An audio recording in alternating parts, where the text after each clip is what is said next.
of his profession, and he has accomplished remarkable things for this country. He lifted us out of a pandemic. He drove the economy to the best economy we've seen since the 1960s. He assembled a coalition to fight tyrants and to defend democracy all around the world. He's fighting democracy at home.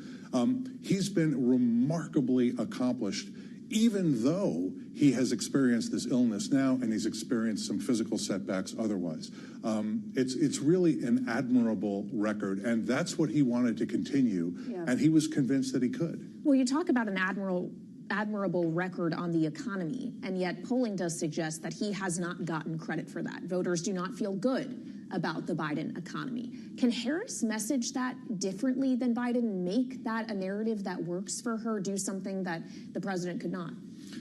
I think that there's going to be a lot of time and a lot of money spent making the case, comparing the Biden economy, now the Harris economy, to the Trump economy.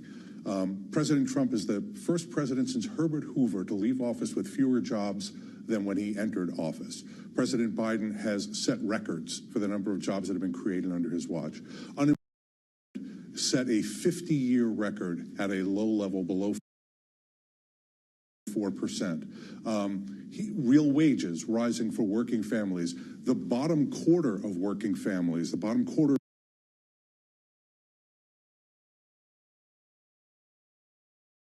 of incomes, seeing a dramatic increase in their real wages as well. The big issue has been prices. Even though inflation has come down dramatically and is barely hovering above what the Federal Reserve tells us is their policy target, again, not handed down from Sinai on tablets. But even though inflation has come down, prices are still too high, and that's what the American people are reacting to. So I think that the vice president will be able to talk about all of the accomplishments and the dramatic threat to our country that's posed by the Trump administration. The sales pitch will be very simply that the vice president and President Biden care about working people and whether or not their lives come out well. The other side can't make the same case. Let's talk about the issue we associate you most closely with, and that's organized labor. Joe Biden professed to be the most union-friendly president in American history. We know that he's struggled with the rank and file to some extent, but won the endorsement of Sean Fain in the UAW. It's been a little bit of a different relationship with the Teamsters. We just saw Sean O'Brien speaking in Milwaukee, as a matter of fact. Kamala Harris walked a picket line, I think, in 2019. What is her relationship with organized labor? Is this going to be the same campaign when it comes to unions? Let me say President Biden is the most pro-union president, I would argue, in history, and the labor movement understands that, and that's why the AFL-CIO and a couple of dozen unions endorsed him earlier than they have ever endorsed any presidential candidate before. Vice President Harris doesn't have 50 years of history with organized labor in the way that President Biden does.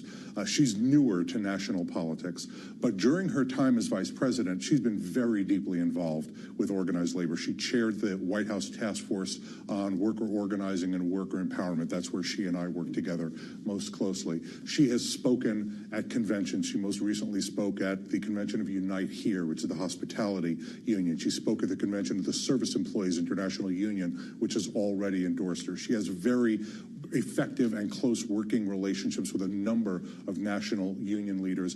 They know her, they trust her, and my prediction is that every union that has endorsed President Biden will go forward through their democratic processes and ultimately endorse Vice President Harris. And the reason is they want this pro-union, pro-worker, bottom-up, middle-out economic strategy to continue. And Vice President Harris is the most likely candidate to be able to do that. And yet, when you listen to the Republicans, especially the vice presidential nominee on that side, J.D. Vance, in his acceptance speech, he specifically called out the working men in places like Pennsylvania, Michigan, Wisconsin, those Rust Belt states that he's trying to appeal to.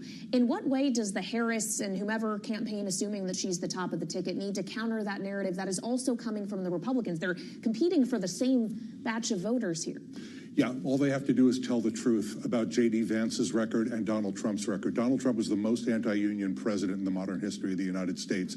J.D. Vance has opposed every piece of legislation that would empower working people so that they can improve the quality of their lives that has been presented to him. They do not want working class populism. They don't want to put power in the hands of working people so that they can have a say in their workplaces and have a say in their communities. They want to make corporations bow down to government. That's their version of populism, because they view themselves as speaking for the American people. A couple of guys out of the Ivy League trying to represent the working class. That's not the truth. Unless you are involved in putting forward an agenda that empowers workers by allowing them to build power through democratic organizations like unions, you're not for working class power in America. The narrative right now is that Donald Trump is more concerned about running against Kamala Harris than he was against Joe Biden. The narrative a minute ago, 5 minutes ago maybe, is Joe Biden's the only person who can beat Donald Trump. Does this actually change the calculus for Donald Trump? Can she beat him more easily than Joe Biden, in your view? Well, I think it does change the calculus. They have organized their entire campaign around running against President Biden, and age was their best argument against President Biden. So she immediately turns the table on the age issue. Absolutely. And she is an extraordinarily effective campaigner. Let me say, as somebody who has been put in what we call the witness chair when I was briefing her, when she would ask some really tough, formidable questions when you were briefing her on whatever topic it was. I'd happen to be labor for me. So he's going to encounter that. If he has the courage to debate her, I think he's going to back out of the debates, because at bottom he's really quite cowardly. And he also doesn't. Let me also add one other piece to this calculus. Donald Trump has a sort of difficult relationship with women. And the idea that he is going to go toe-to-toe with a former prosecutor who is a woman and a person of color, I think that he's pretty worried about that. All right, Seth, it's great to have you join us on this day of days. Seth Harris, former labor policy advisor to President Biden and senior fellow at the Burns Center. Great to have you reflecting on the legacy of the president as well. And still ahead, we'll talk more about what Seth was just discussing, the role of women here, and welcome Jessica Mackler, who runs America's largest PAC devoted to electing Democratic women, next on Balance of Power on Bloomberg TV and radio.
This is Balance of Power on Bloomberg TV and radio. I'm Kaylee Lyons alongside Joe Matthew here in Washington, where the world was rocked yesterday with the announcement of Joe Biden that he is not seeking re-election, instead endorsing his Vice President Kamala Harris to be the Democratic nominee. We are watching history being made in real time, especially when we consider that in the endorsement of Kamala Harris, which many other high-profile Democrats, including some of the governors we thought may toss their own hats into the ring for the nomination, that she is a woman and a woman of color who is now potentially going to be the top of the ticket for one of the major parties in this election cycle. Yeah, you've got an historic candidacy, at least on the verge of being made official here, Kaylee. And as we were discussing with Seth a short time ago, potentially changed the calculus for Donald Trump, who did run against a woman in Hillary Clinton. But this is a very different case in a very different election against a backdrop of very different politics in America. Well, and I actually raised the parallel to 2016 yesterday in our special coverage with former Congresswoman Jane Harman and asked her,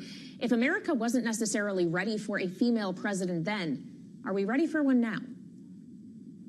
Absolutely. America was ready for a female president the last time. Hillary narrowly lost, sadly. And I think some campaign choices that she made were responsible for that. She didn't go to the Midwest. She stayed on the coasts. I don't think Kamala Harris will make those mistakes.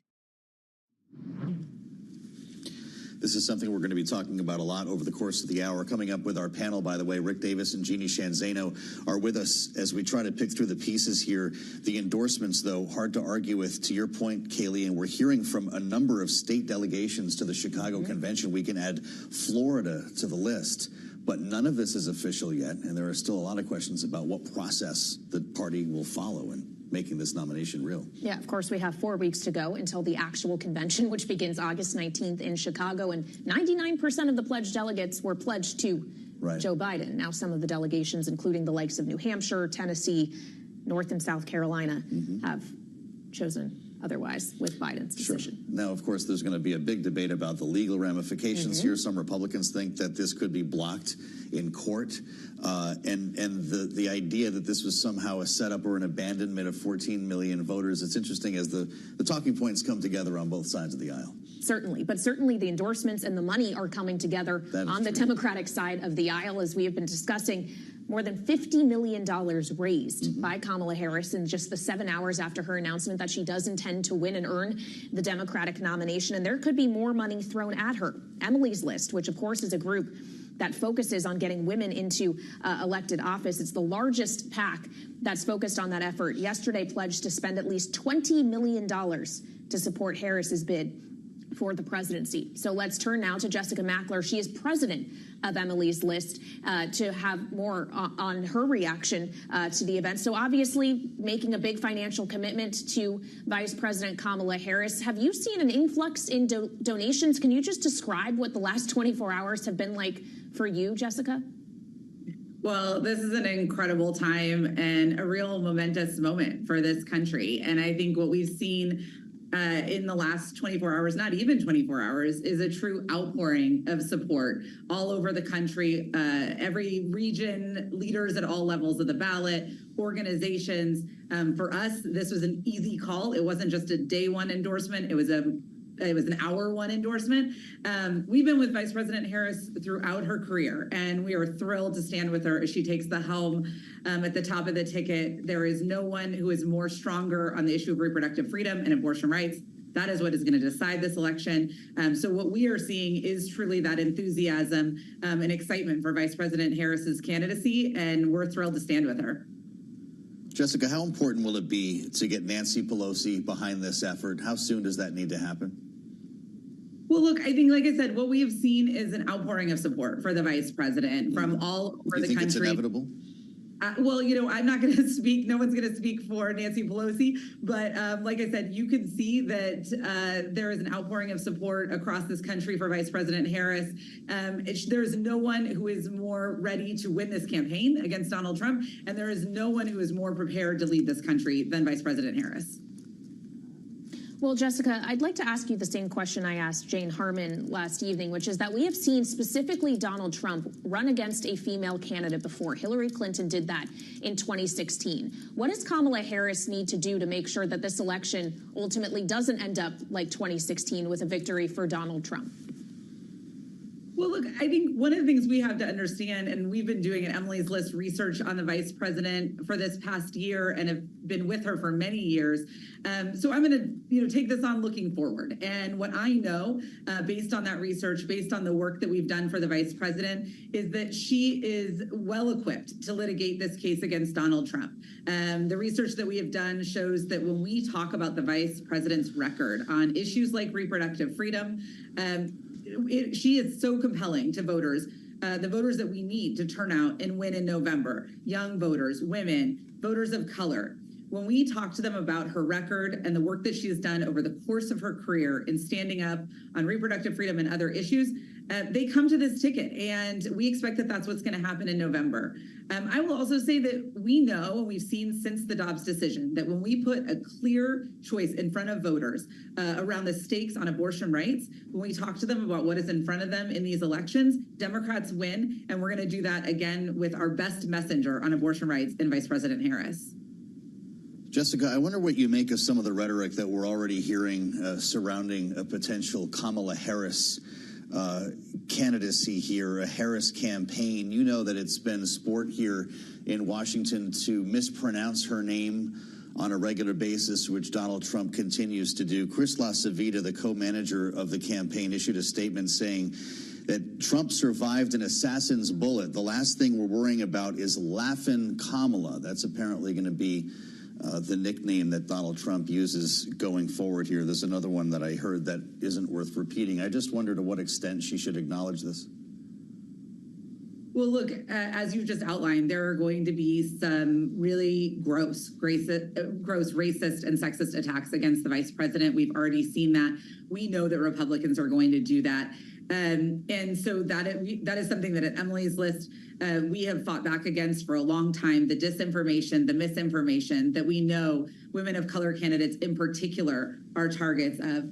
I have to tell you that Republicans are doing this because they are terrified about Kamala Harris.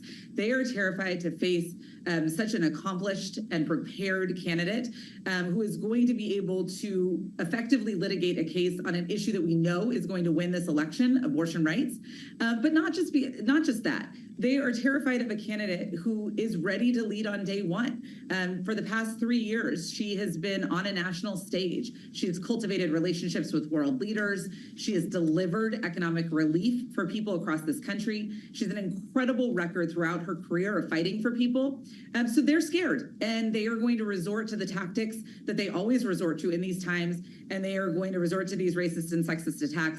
We are going to push back against those, and we're going to do the work of amplifying her voice. And we know that when we do that, voters will be compelled to vote for her, and we will win. Well, Jessica, of course, at Emily's List, while you are going to be throwing your support behind Kamala Harris's presidential ambitions, your wider mission is to get Democratic women elected into office at all levels of the U.S. government. Knowing what we have learned in the last 24 hours, the notion that concern about Democrats being able to retain control of the Senate or get control of the House, the down ballot implications had a factor in Joe Biden's decision. Would Kamala Harris at the top of the ticket actually help some of those vulnerable Democrats that we're watching, like Senator Tammy Baldwin or Senator Jackie Rosen? How do you view that? Well, first of all, I'll say that the electric energy that we're feeling in the Democratic Party right now is incredibly helpful. It is the jolt that we need to get back to a conversation that we know is what is going to decide this election. That we need to have a conversation with voters that is consistent and clear about the choice that they are facing in this election. And that is true at every level of the ballot. When we talk to voters about the stakes on abortion rights and reproductive freedom, the choice that they have between a ticket that is going to defend and restore those rights and Donald Trump and J.D. Vance, who would enact a national abortion ban, who've signed on for these awful state abortion bans that are in place right now, and for the most dangerous elements of Project 2025, voters are clear that they will stand with us. And that choice, when we put it in front of voters, whether we're talking about a state legislative race, a U.S. Senate race, or the race for the presidency, we know Democrats will be successful if that's the conversation we're having. And that's exactly what we're going to do between now and November. It appears that Marianne Williamson is going to take a swing at the nomination if given the opportunity. Jessica says she will compete for the spot after previously leaving the race and getting back into the race. Should she be given that chance? Well, look, I think this is a democracy, but what we've seen from in the last 24 hours is just an incredible show of support for Vice President Harris. We have seen that from, as I've said, every region of the country, elected officials at all levels of the ballot. We've seen it from organizations that are on a whole wide range of issues. And they all know what I know, which is that there is no one more prepared to win this election against Donald Trump. There was no one who is more prepared to lead this country on day one than Kamala Harris. So I fully expect that Kamala Harris is going to be our Democratic nominee, and she is going to win in November and will be in the White House at this time next year. Well, Jessica, of course, if she is the top of the ticket, someone needs to be on that ticket with her. I've heard suggestions in the last 24 hours that if it is to be Kamala Harris, a woman of color who is leading the Democratic ticket, that it's going to need to be a white man on it with her to balance things out. What do you think of that notion? Should she be considering a woman like Governor Gretchen Whitmer to be her vice president if she wins the nomination? Well, I'm not going to put my own parameters out there for the vice president. I trust her to make the decision that's right for her, to choose a partner who is going to serve admirably with her and is going to be the right partner for her in this ticket. But I will say that regardless of who she chooses, we know that that ticket is going to provide a really clear contrast with Donald Trump and J.D. Vance, who embrace the most extreme elements of the Republican Party and the MAGA movement. And this is going to be a clear choice between a ticket that is going to stand up and defend our rights and our freedoms, that is going to be for a better economic future for our country, and a choice between Donald Trump and J.D. Vance, who, as I said, embrace the most dangerous elements of Project 2025 and are going to take this country down a really dark path. That's the choice voters are going to have in front of them, regardless of who is on this ticket with us. That is going to be the choice in November. Jessica, I want to get back to something that we were talking about a bit earlier, and that's just the change in stakes for Donald Trump to be debating a woman, and in this case, a woman of color, and lessons learned from the 2016 race in which Donald Trump shared a stage with Hillary Clinton. What do you expect to see if Donald Trump actually makes good on this debate appointment that he had with Joe Biden? I realize that he might want a different venue at this point, but if something takes place in a debate between these two candidates, how does this change the game for Donald Trump? Well, I am sure that Donald Trump and his team have seen what I've seen, and that is a lifetime and a record of achievement from Kamala Harris, and just an incredible litigator. Her background as a prosecutor, we saw it in the U.S. Senate on display in the Judiciary Committee. No one wants to be in her line of sight when it comes to having to defend a record that the American people are clear that they don't want. And so I expect that they have to be pretty scared of that moment. She's an incredibly effective messenger on issues, including reproductive freedom, but certainly not limited to that. And it is going to be a daunting task for them. She's going to litigate this case incredibly effectively against Donald Trump. Well, Jessica, you've mentioned reproductive freedom a few times during this conversation. It was a conversation that notably wasn't really being had in Milwaukee, where Joe and I were last week. And a lot of the discussions we were having with people gathered there and strategists was this notion that the Republican Party, and especially Donald Trump in selecting J.D. Vance as his vice presidential nominee, seems to have decided not to go for suburban women in this election cycle, to focus on rural areas, working class men in particular. Do you think having Harris at the top of the ticket may actually change that strategy, and you have to counter what could be a more concerted effort with the Republicans and the Trump campaign to go after that same base of voters?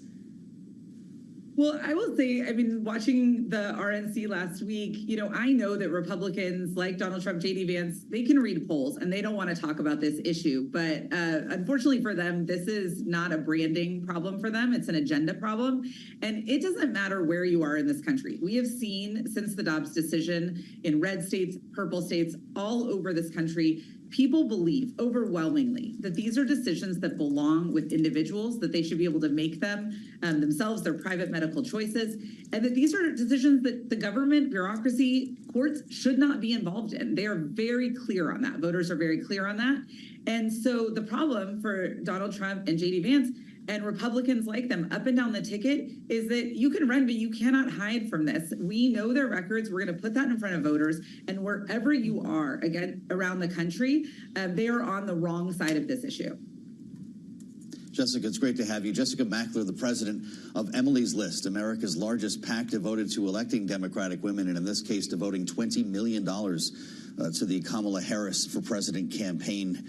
It's great to have you here. I'm Joe Matthew in Washington alongside Kaylee Lyons, where we have two major endorsements dropping in our laps here from the Senate. Kaylee, Kamala Harris already had a majority of Senate Democrats, and she adds two more.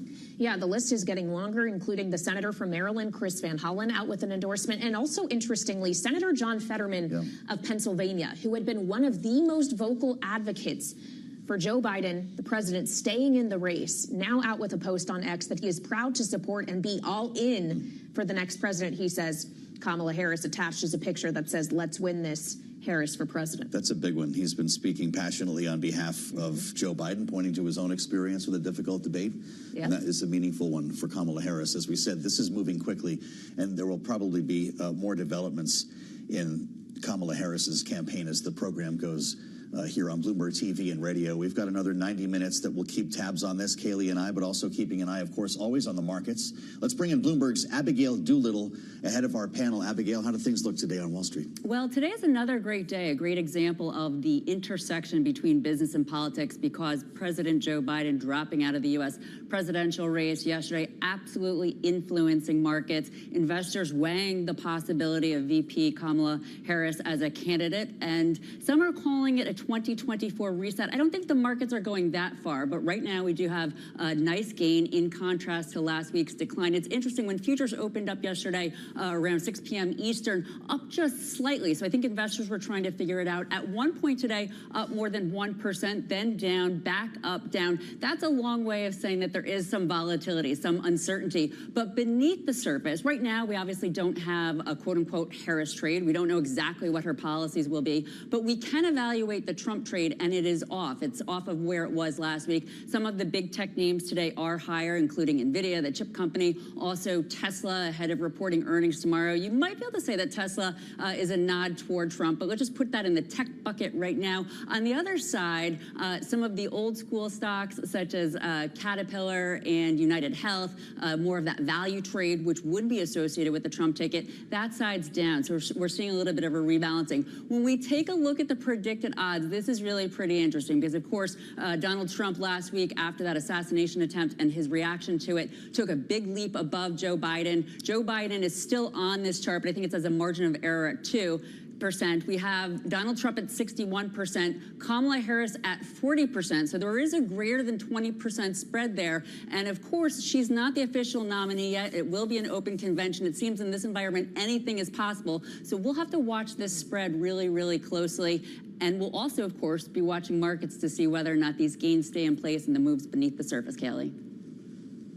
All right, Bloomberg's Abigail Doolittle in New York. Thank you so much, Joe. This is something else we were discussing in our special coverage last night. Just thinking of the timeline here. We are today exactly 4 weeks out from the Democratic Convention in Chicago, which begins August 19th, which is just weeks away from the Fed's meeting in September, in which the prevailing wisdom in the markets is they're getting ready to cut rates. And something I kept asking is, this has injected a whole other element of political uncertainty that was not there before for the Federal Reserve. And if the race is upended in this way, does it actually change the calculation as to whether or not they want to cut rates before the election, knowing that everything could be even more highly politicized? Most of the markets experts that we spoke with yesterday said they don't think so, but it's still something to consider. I think whatever happens, you're going to hear cries of politics being at play, especially if it's a member of this administration. It's a little bit different, I guess, when you think about an outsider coming into this race, but a lot of Republicans see Kamala Harris as just another Joe Biden, therefore same calculus on the Fed, right? Yeah, certainly we've seen that Republican narrative coming up already as they try to connect Harris to a number of Biden administration policies, including the border. So now let's bring in our political panel. Rick Davis of Stone Court Capital is with us, alongside Jeannie Shanzano of Iona University. Of course, both of them Bloomberg Politics contributors. As we consider here, and we've been talking for the better part of the last hour about the notion of Vice President Kamala Harris being the top of the ticket for the Democrats. And of course, Jeannie, is not a foregone conclusion. Yet with the number of endorsements she has received, with the amount of money she has raised just in the last 24 hours, is this inevitable? I wouldn't say anything's inevitable in this election cycle. You still have a number of Democrats, smaller and smaller to your point, who are saying Democrats have a time here to have a fresh start. Delegates should have the ability to make a choice. But that being said, I give it about 24, 48 hours. If we don't see a challenger come forward in that time frame, very difficult for them to mount a campaign to win over those delegates who were already pledged to Joe Biden, who have now been counseled by him to pledge themselves to Harris. They could go in another direction. But again, that becomes a lot harder. So I wouldn't quite say inevitable, but I would say it's looking less likely, like we get a challenger at every hour that goes by. Rick Axios is reporting a 12-page internal memo obtained from the Trump campaign that shows they've been planning for this possibility for some time, going back to May. And the word from Chris LaCivita, the Trump campaign manager, you can move the chairs on a sinking boat all you want, doesn't change the result. Will there be a different playbook for Kamala Harris than Joe Biden? Yeah, absolutely. They're going to go after her right away. I think this is really the key issue for Democrats. I mean, if they, sort of take the approach that Jeannie just mentioned and sort of actually think that there's a nomination process going on, they'll lack the resources and the focus to get Kamala Harris defined into the American public, giving Donald Trump plenty of time to define her his way. And it will be brutal. Look what he did to Ron DeSantis when Ron DeSantis demurred at announcing for president. He was dead before he started. And Kamala Harris risks the same thing. Donald Trump will not hesitate. He's already been going after her during the Republican convention. They have a game plan in place. It's already started.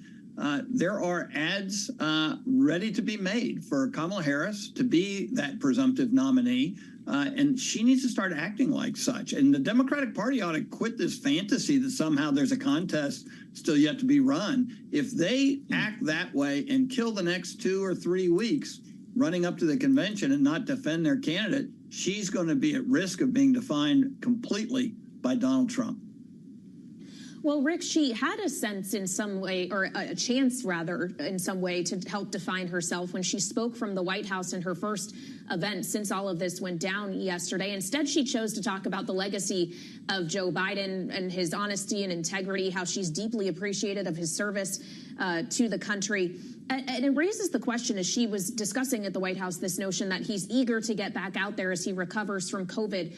Should Kamala Harris want Joe Biden to be campaigning alongside her as she goes through this process? Or is it best, in your view, Rick, to keep the president at arm's length, given everything we were just discussing? Obviously, there needs to be some orderly transition. I think she's, obviously doing a hat bow to her president and mentor. And frankly, the reason she's the nominee is because of Joe Biden. But that cannot last beyond today. She needs to strike out on her own. She needs to be communicating to voters directly about what her plans and aspirations are for the country. She needs to burnish her credentials as a prosecutor. She needs to reset this campaign. And again, if she doesn't reset it, Donald Trump will. He's more than happy to have her spending the day talking about Joe Biden in the White House. And I think that every day the Democrats continue with this kind of strategy, they're losing a chance to define this election in a way. She's an insurgent. She's an underdog. She needs to play that card. American public loves an underdog.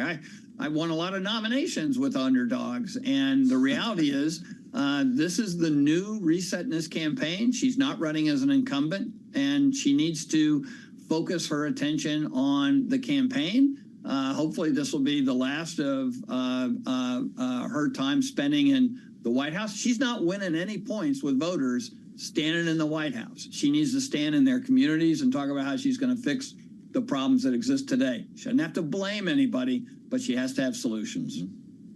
Jeannie, speak to the urgency of the moment that Rick is describing. What should this handoff look like, assuming Joe Biden is well enough to address the American people?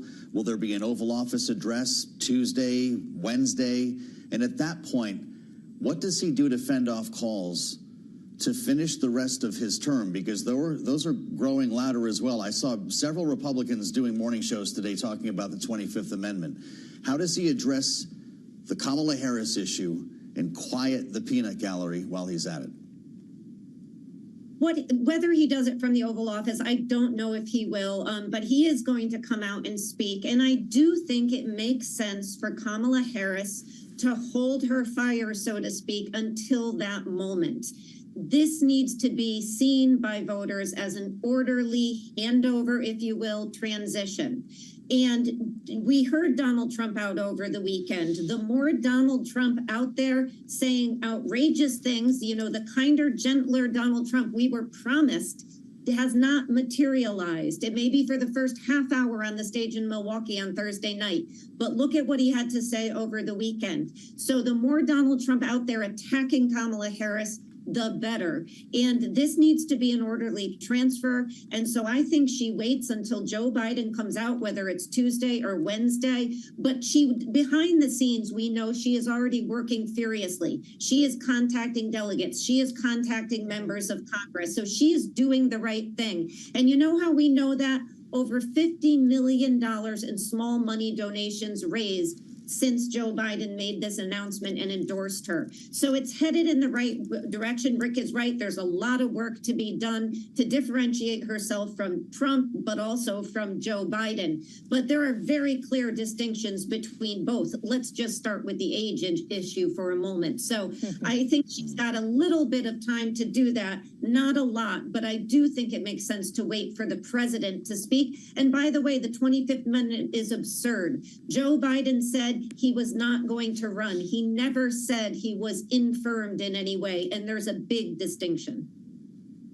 Not a distinction Republicans seem to be making right now. Jeannie, as you talk about the work that Kamala Harris is already doing, she also says that she's heading to Wilmington, Delaware today to meet at campaign headquarters with the staff as she really tries to hit the ground running in what she's describing as the first full day of her presidential campaign. In the meantime, if you look at what the Republican ticket is doing, Senator J.D. Vance, the vice presidential nominee for Donald Trump, is going to be in Virginia later today, a state in which we've been talking about potentially being a toss-up if Joe Biden was leading the Democratic ticket. Is that now off the table, regardless of if it's Harris or anyone else, because it's not Joe Biden? Does it take states like Virginia and Minnesota back off the map?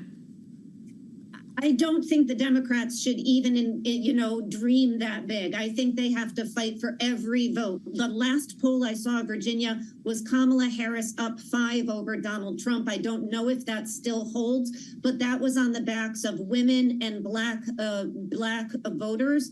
And so she seemed to have a slight advantage there. But I think the Democrats can't take any of that for granted. And I think, by the way, speaking of J.D. Vance, the fact that Donald Trump had to go first with his pick and they have doubled down on MAGA and now we're facing Kamala Harris is a little bit tougher than Republicans are letting on. This was going to be a fight in the Rust Belt. What about if she opens it again to the Sun Belt with a Kelly or a Cooper sort of pull, or even somebody like Raphael Warnock as a VP nominee? So this could get very interesting, but I think they still have to fight hard for these purplish states like Virginia.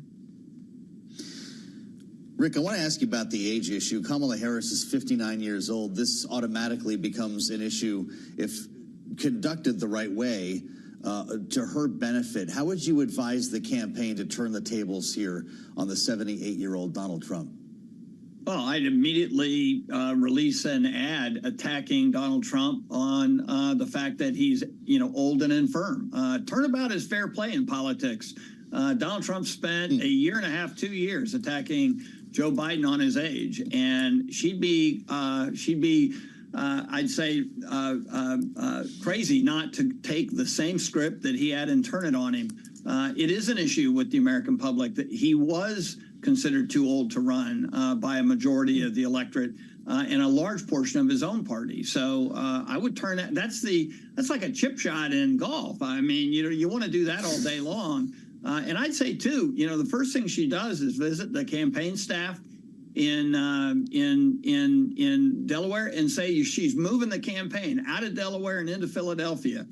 Delaware's, last I heard, a state that she can count on those electoral votes, but she doesn't get to be president and she doesn't win Pennsylvania. And regardless of who she picks for vice president, she ought to relocate that campaign, and that ought to be today's announcement, not sometime in the future.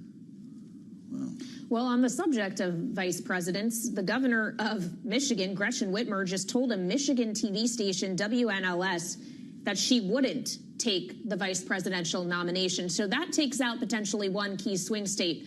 Rick, if it's not Whitmer, knowing you were just talking about Philadelphia in the state of Pennsylvania, should it be Shapiro? Is that the smartest choice? It can be Shapiro. It can be, North Carolina, Arizona. I mean, there are plenty of states that she needs to win. But certainly, if you're looking strategically at this campaign today, and let's say it's a reset back to where Donald Trump was shortly after his convictions on 34 felony counts, she's got to win, Pennsylvania, Michigan, and Wisconsin. We know that.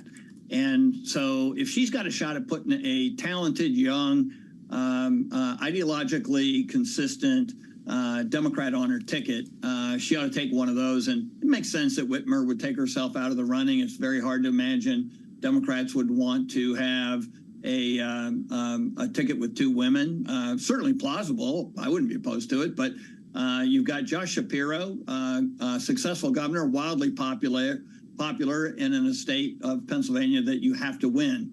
If she can put together a coalition of, the blue wall, and pick off that district in Nebraska and not lose any other states that Joe Biden won in 2020, she's president. It's really not a hard formula to figure out. And it is interesting that the vice presidential nominee, J.D. Vance, for the Republicans is going to Virginia. I'll bet you don't see a lot of travel to Virginia in the near term. I mean, sure, they got to try and turn some of these states. But in this reset, I bet you they go back to the base and start really pounding away on those same states that we were just talking about. This is really interesting. Jeannie, with all that said, how long does Kamala Harris have to pick a running mate? Well, I think she's got to be sure that she is the nominee first, or she has the delegates wrapped up to be the nominee. And of course, we know that Democrats hope to do that by August 7th. So I think she has a little bit of time. I think Whitmer pulling herself out of that is a reflection of the fact that we are hearing on the ground pretty clearly that Whitmer and the team do not feel that they would put another woman on the ticket. And I think that reflects a sort of assumption and a strategic decision that Americans are not prepared for a ticket of two women.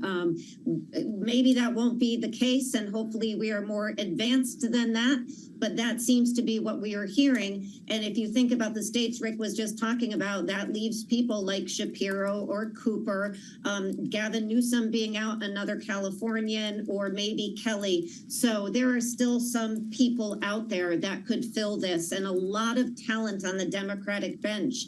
And we shouldn't forget about Polis, for instance, another talented, a lot of talented governors on the Democratic side to choose from, and Pritzker as well. So, but if she goes states, it'll be Shapiro or it'll be Cooper or somebody like that. Looking ahead to the next steps with our signature panel, Jeannie Shanzano and Rick Davis. They'll be back with us in our second hour of Balance of Power. It's the Monday edition, but it feels like a special. Frank Luntz will join Kaylee and I coming up, so stay with us on Bloomberg TV and radio.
politics to the world of business.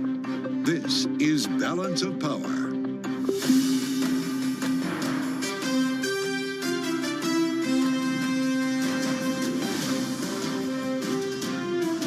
Live from Washington, D.C.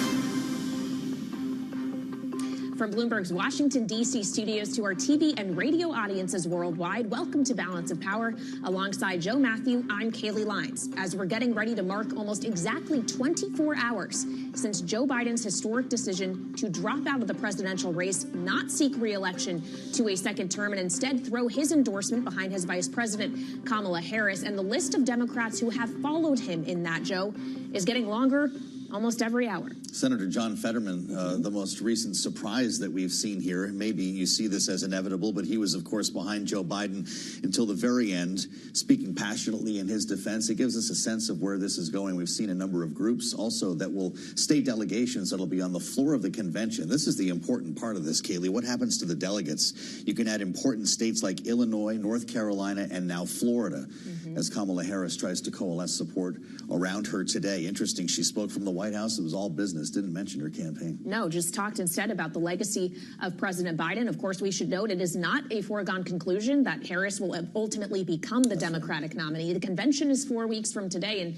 theoretically, there is still room for another candidate to throw their hat in the race. It's worth noting, though, that the Democratic governors, who many thought would be on the short list of people who could potentially lead the ticket, Pritzker, Whitmer, Newsom, I could go on, Wes Moore, Josh Shapiro, they've all lined up behind Harris, keeping with President Biden in endorsing her. So maybe it's now a race for running mate among that class, obviously, although Gretchen Whitmer just said in an interview she's not interested here. So we're starting to winnow the list with very little time to play with here. And this is where we start our conversation with Bloomberg's Laura Davison in an hour that will include many voices to help us understand the latest around all of this. Laura, it's great to see you as you edit politics here for Bloomberg. Your thoughts now as the party coalesces around Kamala Harris. When will this be shut down?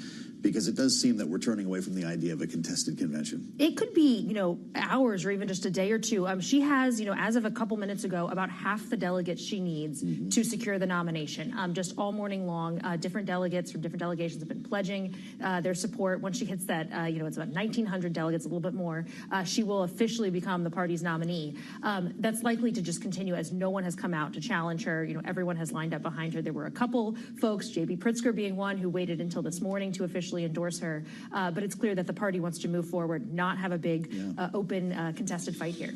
Well, it's not just about the endorsements, Laura. It's also about the money. And we already knew one of the advantages Kamala Harris would have is access to what was the Biden-Harris campaign war chest with hundreds of millions of dollars in it that she can now tap. But in the last 24 hours, or really just the 7 hours, we understand, in the time in which she announced that she does intend to compete and earn the Democratic nomination, $50 million raised from grassroots donors. And I would imagine that number has only gone higher in the period between last night and now. Yes, this number is, is a couple hours old, so we can anticipate that there will be, a larger number still yet to come. 50 million is huge. The entire Biden campaign in the month of June raised about $64 million. So in just a single day, she raised almost what they had in the entirety of a month.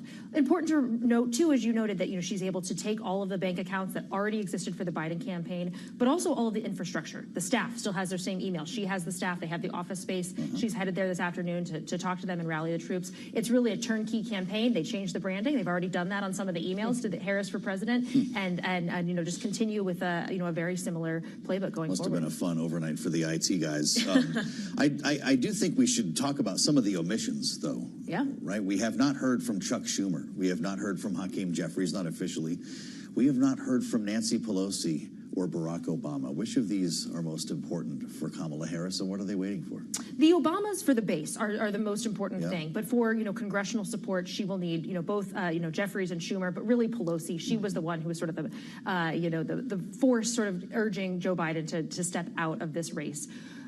Here's the thing, though, is the intentionally the leaders said, look, we're going to just step back and let our members do what they want to do, vote their conscience, see where the party goes without strong-arming it, because they knew that if they did sort of try to, usher in Harris or anyone else's nominee, they would get a lot of blowback for trying to, force a process here. Yeah. So they let it happen organically, see it that donors are coming to her side, see that, the rank and file of the party, and then Democrats can say, look, Trump's we had a process. Trump's already calling it rigged, though, isn't he? He is, in fact. However, it's party rules. For both a primary process, you can have primaries, you can have caucuses, you can, roll a dice and pick, whatever the party says is how it goes. Well, is that another way of saying, Laura, that if Republicans or groups like the Heritage Foundation decide to mount a lawsuit to try and go against the idea that Biden is not going to be on the ballot in November, that it won't actually be legally successful, or at the very least not legally sorted out in time? It is highly unlikely that it will be successful legally. There are, some different avenues people are looking into this. We've seen courts do surprising things, so it is not impossible. However, if this had happened after the convention, then those challenges would be much more, have a greater chance of success. Because it's before a convention, it's a lot harder to argue that case. What's the next step for her after she visits the campaign headquarters today? Does her campaign effectively begin tomorrow?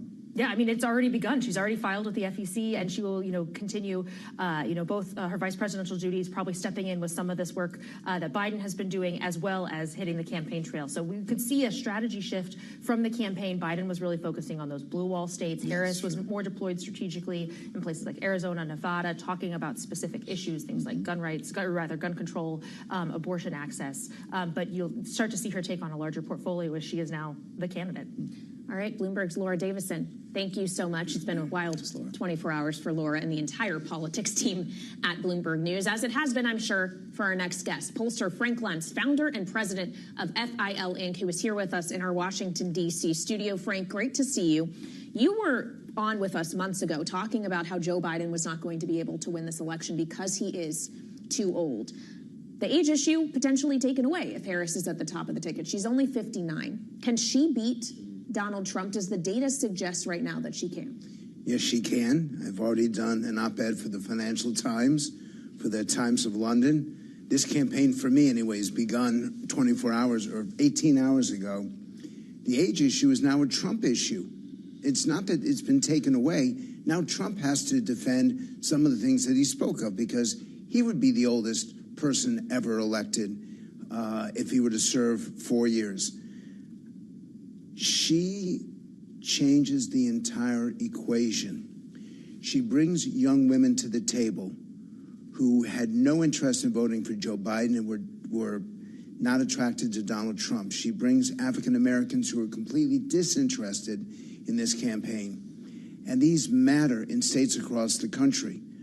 I wrote just 72 hours ago that unless things dramatically changed, it was going to be Trump, that you can now pretty well declare him, because not only was he winning the swing states, but he had the passion, the energy, the intensity of vote. Every Trump supporter is going to be a Trump voter, for sure. And that was not the same with Biden. Now that it's Harris, everything changes, and I can't call it. And I can't wait for that debate. And by the way, I will pay money. I will seriously donate $10,000 right now if ABC News hosts that debate and you let me sit in the studio. I will pay $10,000 to ABC News' or Bloomberg or I was going to say, I'd like to host that debate. Frank, what about me and Joe? Yes, I'd love you guys to do it, because at least I could get into the building, because that would be the most just contentious debate ever. These two candidates don't like each other, don't respect each other, and have no hesitation to express it. We're going to have the most negative campaign in the history of American politics, and I want a front row seat. So this turns the race completely here, in your view. Kamala Harris has been beset with low favorability ratings. She has been laden with a difficult portfolio. Until recently, the abortion issue has played in her favor based on some of our polling, as opposed to the border. Americans think they know Kamala Harris. Do they actually? What will they learn about her in the weeks ahead? She has the chance to redefine herself. Everything starts fresh. Start from scratch. You start from scratch, and how she presents herself. I brought this up yesterday, the laughter that she would use, and I was criticized for saying it. Why is it that women get yelled at for laughing? Well, the fact is, in so many interviews, back to back to back, you can see it on YouTube, this is what she does when she gets asked a tough question. That's number one. Number two is she wouldn't go to the border for month after month after month. As Republican House members, Republican senators were going down to make it an issue, she stayed away because she knew that it was toxic for her. Number three, she never created a separate identity from Joe Biden. And number four, quite frankly, she went through staff pretty darn fast. And that tells you something about the character of an individual. None of that matters now. It's all from this point forward. She has the chance to redo herself. And you can see by the $50 million raised in one day in small donations how significant this decision was. This race is on Monday, whatever date this is, the race begins again with 100 days to go.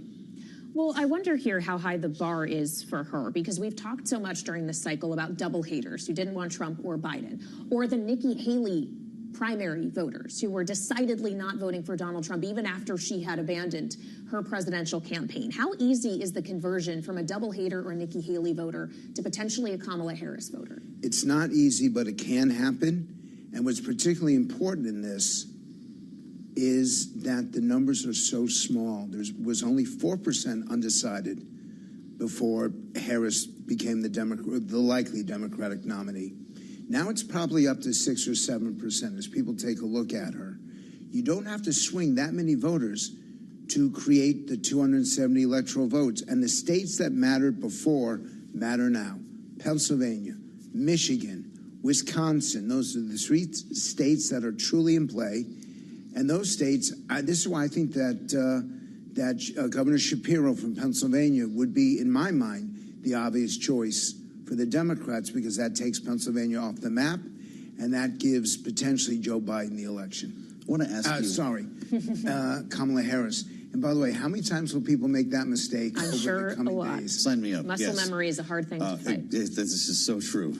We'll keep dating our checks here with Frank Luntz. The question about process I want to ask you about, because there's already this idea of a smoke-filled back room, even though it's the vice president of the United States, and whether the Democrats should have some sort of mini primary or some sort of nominating contest that makes it feel like she was vetted. Donald Trump on Truth Social, they stole the race from Biden after he won it in the primaries, a first.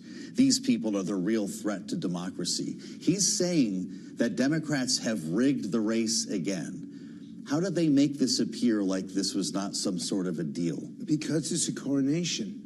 It is a deal, though. But it requires someone to say, I want to run. It requires a Wes Moore who came out in favor of her. Right. It requires a Cory Booker. I've not heard from him yet. It requires some of these other potential candidates. Gavin Newsom came out for Harris.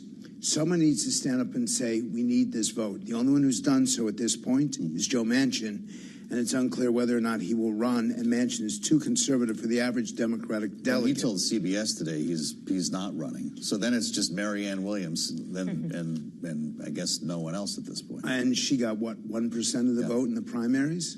So this would have been an argument 24 hours ago, but if there's no candidate, then there's no election, and this issue goes away.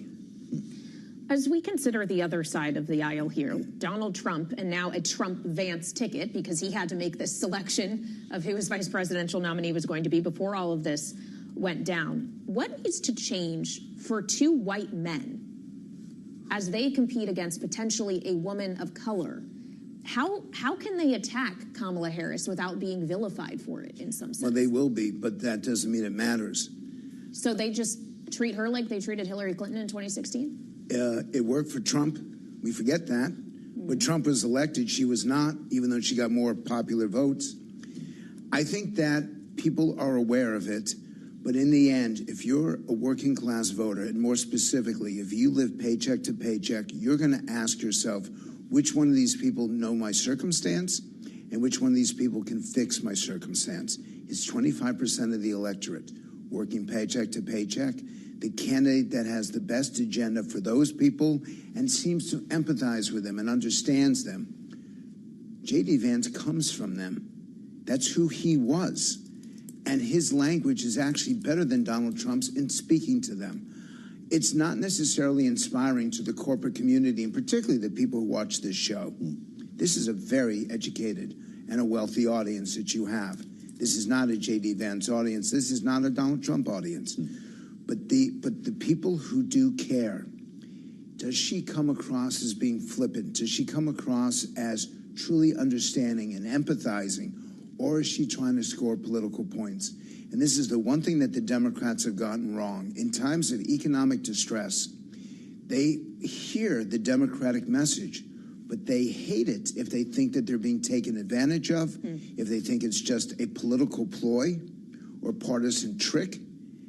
And she, in the past, has communicated that a less than forthcoming persona. I remind you, she raised tens of millions of dollars as a candidate in 2020. She didn't even make it to Iowa. So she's had the chance before. She didn't succeed, but this is a new game, a new day, a new office, a new electorate. So I would not hold, I would say to you that everything begins fresh right now.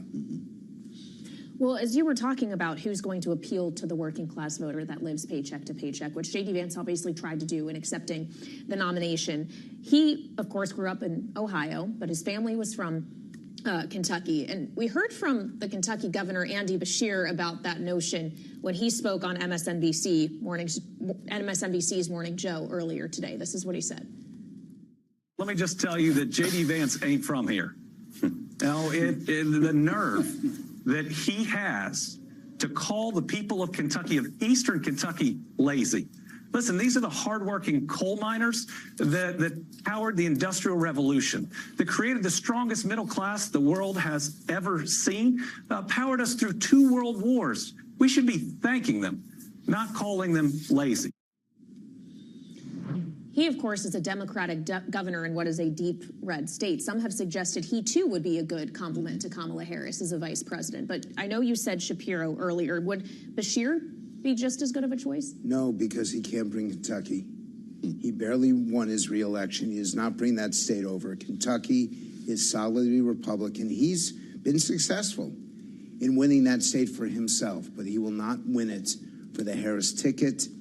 But he makes a really good point electorally, not in what Vance said, but in how quick people are to respond, to take things out of context, to really jump on, in some cases, badly spoken words, in other cases, twisted words. That's what's going to happen every single day for the next 100 days. And so what are we going to have? An electorate that trusts no one. All this is going to be is point, counterpoint, attack, counterattack for 100 days, and the states in play are going to see this on their computers, on their laptops, on their iPads, on their phones, on the billboards, on the TV ads, on everything. I would not want to be from Pennsylvania, Michigan, or Wisconsin, because you will hate politics by the time this is done. I only have 30 seconds. I don't want to cut you off. How important is it for Nancy Pelosi to bless this today? She's going to do it. And Hakeem Jeffries is going to do it. The timing, it doesn't matter. It's not that they're holding out. It's that people just go quickly and some people go a little bit more slowly. She's the nominee. There is no contest. There is no vote. There is no debate. There's nothing. It's Harris versus Trump, and God help us all. God help us all, says Frank Luntz, the voice we wanted today. Thank you so much, Frank, for being with us on Bloomberg TV and radio. We continue our conversation ahead while many in the Democratic Party are quickly supporting Kamala Harris. Some prominent Democratic donors are questioning this idea. We'll have more next with our political panel on Bloomberg TV and radio.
This is Balance of Power on Bloomberg TV and radio. I'm Joe Matthew alongside Kaylee Lyons in Washington, where things are happening very quickly now, Kaylee, and the effort to coalesce around Kamala Harris as the Democratic nominee in waiting. It's been remarkable to see the headlines fly, even since we've been on the air. Two senators, John Fetterman, Chris Van Hollen.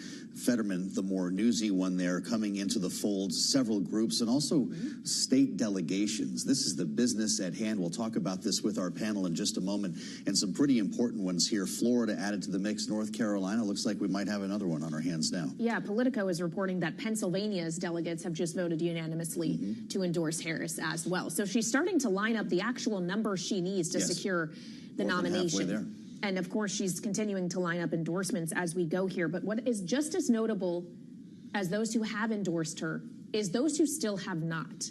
That's true. Speaker Emerita Nancy Pelosi, the Democratic leadership in both the House and Senate, Hakeem Jeffries and Chuck Schumer, the Obamas, all voices we have not heard definitively from, even though all released statements praising President Biden after his decision yesterday. The big four, they're being called now in Washington. We love to put titles on the groups like this. And just like that, Joe. Oh, my gosh, get the here statement from Speaker Emerita Nancy Pelosi endorsing Vice President Kamala Harris. Frank Luntz told us it was done, just a matter of time, and that he said would be the case for all parties here. Nancy Pelosi now makes it official. In part of her statement, she says Kamala Harris, as a woman in politics, is brilliantly astute, and I have full confidence that she will lead us to victory in November. She says, in the Democratic Party, our diversity is our strength and our unity is our power. We must now unify and charge forward to resoundingly defeat Donald Trump and enthusiastically elect Kamala Harris as the next president of the United States. She ends the statement, Joe, with onward to victory. Keeping in mind it was Nancy Pelosi who orchestrated the pressure campaign to get Joe Biden to drop out of this cycle. She may not be the Speaker of the House any longer, but she has been driving this conversation from her own corner. Of course, her protege, Hakeem Jeffries, I suspect will be soon to follow. Then the questions again about Chuck Schumer, with a majority now, we should note, of Democratic senators backing Kamala Harris.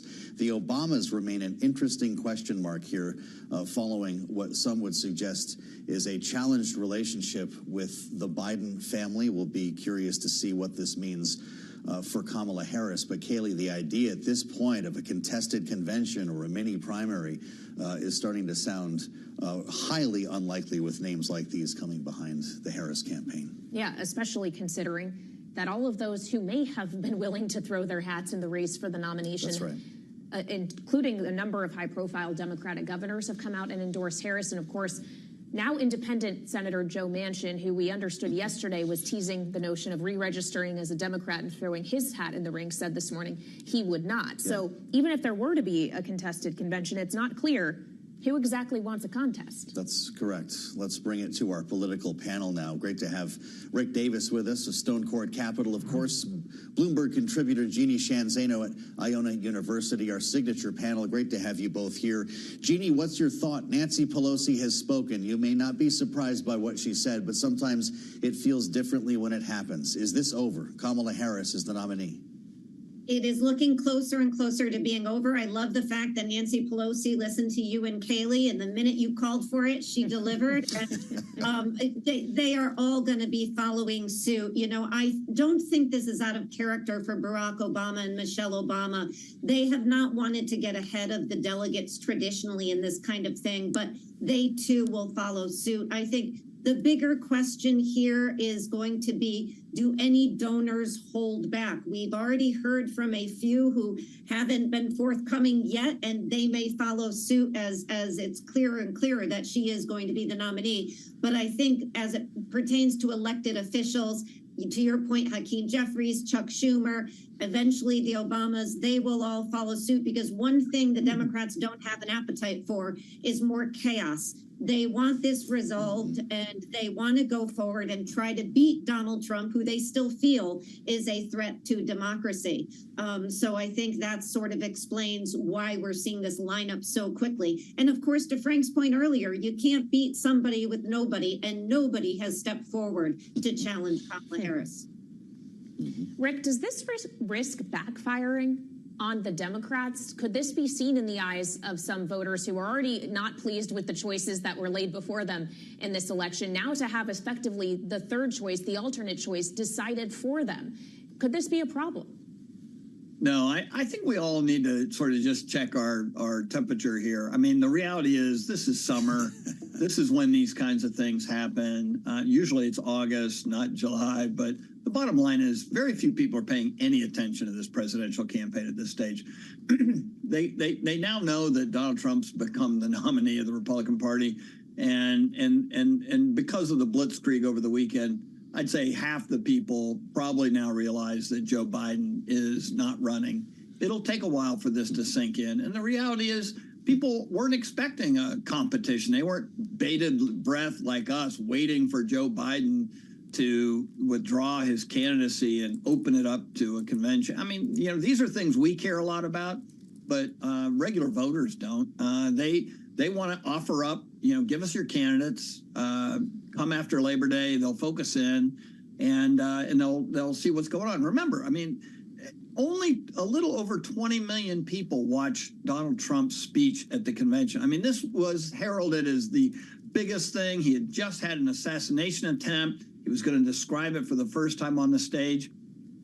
When John McCain got the nomination in 2008, 80 million people focused in, 60 million more than Donald Trump. Nobody is paying attention to this campaign because they didn't like either of the candidates. They don't like Trump and they don't like Biden. Now they're going to have to figure out, do they like Kamala? So much for the Hulk Hogan draw. Jeannie, now that we do have Milwaukee behind us, no one's talking about it today, whether they watched it or not, because this is the story right now. Whether you call it a coronation or something else, Kamala Harris has to get on the road and, to Rick's point, start identifying herself and attempting, I guess, to identify her opponent, even though people know a lot about Donald Trump at this point. How does she turn the age issue on him starting now? First of all, I'm very sad to hear Rick Davis say nobody's paying attention to this. He may be right, but gosh, it's all I'm living and breathing. So it's troubling at the very least. You know, I think what she's got to do is she's got to reintroduce herself to the American people. As vice president, she was handed initially a couple of really difficult tasks. Number one being the border. Number two being the Voting Rights Act, the John Lewis Voting Rights Act. And that has not, you know, boded very well for her on both areas. So she needs to, now that she is going to be on the top of this ticket, potentially reintroduce herself. And we already hear what her campaign wants to focus on: reproductive rights and her prosecutorial background. And those are two critically important issues: crime, the issue of security, and the issue of freedom and liberty to do with our bodies what we want. Those are amongst, if you set aside the all-important issue of the economy and inflation, the most important issue on the minds of many voters. And so she needs to focus on those, and she needs to prove her bona fides there, and she needs to distinguish herself from Donald Trump. The more she can make this about Donald Trump, who is now the oldest nominee ever to run for president, the better off for her, because many of his issues are not attractive, and he has never broken through that ceiling of about 47%. Well, Jeannie, as you talk about Kamala Harris as a prosecutor, can she not only make age an issue in a way that it hasn't been for Donald Trump as much as it was for Joe Biden, but also Donald Trump's conviction on 34 felony counts in the hush money case in New York? We saw Joe Biden attempting to do that in the debate. I think we all know how that went down. By and large, it doesn't seem to have dented Trump's appeal for American voters at all. Can Kamala Harris change that? She absolutely can. We need to remember the reason she is vice president is because her strong debate against Joe Biden. She is a very good prosecutor and a very good debater. And you could even just go back and look at the clips of her questioning somebody like Brett Kavanaugh from her perch in the Senate. She knows how to prosecute these cases. She does so effectively, and she can do it against Donald Trump. It's going to be fascinating if we get them in the same room and that debate goes forward, hopefully on Bloomberg as opposed to ABC. But if it goes forward on ABC, I'll be watching. But it is going to be fascinating because let's not forget, Donald Trump has had a track record of difficulty against women, and she is a woman who is a formidable debater. She hasn't proven herself to be as great at campaigning, but a very good prosecutor and debater. Rick, if you were advising Donald Trump's campaign, then with that said, would you allow him on stage with Kamala Harris, or is it imperative that he debate her? Yeah, I would probably tell him not to debate. He's not a great debater to begin with. If not for the, complete disaster, which was the Joe Biden performance, we'd all be talking about, almost 30 untruths told by Donald Trump at the debate, his aggressive style. I mean, I think that anytime Donald Trump gets in front of another candidate, he can't help himself but go right for the throat. And doing that to Vice President Harris, I think would be very dangerous. The reality is they're playing from a lead. He's already said he doesn't want to debate ABC and that George Stephanopoulos guy. He'd much rather have now this debate in Fox. Sounds to me like a great exit door to kicking the can on a debate. If I were Kamala Harris's team, I'd say, yeah, Fox is great. We'd love to go into your house and, show you up. I'd call their cards on it like today. Wow.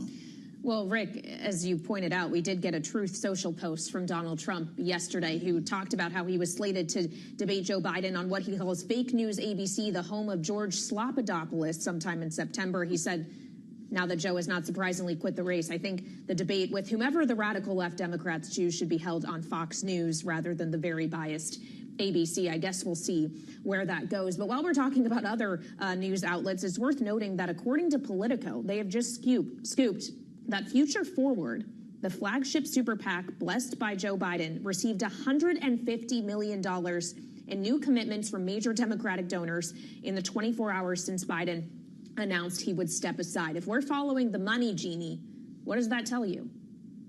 That tells us that this thing is pretty much over in terms of her being the nominee. Those are incredibly strong numbers for her and the way in which Joe Biden engineered this endorsement. So the Democrats got to be feeling good. They can't get over their skis on this. Of course, there's a lot of ground cover here, but the money issue and the fact that it looks like she can move into this campaign fairly smoothly and take over the campaign apparatus, that bodes very well for Kamala Harris and the Democrats. And so I think they've got to be looking at that and the 50 million we heard about earlier in the day as a strong endorsement, particularly the small donor money.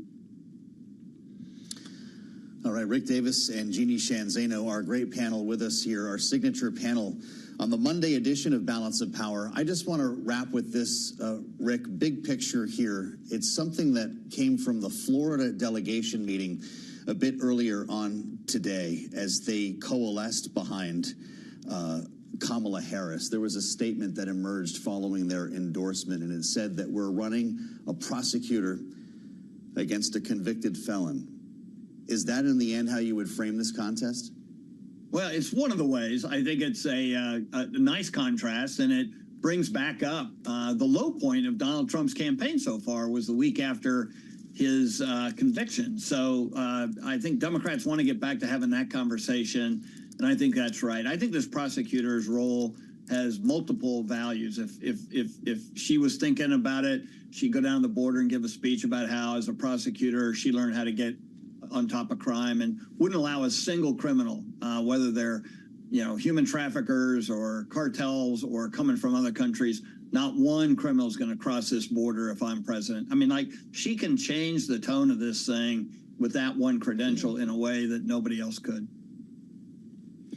All right, Rick Davis and Jeannie Shanzano, Bloomberg Politics contributors, thank you so much for joining us as we try to parse through exactly how this race has been upended in the last 24 hours and what all of this means.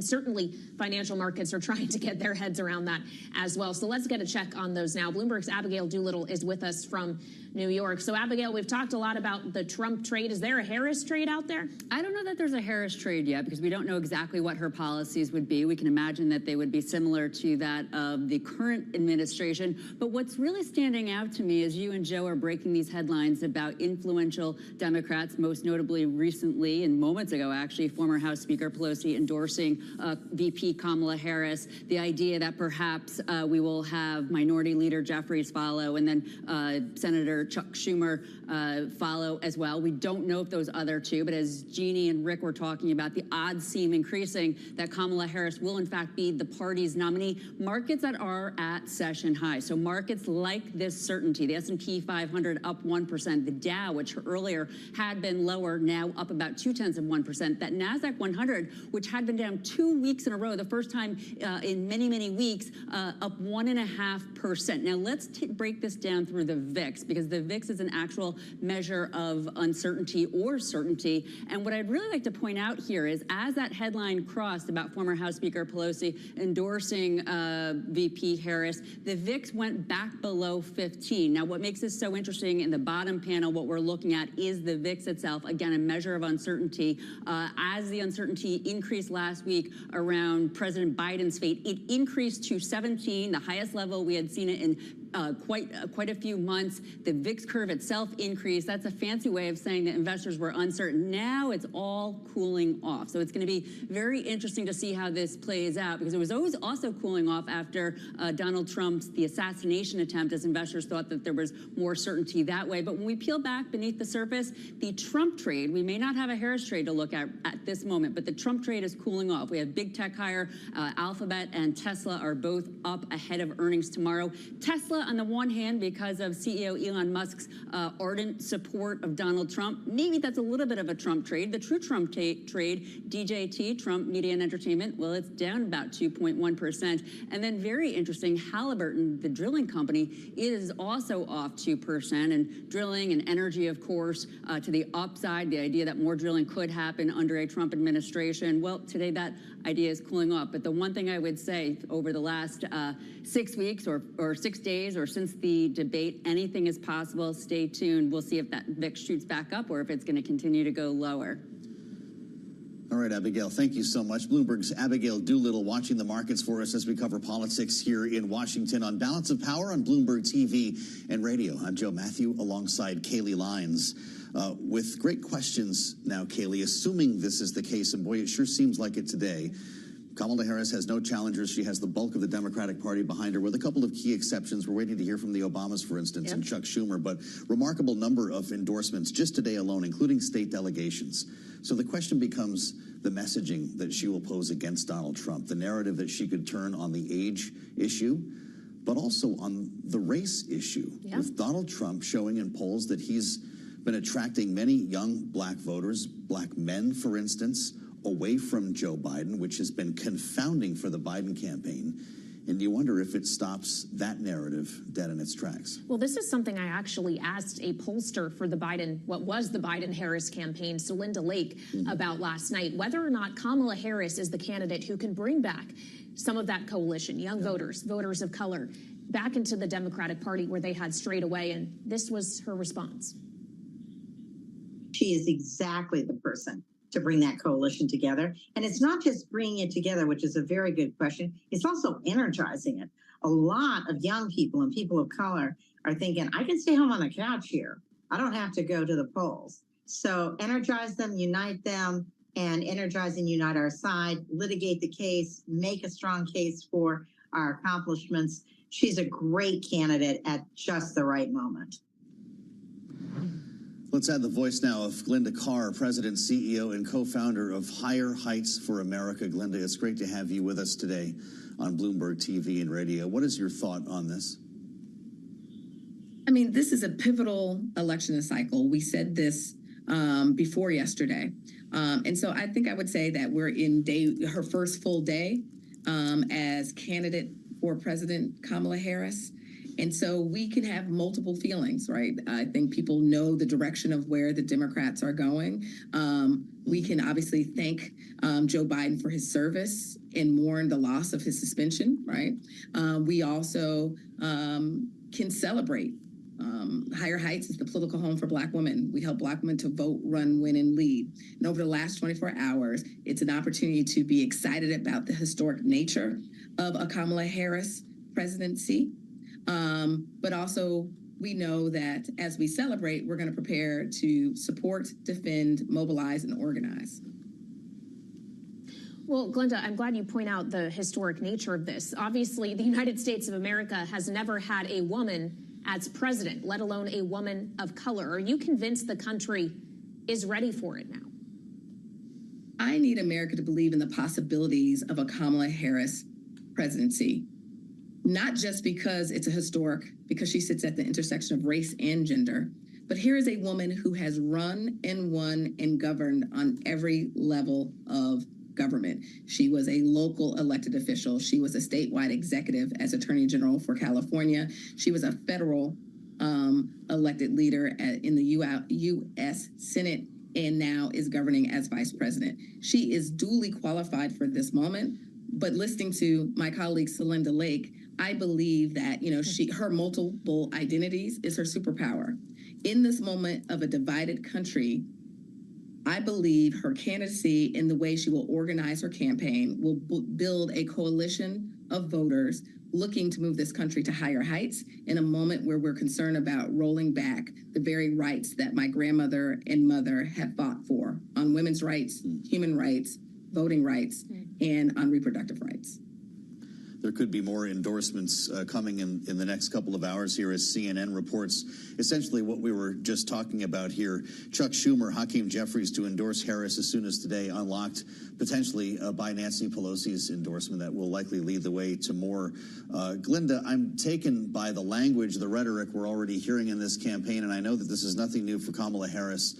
Donald Trump specifically mispronounces her name on purpose, and his campaign is now referring to her. This is from a co-manager of the campaign, not even Donald Trump himself, referring to her as Laughin' Kamala. We heard Cacklin' Kamala coming from Donald Trump on the podium. These tropes, does she acknowledge them or move on? I think that's the work of organizations like Higher Heights on two fronts, calling out the racism and sexism in this moment, but also the mis and disinformation that has swirled around Kamala Harris. Particularly, there is a portion of this country that has created it politically toxic and racially divisive times. I think most Americans want an election where we are fighting and debating on values, on policies, and on the direction of this country. And I think you're going to see a growing course of not only just Black women, but Americans who are going to call out Trump and his supporters on creating unnecessary, negative attack on Vice President Harris. Well, Glinda, as you talk about the values of this group of voters in particular, what we've been talking about for this entire election cycle is how ultimately the outcome could be just about turnout, about whether voters in key swing states actually show up and cast a vote. What are the values, what are the issues that drive turnout this cycle for this group? Voters are concerned about the direction of this country, first and foremost. People are ready for a new direction in this country. As it relates to the work of Higher Heights, organizing Black women, when they're fired up, which given what we've seen over the last 24 hours, Black women do not organize themselves to the polls. They also bring their house, their block, their church, their sorority, and their union. I believe that a Kamala Harris presidency will also ignite the possibilities of leadership of young voters and a coalition of voters that come from different parts of this country, social economic backgrounds that have a common goal about making sure that we are creating economically thriving, educated, healthy, and safe community for all Americans. And in this moment, I believe in the possibilities of Black women leading America. We need to have direct conversations with those that we live with and our neighbors about the direction of this country and what the work will need to be done to ensure that we are having a free, fair election where voters can vote for the candidate that they believe is best suited in this moment. Will her record as a prosecutor hurt or help her with the Black community and with the electorate at large? I think it's important to say the first thing that Vice President Harris said yesterday in her statement was she wants to earn the vote of Americans. And that is her work, to talk about her record, which is broad. Again, I said this is a woman who has run, won, and governed on all levels of government. And she's going to make the case that her portfolio of work, her portfolio of accomplishments, and her vision for this country will create a value-based case of how she's going to earn the votes of Americans across this country. Glenda, obviously we focused pretty much all of our conversation today on Kamala Harris being a presidential candidate, but I know at Higher Heights you're focused on elevating Black women in all areas of government. What do you expect the trickle-down effect of her candidacy, or potentially we could be talking about her presidency one day, will have for others to follow her? The late Shirley Chisholm, the first Black woman to serve in Congress, once said, "I have faith in America." I certainly believe that my fellow Americans have wavered in that in the last couple of years, given the turmoil of our democracy. Kamala Harris's candidacy will energize not only Black voters and Black women, but a coalition of voters that will create a wave to elect a very diverse group of candidates that are running across this country, including her ability to support electing 2 Black women to the U.S. Senate. Currently, there have only been 2 Black women elected and serving in the United States House of Representatives in 1992, Carol Moseley Braun being the first Black woman to serve, and it almost took 20 years to have the second, which was Kamala Harris in 2016.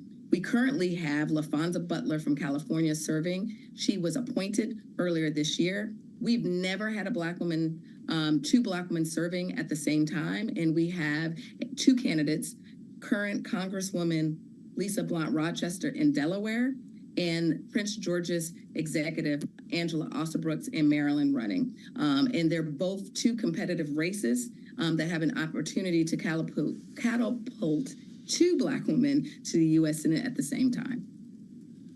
Well, Glenda, we're glad you could join us today. Glenda Carr of Higher Heights for America PAC, thank you for the insights and what is clearly the best backdrop we're going to get all day here on Bloomberg TV. It's great to have you as part of our conversation. I'm Joe Matthew alongside Kaylee Lyons with a lot of questions, but many of them answered during the time of this broadcast, Kaylee, and maybe later on today. We're waiting on Hakeem Jeffries, Chuck Schumer. The Obamas, I guess, may be a little bit different. They're not actually office holders here in Washington, but these are the endorsements that will close the deal. Yeah, now that Speaker Emerita Nancy Pelosi has come out with a full-throated endorsement for Kamala Harris, the question is, did we just have an open convention, if you will, but it only lasted for the last 24 hours, since it's been almost exactly that amount of time since Joe Biden exited this race? Isn't that true? We'll bring in 2 more voices covering this story. The best of Bloomberg, Julie Fine, our Texas bureau chief, and Gregory Cordy helping to cover politics here in Washington. Great to have both of you with us. Gregory, what are you hearing? Or do we get the likes of Schumer and Jeffries before this day is out? Could this all be done today?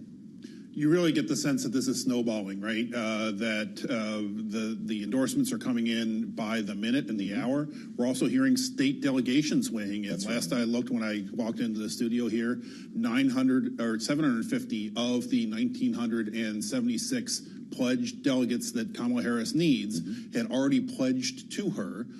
So by the end of the day, maybe tomorrow, we can start calling her presumptive nominee. Amazing. You really get the sense that the party's rallying around her. There was a little bit of a moment where the party had to make a decision. Do we rally around Kamala Harris, or do we have an open process at the convention to let other voices? I think that time's passed. That seems to have been answered. If any other candidate, credible candidate, was going to emerge, they needed to emerge in the first 12 hours. That's passed. We're now coming up on the 24-hour mark since President Biden said he would no longer run again. This is very quickly rallying around Kamala Harris as the party's nominee. Well, of course, it's not just about endorsements. It's also about donations. Julie, we knew that Act Blue raised some $50 million from Democratic donors, or those are the figures that Act Blue reported in the 7 hours after Kamala Harris announced that she did intend to compete for the Democratic nomination. Now, Politico reporting this hour that a super PAC linked to Biden, Future Forward, received 150 million new commitments from Democratic donors after he announced he would step aside from the race. What is the money telling us here? Well, the money's telling you you're going to get more money. Once you see donors hopping on, then ones that were hesitant or ones who were waiting, you know, donors saying, is it going to be Bashir? Is it going to be this person? Is it going to be that person? It's likely going to be Kamala Harris. So now you've got donors that are all moving in the same direction, which is really helpful for the Democratic Party. So I think the fact that the vice president really solidified her support so quickly. You know, you just heard Gregory talking about delegates. Texas has more than 270 delegates, 273. This is a state. They're meeting tonight, and they're going to decide their path forward. So by the time they meet, they're going to see all this money going in her direction and all these delegates going in her direction. So this is very good news for a Democratic Party that was seeing some of their donors dry up. Julie, how much of a concern should it be for Democrats to appear that like this is a coronation? Donald Trump is already calling them out for stealing, quote unquote, I'll give you air quotes on camera here, the election from Joe Biden. The lack of a contest for people who haven't been paying a lot of attention means what? Well, I think it's going to be frustrating for some people. I spoke to an independent yesterday who said, can't we just have a minute here to try to see what happens? But at the end of the day, I think, like many others, they're going to fall in line or they're going to stay home. Most likely, a lot of voters that lean Democrat, if they're frustrated with the process, likely will fall in line. And when they look at... It's really an insight into the decision-making process of the person at the top of the ticket. So whether or not we get somebody who moderates the ticket by moving to the center, somebody who can nail down the progressive wing of the party, maybe geographical balance, gender or racial balance, whatever those criteria are that she's considering in this mix, that'll be kind of give an insight of how she's going to govern. She has until the convention to make that decision. We saw Donald Trump wait until literally the moment of the roll call to say who he was going to ask his delegates to nominate as vice president. But she might have less time than that. We're still waiting on the party to decide whether or not they're going to nominate Kamala Harris at the convention or whether they're going to do so in some kind of virtual roll call vote to meet some of these ballot lines that are still a little iffy. So this is something that she's got to turn her attention to pretty quickly if she's going to do all the vetting that you want to do of a vice presidential nominee. All right, Bloomberg's Gregory Cordy and Julie Fine, thank you so much for joining us as we mark now 24 hours since the moment the world seemed to change. Joe Biden not seeking re-election. And of course, the endorsements for Kamala Harris have continued to pour in. Just this hour, we heard from Speaker Emerita Nancy Pelosi with her endorsement. And apparently, we're about to hear from the House Democratic leader Hakeem Jeffries, CNN reporting that he and Chuck Schumer could endorse as soon as today. And Hakeem Jeffries is set to hold a presser in just a few minutes at 2 p.m. Eastern, Joe. Yes, indeed. We'll have ears on it for you here in Washington. Indeed, and we'll continue our coverage of the political and economic outlook later on this evening. Joe and I will be back for the 5 p.m. edition of Balance of Power right here on Bloomberg TV and radio, so make sure to join us then. This is Bloomberg.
Bloomberg Business Week. Insight from the reporters and editors who bring you America's most trusted business magazine. Plus, global business, finance, and tech news as it happens. Bloomberg Business Week with Carol Masser and Tim Stenevec on Bloomberg Radio. And a very good afternoon, everybody. Live on radio, TV, YouTube, Bloomberg Originals. This is Bloomberg Business Week for this Monday, July 22nd. And we have got a rally underway in technology and mega caps as investors get ready for kind of a big week when it comes to earnings in that group. So we've got Tesla and Alphabet both reporting. Yeah, we're also going to continue to digest the news of President Biden bowing out of the November race. That is certainly top of mind. We'll have coverage on that throughout the hour. And so coming up, Carol, we're going to start with what policies under a President Harris would look like versus under a President Trump. I do feel like today is a moment to kind of take a breath, take a pause, and just kind of figure out where we go politically, because there's still a few months to go until we actually place our ballots and place our votes, if you will. Having said that, we're also going to, though, talk a little bit about the Trump trade. We talked about that over the past week or so, the Harris trade, the election trade overall, what that November outcome really, really means for the financial markets and for investing. Oh, plus, you got to follow the money and just see where the money has gone, especially over the last 24 hours. The cash race is certainly on. When it comes to the campaign, we're going to get a tally a bit later in the program. All right, lots to come, certainly over the next 60 minutes and then some. First up, though, let's get you caught up to date when it comes to the trade on this Monday. Let's turn things over to Charlie Pellet. Hi, thank you very much. We have got stocks advancing back to work Monday. Significant change in tone from last week. A couple of big round numbers here with NASDAQ back above 18,000 as of now. The Dow at 40,402 as of now, advancing by 0.3% on the Dow. S&P up 58 to 55.62, a gain right now of 1%. NASDAQ up 1.6%. The NASDAQ 100 index up 1.5%, while the Russell 2000 is up now by 1%. 10-year, 4.25%, with the 2-year right now, 4.52%. Gold down 0.3%, 23.93 the ounce. And West Texas Intermediate crude trading back below $80 a barrel today, down by just about 0.3%, lower by 24 cents a barrel, 79.89 on WTI. Bottom line here, stocks are rebounding after their worst week since April as investors look beyond Joe Biden ending his re-election campaign to focus on the start of the tech earnings season. Case in point, Alphabet and Tesla both report tomorrow. In the meantime, keeping an eye on Mattel shares, the toy maker surging after Reuters reported that private equity firm L. Catterton has approached the toy maker with an acquisition offer, citing sources. Right now, we've got Mattel surging by 16.2%, Hasbro up by 1.8%. So again, recapping, stocks higher. S&P right now up 1.1%. I'm Charlie Pellet, and that is a Bloomberg Business Flash. All right, Charlie, thank you so much. While we do not want to get ahead of ourselves, to be fair, it is smart to be researching what a Kamala White House might be like and to be thinking about the policies that could impact every aspect of our world based on the outcome of that U.S. presidential race. On that race, the vice president now likely, it seems like there's a lot of support. I think it's fair to say likely. I think it's fair to say. It's becoming more and more likely, whoever endorses her next, right? Yeah, we're talking about Kamala Harris, expected to be the Democratic presidential candidate. We're not quite there, but it does look like it's pointing in that direction. Earlier today at a White House event, staying mum about it all, except when it comes to President Biden. And I am firsthand witness that every day our President Joe Biden fights for the American people, and we are deeply, deeply grateful for his service to our nation. That's Vice President Kamala Harris earlier today from the White House. Many sectors, from banks to EVs to big tech firms, likely will face a status quo policy environment under Vice President Kamala Harris if she were to win the presidential election in November. So writes Bloomberg's Nathan Dean. He's Bloomberg Intelligence Senior Government Analyst, and he joins us from our Washington, D.C. bureau. Nathan, good to see you this afternoon. So the first question is, what might a Kamala Harris White House and administration mean when it comes to policies and changes from what we saw or are seeing with a Biden administration, a Biden White House? Yeah, so that's a great question. You know, we're telling clients this election was really about three things. The first is tariffs, second is taxes, and the third is the sector impacts. Now, when it comes to tariffs, you have this binary choice between President Trump, who has said 60% tariffs on items from China, but Kamala Harris, as a senator, was somewhat skeptical of the Canadian-U.S.-Mexico agreement and also the Trans-Pacific Partnership, and largely due to climate change concerns. So there's a little bit of difference between her and Biden on tariffs. When it comes to taxes, well, we actually view that President Biden moved closer to Kamala Harris's positions on taxes than she did to his when he became president. So I would anticipate a continued focus on lower to middle income consumers, because remember, the Trump-era tax cuts expire at the tail end of 2025, and there's going to be a lot of tax debate on how to keep those going forward, which I think is what Kamala Harris would want to do. And then when it comes to the sector impacts, when it comes to banks, EVs, TMT, technology, antitrust concerns, it's largely status quo, because a lot of the regulatory leadership that President Biden has in place right now, we think is very indicative of what a Kamala Harris presidency would look like. And because a lot of those proposals are already underway,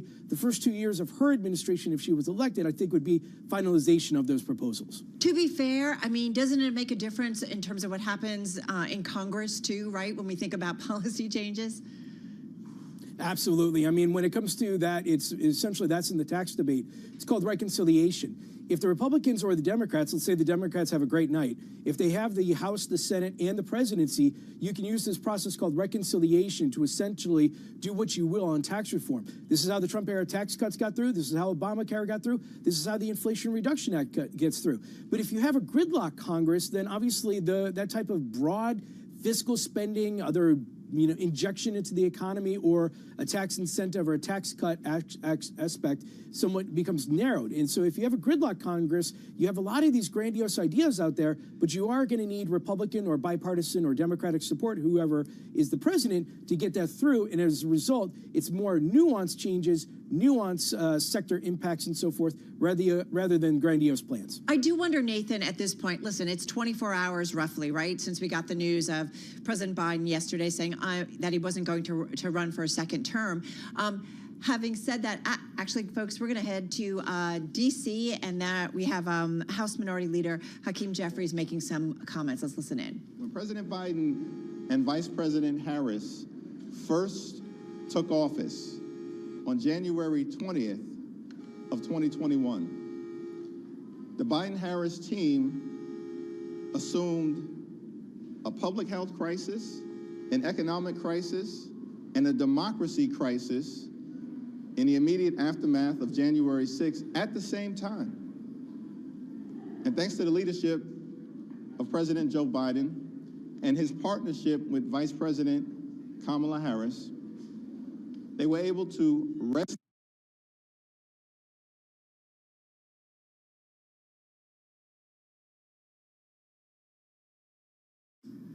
All right, obviously having a technical problem. House Minority Leader Hakeem Jeffries making some comments from the Capitol. We'll try and take you back there. And let's see, do we have it again, guys?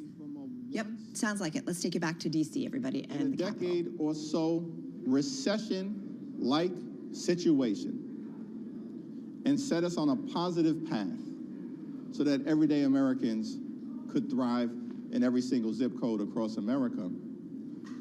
Thanks to the leadership of President Biden and his partnership with Vice President Harris, dignity and decency and a democratic way of life was restored to the Oval Office and 1600 Pennsylvania Avenue.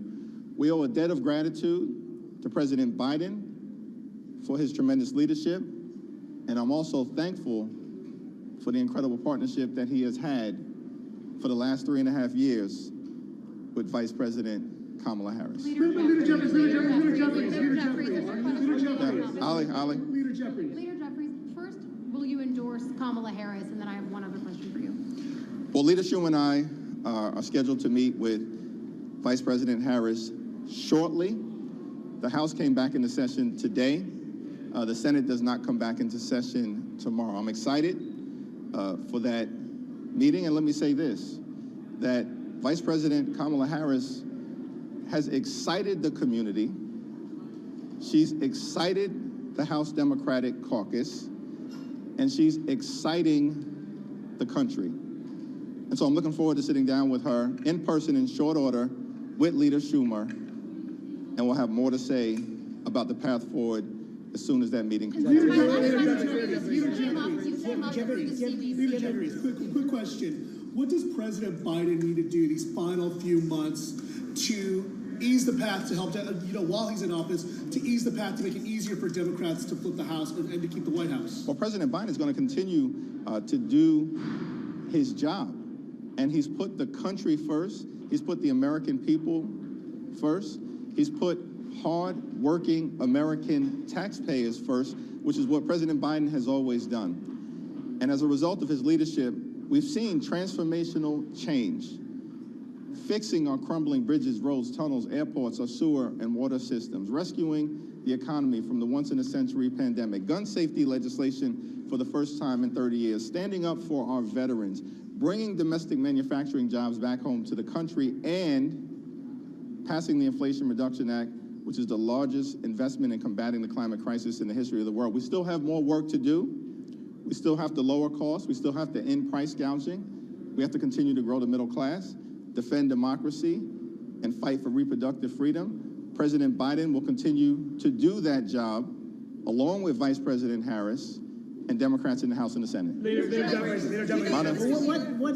has been a few weeks of very intense discussions about Biden being at the top of the ticket. What light can you shed to the American public about the concerns that you conveyed to the president about staying on the top of the ticket? It's a private conversation with President Joe Biden that will remain private. Mr. Leader, I mean, there has been a lot of reporting about what was said and wasn't. So just for the record, can you just be clear? Did you ever tell the president that he could hurt Democrats' chances at taking back the majority if he stayed in the race? And secondly, what do you say to those, whether it's Ron Klain or congressional Republicans, who claim that Democratic Party leaders or elected officials pushed the president out? President Joe Biden is a heroic, patriotic, and transformational figure. And he will go down in history as one of the greatest public servants of all time. That much is clear. I had a private conversation with President Biden to express the perspectives that were wide-ranging of the House Democratic Caucus. That conversation will remain private. In terms of my Republican colleagues, former President Donald Trump and extreme MAGA Republicans are having a meltdown right now. A complete and total meltdown. Why?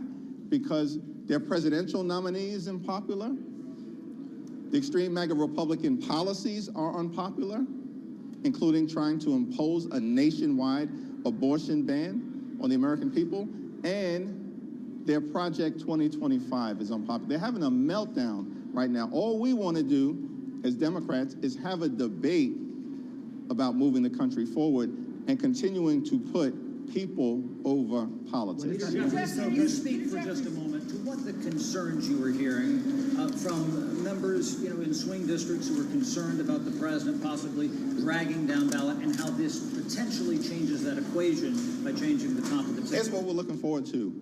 We are going to do everything we need to do as House Democrats to win back control of the House of Representatives and vacate the extreme MAGA Republican majority on November 5th.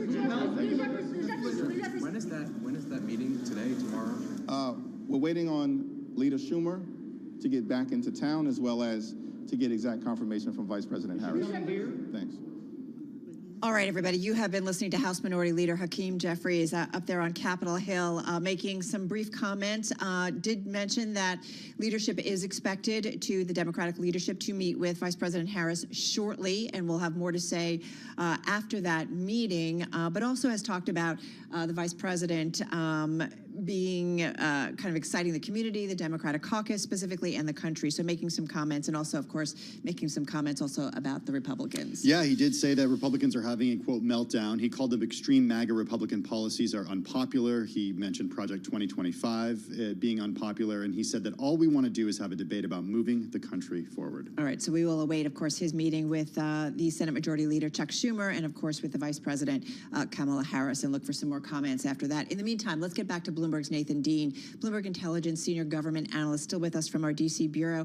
Hey, Nathan, like you, like all of us, we continue to listen to various comments, certainly right now from the Democratic Party. How do you kind of parse through what's being said politically as you try to figure out what might be impacting policy, rules, regulations, things that are important to the Bloomberg audience right now?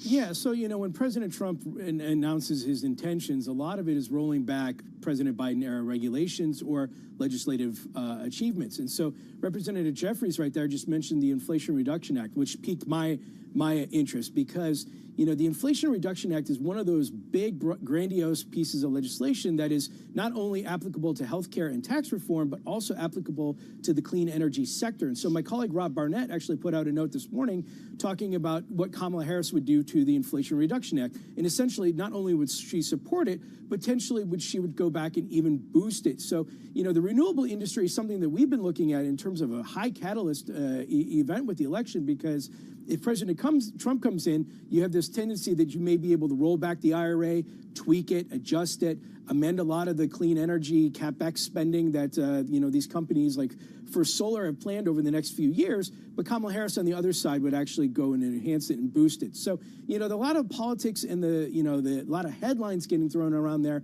But we ultimately just have to ask, these statements come out, these questions come out, how do you get it through Washington? Nathan, what about when it comes to energy, for example, and what happens to energy companies under a Kamala Harris administration versus a President Trump administration? Yeah, so, the thing here is we often tell our clients to remember that there are three ways that things get through Washington. First is legislation. You don't need to be me to know that gridlock happens in Congress all the time.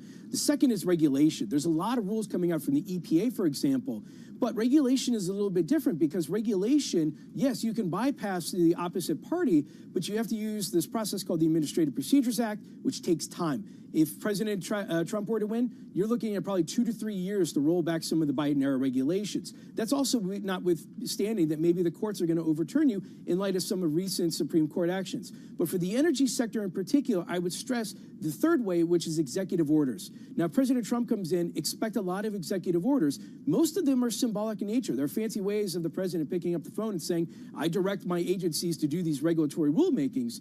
But there's always this headline risk, or that other 15%, which is like the LNG pause and so forth, where the power of the presidency is more powerful. So the energy sector does have some aspect that falls into that executive order bucket. I think the risk is there if President Trump wins.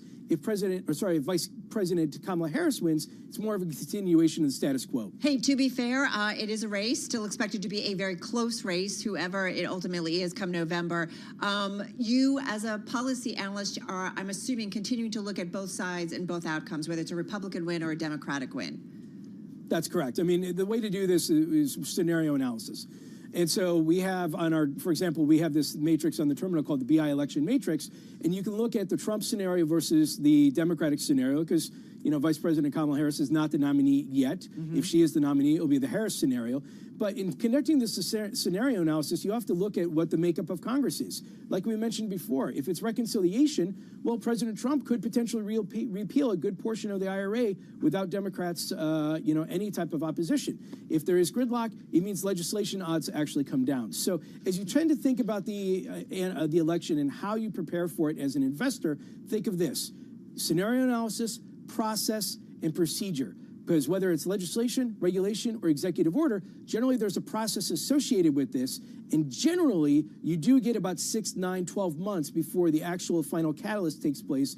And so you can actually then plan accordingly to that. Well, you've set us up so well for our next conversation. Nathan Dean, thank you so much. He's Bloomberg Intelligence Senior Government Analyst with us, joining us from our DC Bureau, so talking about some of those outcomes. So let's get a little bit more in terms of what investors might be thinking about on this Monday. So that's where we go now, to the financial markets and how this past weekend's political developments changed the outlook. With more on that, we're going to bring in Bloomberg Intelligence Chief Equity Strategist Gina Martin-Adams, who joins us from New Jersey, and Bloomberg News Chief Correspondent for Global Macro Markets, Liz McCormick, here in our studio. Gina, I do want to start with you because on the equity side, we're certainly seeing a rally underway today.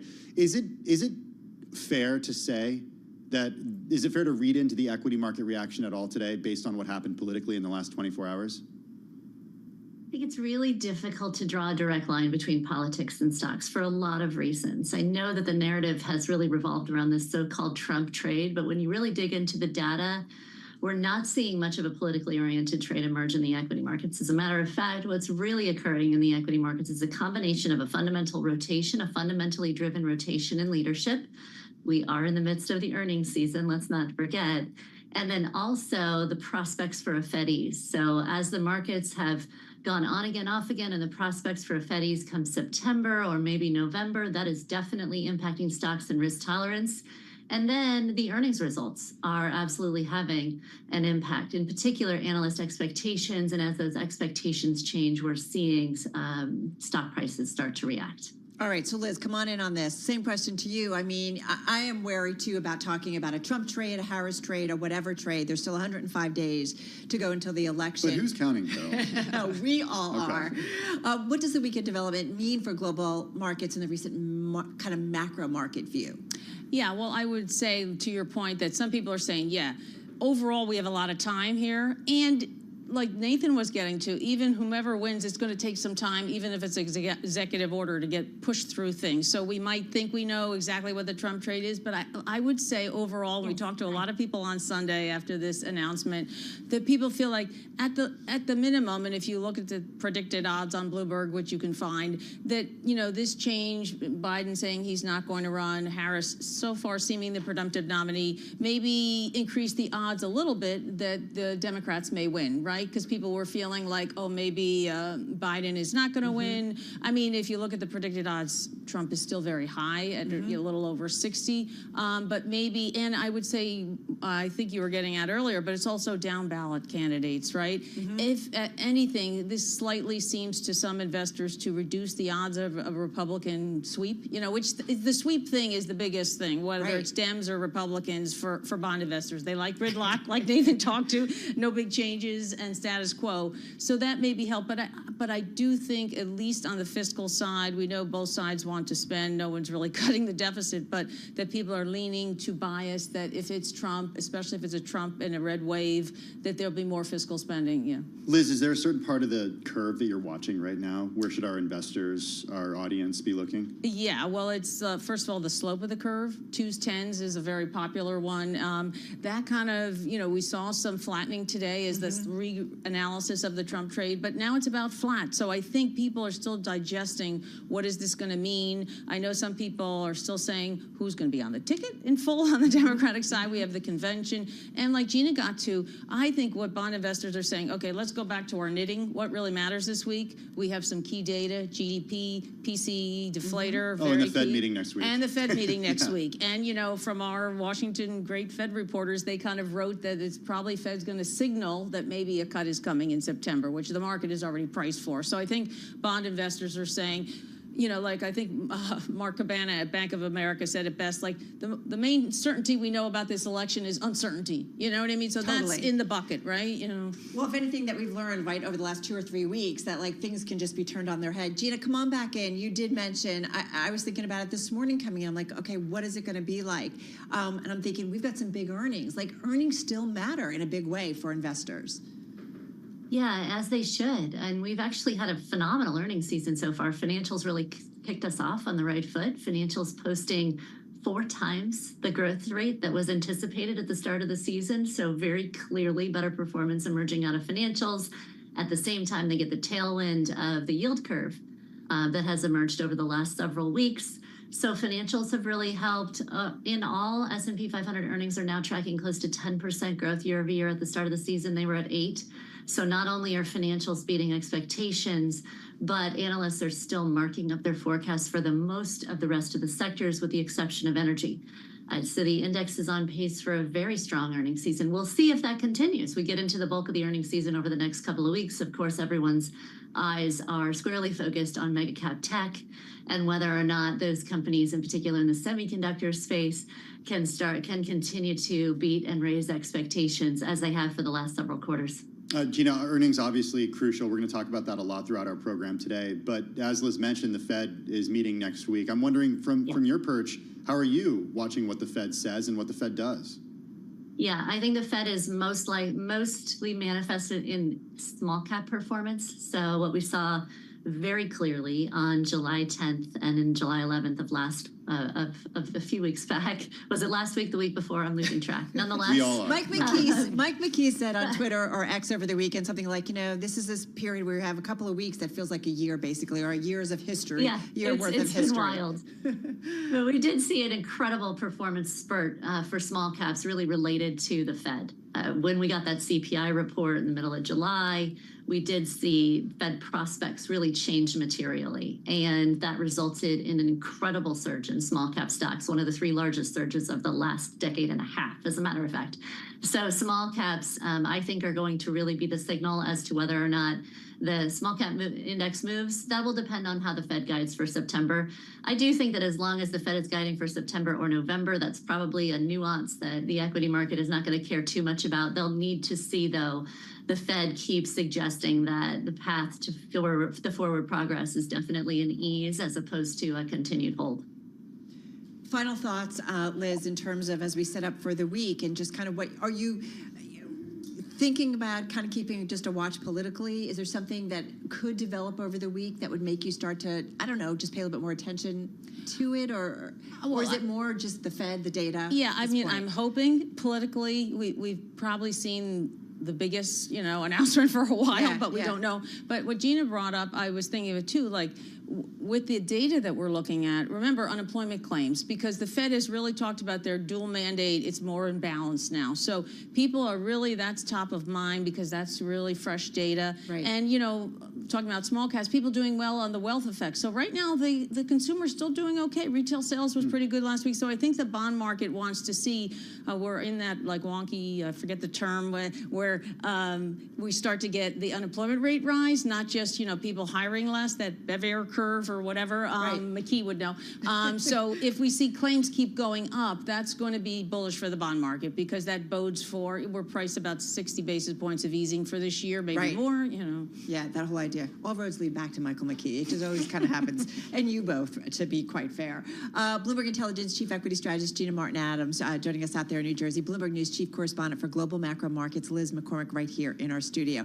Now we want to get to kind of what the Republican campaign might be thinking at this point, Tim. Okay, so everybody remembers where they were when the news came out that President Biden was dropping out of the U.S. presidential race. It's not something that has happened a lot in our history. And while much has been said and covered about the news and about Vice President Kamala Harris, who may very well likely be the Democratic nomination, 4 weeks out from the DNC. The other focal point, though, Carol, is what it means for the Republican presidential candidate Donald Trump and, of course, his party in the race for the White House. All right, so let's get to that side of the story. With us, he's been very busy. Rick Davis, Bloomberg Politics contributor, partner at Stone Court Capital. He served on the presidential campaigns of President Ronald Reagan, President George H.W. Bush, and Senator Bob Dole. He served as Senator John McCain's national campaign manager. Rick joining us from D.C. I know you've been nonstop with our politics team. What must the Republican team be thinking? What must the Donald Trump team be thinking at this hour?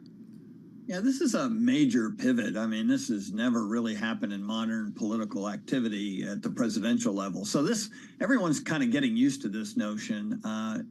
There was a warm-up act. Everybody knew there was a lot of pressure on President Biden to withdraw. So, polls started getting made and whatnot on the Republican side to sort of figure out what a race with Kamala Harris would look like. But, think about it. Donald Trump has invested the better part of, almost 4 years beating up on Joe Biden. He ran an entire campaign against him and never let up. Once Joe Biden became president, never recognized Biden as the president, never, was willing to create any kind of comedy between the two. It's been a nonstop campaign. All of that is now in the garbage can. Donald Trump's heavy investment into hoping for a rematch has now gone by the wayside. And this is a completely new animal. Frankly, Vice President Harris has a chance now to define herself before Donald Trump and his campaign has a chance to do it to her. And that's really the urgency that exists today, is getting her out and getting her having a conversation with American voters who really don't know her as well as they know Donald Trump. Well, Rick, I remember back in 2008 when John McCain was running against then Senator Obama. There was a moment in one of the debates because the candidate at the time, Obama, kept comparing him to George W. Bush. And he did say to Obama and to the audience and to the nation, I am not George W. Bush. Is there a way that Kamala Harris will have to repeat that over and over again because she is closely associated with President Biden? That's right. I mean, ironically, John McCain was George W. Bush's worst nightmare when it came to a senator on Capitol Hill, opposing a lot of his initiatives and also having run against him in 2000. And so, yet, you sort of take, you take the legacy of the existing administration, in that case, 2 terms of George W. Bush, and it's a bit of a burden to you. Right now, there's no question that Kamala Harris will look into this race as the insurgent, as the underdog in this race against Donald Trump. He is running as an incumbent. You saw the picture of the White House behind him when he gave his acceptance speech at the Republican convention just a few days ago. And so she has a chance to distance herself on things that matter. There's no question that she has a moment here where she can say, you know what, I wasn't in the room when the Gaza plan was discussed, and not sure I'd do it that way, but I respect what Joe Biden's doing, but it isn't me. She can do that on a whole number of issues like the border or taxes, and create a little bit of that distance that, at least when the voter's mind, gives them the impression that she is independent and they can't rely on just the Biden record as a frame of reference. Hey, Rick, House Minority Leader Hakeem Jeffries just moments ago, or at the top of our hour, said extreme MAGA Republicans are having a complete meltdown. What are you hearing from your Republican sources and sources within the party about, are they having a meltdown? Yeah, it's look, they were having a meltdown right after Donald Trump got convicted on 34 counts of felony crimes. Then they had an ovation when President Biden messed up his debate so badly. Then they had an ovation at the convention. I think J.D. Vance was a great pick, and Donald Trump did a terrific job. Now they're having a meltdown. I mean, that's just nature of politics. You have highs and lows, and you can't take either one of them too seriously. But yeah, they have to reset this whole campaign. I mean, at one point in the last week, they were looking at states like New Hampshire and Virginia and other sort of states that the Democrats won in 2020 as potential pickups, broadening the map, giving them a better chance to win. I'm not sure they're going to be there today, and it may revert back to the same 6 or 7 swing states that we've been talking about for really quite some time. I think you got to assume that this race has been sort of reset in a dead heat, and we're starting all over again, beginning today. Who are the voters that Harris, if she is indeed the top of the ticket, who are the voters that you think she could attract that Joe Biden wouldn't have been able to attract? Mostly the Democratic base right now. I mean, we have to remember the biggest problem Joe Biden had was he wasn't getting the support of the Democrats. And we've talked a lot about black males between 18 and 25 who were moving to Donald Trump, Hispanic men moving to Donald Trump, a lot of white Democrat supporters outside the suburbs were starting to move to Donald Trump, and they were moving there not because they liked Donald Trump necessarily, but because they did not like Joe Biden. And so if she can get the base to snap back and start with a solid Democratic base, and that's what she has to do initially, is to consolidate the party around her, which I see her doing very effectively today. Lots of endorsements, a lot of people talking about how they're backing her up, a lot of money pouring into her campaign. If she can just do that, she gets to be status quo ante, where, it's a 50-50 race between Democrats and Republicans. And I think the key group to watch that I've been watching all along during the campaign are these double haters, people who didn't like Biden and didn't like Trump. Now they don't have Biden to hate anymore, so maybe they'll fall in love with Kamala Harris and start to shift that way. It was my follow-up question to you, so you answered it. Rick, so appreciate it. We know you've been doing double duty for us, so thank you so much. Really appreciate you coming on. Rick Davis, Bloomberg politics contributor, partner at Stone Court Capital, as we mentioned, has worked on several presidential campaigns and also served as Senator John McCain's national campaign manager. So appreciate his time today. Hey, coming up, we're going to tell you where the money has been flowing in the last 24 hours politically. Before that, though, a check on the latest world and national news. We got Amy Morris in the Bloomberg 99.1 Newsroom in D.C. Hey, Amy. Hi there, Tim. Former House Speaker Nancy Pelosi has endorsed Vice President Kamala Harris for president. House Minority Leader Hakeem Jeffries says Harris has excited Democrats across the country. Vice President Harris made her first public appearance after President Biden dropped out of the race for the White House. She spoke at the White House during an NCAA event that would honor championship teams, but she opened her remarks talking about how she got to know President Biden before he was president through his son, Beau. The qualities that Beau revered in his father are the same qualities that I have seen every day in our president. Vice President Kamala Harris at the White House. Democrats have raised more than $50 million online following Joe Biden's exit from the presidential race. Today was the first congressional hearing on Capitol Hill into the attempted assassination of former President Donald Trump. The House Oversight Committee heard from Secret Service Director Kim Cheadle, who took full responsibility for any security lapses. The assassination attempt of former President Donald Trump on July 13th is the most significant operational failure of the Secret Service in decades, and I am keeping him and his family in my thoughts. Several lawmakers also calling for Cheadle's resignation from both sides of the aisle. Global news 24 hours a day and whenever you want it with Bloomberg News Now. I'm Amy Morris, and this is Bloomberg.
It's 2:40 on Wall Street. We do check markets all day long. Here at Bloomberg, we have got the Dow, the S&P, NASDAQ 100 index, Russell 2000, all advancing.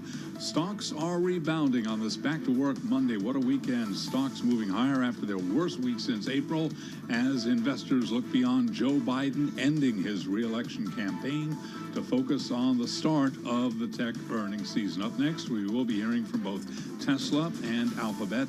S&P right now advancing 64 points to 5569, up 1.2%. The Dow up 141 points, up by about 0.4%. NASDAQ now higher by 308 points, a gain of 1.7%. Russell 2000 index of small cap shares up 1.2%. 10-year, 4.25%, with a 2-year that's yielding 4.52%. Gold down $6 the ounce, down 0.3%, $23.94 right now on the precious metal. And West Texas Intermediate crude below $80 a barrel, $79.78, down 0.4%. Krispy Kreme will remain a minority shareholder in Insomnia Cookies with a roughly 34% stake. Donut maker Krispy Kreme has sold its majority stake in late-night cookie seller Insomnia Cookies to private equity firms Verlinvest and Mistral Equity Partners. Krispy Kreme shares, they are lower today. We got Krispy Kreme down by 3.8%. Again, recapping, S&P up 64, a gain of 1.2%. I'm Charlie Pelleton. That is a Bloomberg Business Flash. All right, Charlie, thank you so much. Well, you know the presidential race is on. We know it took an interesting turn this past weekend. That is certainly one way to describe it. It was like, what? Interesting. How many times have people like, where were you when the news That's came out? how it's going to be for the rest of our lives. It really is. It is one for the history books, Yeah. right?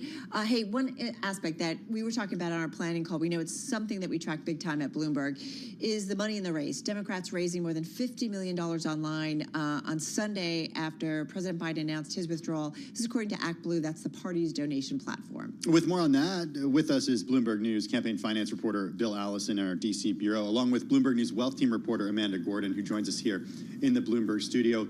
Bill, I do want to start with you and just get an understanding for the different pots of money that exist right now and where money, that's donated to Act Blue goes versus money that was already in the campaign's coffers, the Biden campaign's coffers, which was around $96 million. Yeah, the $96 million, that was the cash they had on hand when they started July with. And that's kind of the best kind of money you can have. It can be used for, you get the lowest rates on television advertising. It's the most useful money in politics. Compared to, like, for example, super PAC money, which candidates can't coordinate with super PACs, so the spending is done independently.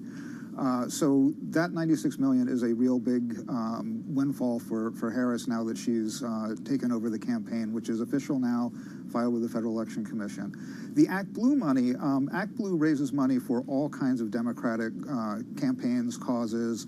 There are nonprofit groups. I mean, it's a single online donation program. And so the $50 million that we saw going through yesterday was, my hunch is that most of it is going to the Harris campaign, but some of it could be going to the Democratic National Committee, some could be going to state parties or congressional candidates. But I would just my hunch is that probably like a very large percentage of that is going to the Harris campaign in reaction to the news. That $96 million, just to follow, that's in the coffers right now. I mean, does that automatically go to Kamala Harris?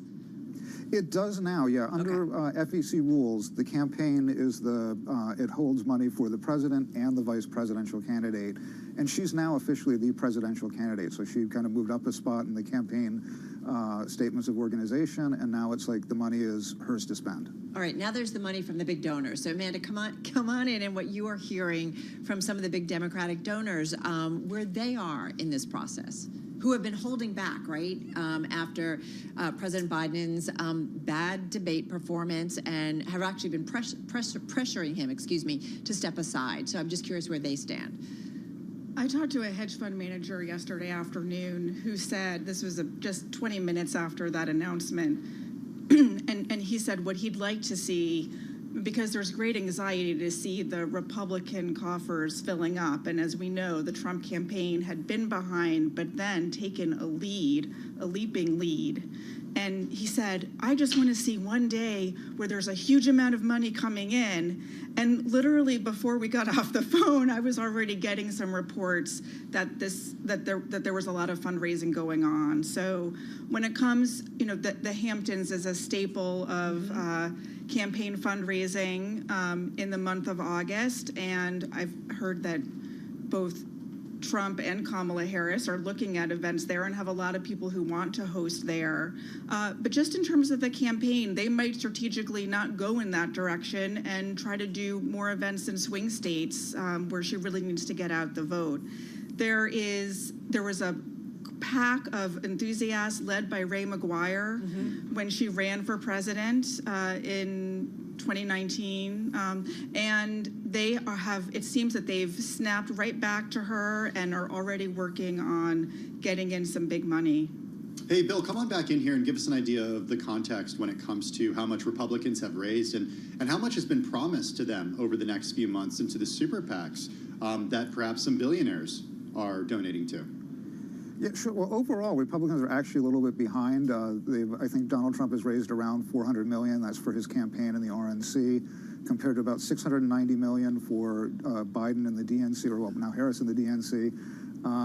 But what's different is the spending. I mean, Donald Trump started July with $285 million in the bank, compared to $240 for Joe Biden. And our understanding is the fundraising really was cut off. Donors were going to withhold $90 million from his super PAC. Now we've just learned that they're going to be getting $150 million from donors who have committed, since the news in the last 24 hours to re-up their or put more money into that super PAC. But Trump has he has a ton of money coming in, and maybe a lot more soon. We've reported that Elon Musk has pledged to put $45 million a month into a super PAC. We won't actually see whether or not he actually has done that, or at least that it's him doing it until October 15th. But that would be just a huge amount of money, and that would go towards a ground game for Trump, which is something that he hasn't really invested a lot of money in compared to what the Democrats are spending. Hey, Bill, are there some kind of trends when it comes to fundraising in presidential years and for the presidential candidates specifically? Does it pick up as we get closer to the race? I'm just curious if there's any kind of ebbs and flows to the process. I know it feels like this cycle it's been very news-driven, whether it's a debate performance, whether it's court outcome. It just feels like it's very news-driven. But I'm just curious, for someone who's watched various presidential cycles, is there some kind of ebb and flow when it comes to raising money? It has been very news-driven, but it's basically, it's like a graph that keeps going up right till Election Day. More money, it comes in bigger and bigger chunks until the end, and especially at the end, it's in October sometimes that we see the really big super PAC donations. Like in the 2020 campaign, I think the Adelsons put 45 million, 50 million into the super PAC that they financed that was backing Trump. And that came in October. So, a lot of those big contributions, we haven't seen anything yet. So, Amanda, more in your world is the idea of these mega donors who perhaps were sitting on the sidelines to see what would happen. You talked to one hedge funder who said he wanted to see a lot of money pour in. You shared that anecdote with us. Now that has happened, do you expect to see more prominent folks within your coverage universe jump in and start to donate more money? Well, I think one of the themes that emerged in reporting on this the past few weeks is that big donors, to some extent, felt powerless when it came to advocating for a change at the top of the ticket. And they are humbled. For example, a grassroots donor that was maybe part of the Act Blue funds yesterday could give $100 for the next, 8 weeks. Big Wall Street donors might have already maxed out for the campaign. That's a good point. Which is the same campaign. It's not like there's a new campaign that now they can give to. So those who want to defeat Donald Trump and sort of are issuing the clarion call that happen, are willing to get their hands dirty and do anything they can. All right, so appreciate both of your times. Bloomberg News campaign finance reporter Bill Allison there in D.C., Bloomberg News wealth team reporter Amanda Gordon. More to come. We're going to get into the 401k rollover mistake that is costing billions. That's next.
Company news headlines on Bloomberg Radio.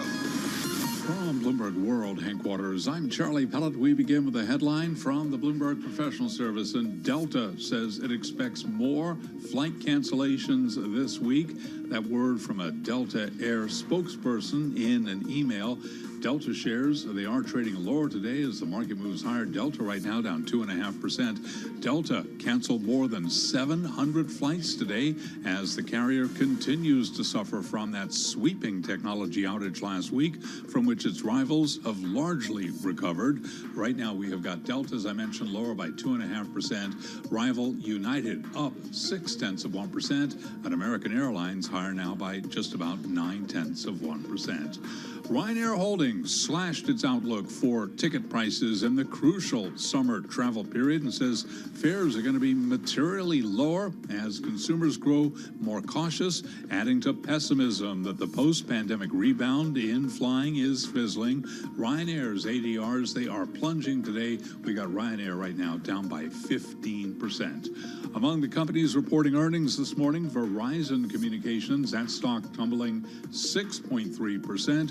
Verizon reported operating revenue that missed analyst estimates as fewer people upgraded wireless equipment. And while shares of Verizon are down 6.3%, we've got rival AT&T down 2.9%, T-Mobile trading lower by 1.5%. Tesla and Alphabet will be among the big tech names scheduled to report earnings tomorrow as they test demand for electric vehicles and artificial intelligence. Right now, we've got Alphabet up 2.5%, Tesla up 5.5%. Those are our top company stories, and this is Bloomberg. You're listening to Bloomberg Business Week with Carol Messer and Tim Stenivek on Bloomberg Radio and Television. It is Bloomberg Business Week. Let's get a check on the latest world and national news. We got any. One term, he has already surpassed the legacy of most presidents who have served 2 terms in office. Our President Joe Biden fights for the American people, and we are deeply, deeply grateful for his service to our nation. Vice President Kamala Harris speaking at the White House at an event to honor college athletes. It was also her first public appearance since President Biden decided to leave the presidential race. Today was the first congressional hearing into the attempted assassination of former President Donald Trump. The House Oversight Committee heard from Secret Service Director Kim Cheadle, who called the incident the agency's most significant operational failure in decades. I would have to get back to you. That is a no. You're full of today. You're just being completely dishonest. Mr. Chairman, Mr. Chairman, I want to. We have to maintain decorum in this committee, no matter how upset we get. Representative Nancy Mace of South Carolina as that hearing got even more heated. Several lawmakers now calling for Cheadle's resignation.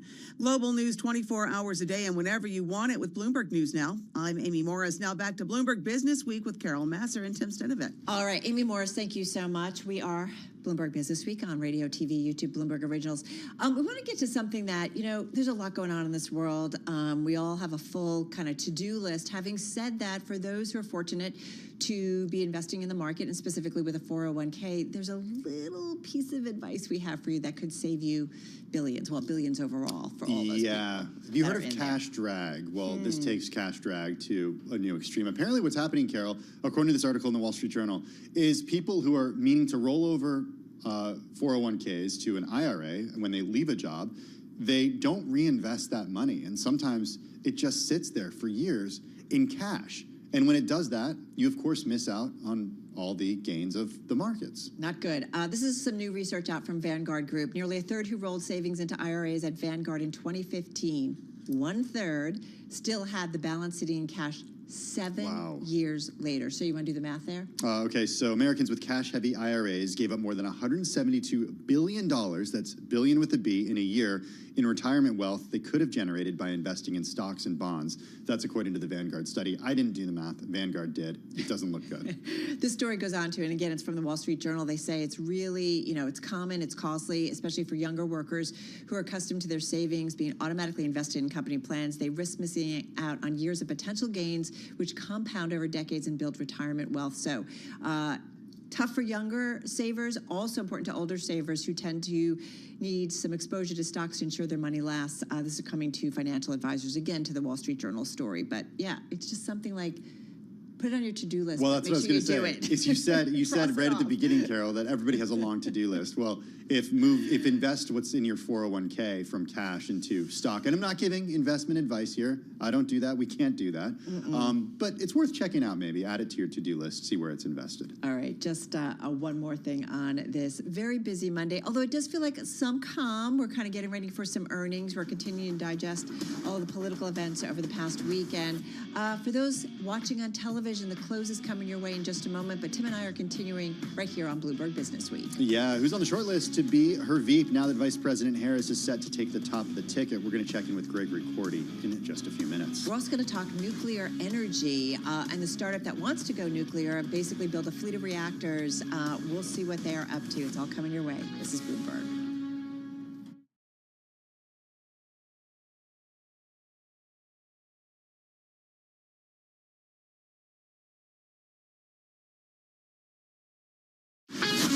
This is Bloomberg Business Week. Insight from the reporters and editors who bring you America's most trusted business magazine. Plus, global business, finance, and tech news as it happens. Bloomberg Business Week with Carol Messer and Tim Stenivek on Bloomberg Radio. All right, everybody, we are just 1 hour away from the closing bell on this Monday, July 22nd. I'm Carol Master along with Tim Stenivek, live on radio, on YouTube, and on Bloomberg Originals. We're watching a market that's bouncing around today. Volatility is definitely back. Yeah, it certainly is. But we're seeing a lot of green on the screen, especially when it comes to the tech trade. The NASDAQ composite up 1.6%, the S&P up more than a percentage point, and the Dow up 0.3%. We're going to talk tech along with some other stuff with Ed Ludlow in just a few minutes. Yeah, looking forward to that. I'm curious what he's hearing out of Silicon Valley when it comes to the U.S. presidential race. On that, who is on the short list to be the vice presidential candidate if indeed President Harris or Vice President Harris could be the presidential nomination for the Democrats? It looks like it's leaning that way, but we are curious about this final ticket and who ultimately ends up on it. Also, Carol, we talk a lot about energy consumption here in the U.S. About 20% of energy comes from nuclear energy. Which always surprised me because I always think there's not a lot of nuclear. No, and but you there know, is a fair amount. Yeah, there is a fair amount. Still, the majority comes from fossil fuels. There is a company out there, a startup, that says it's on a mission to build more nuclear reactors, but easier said than done.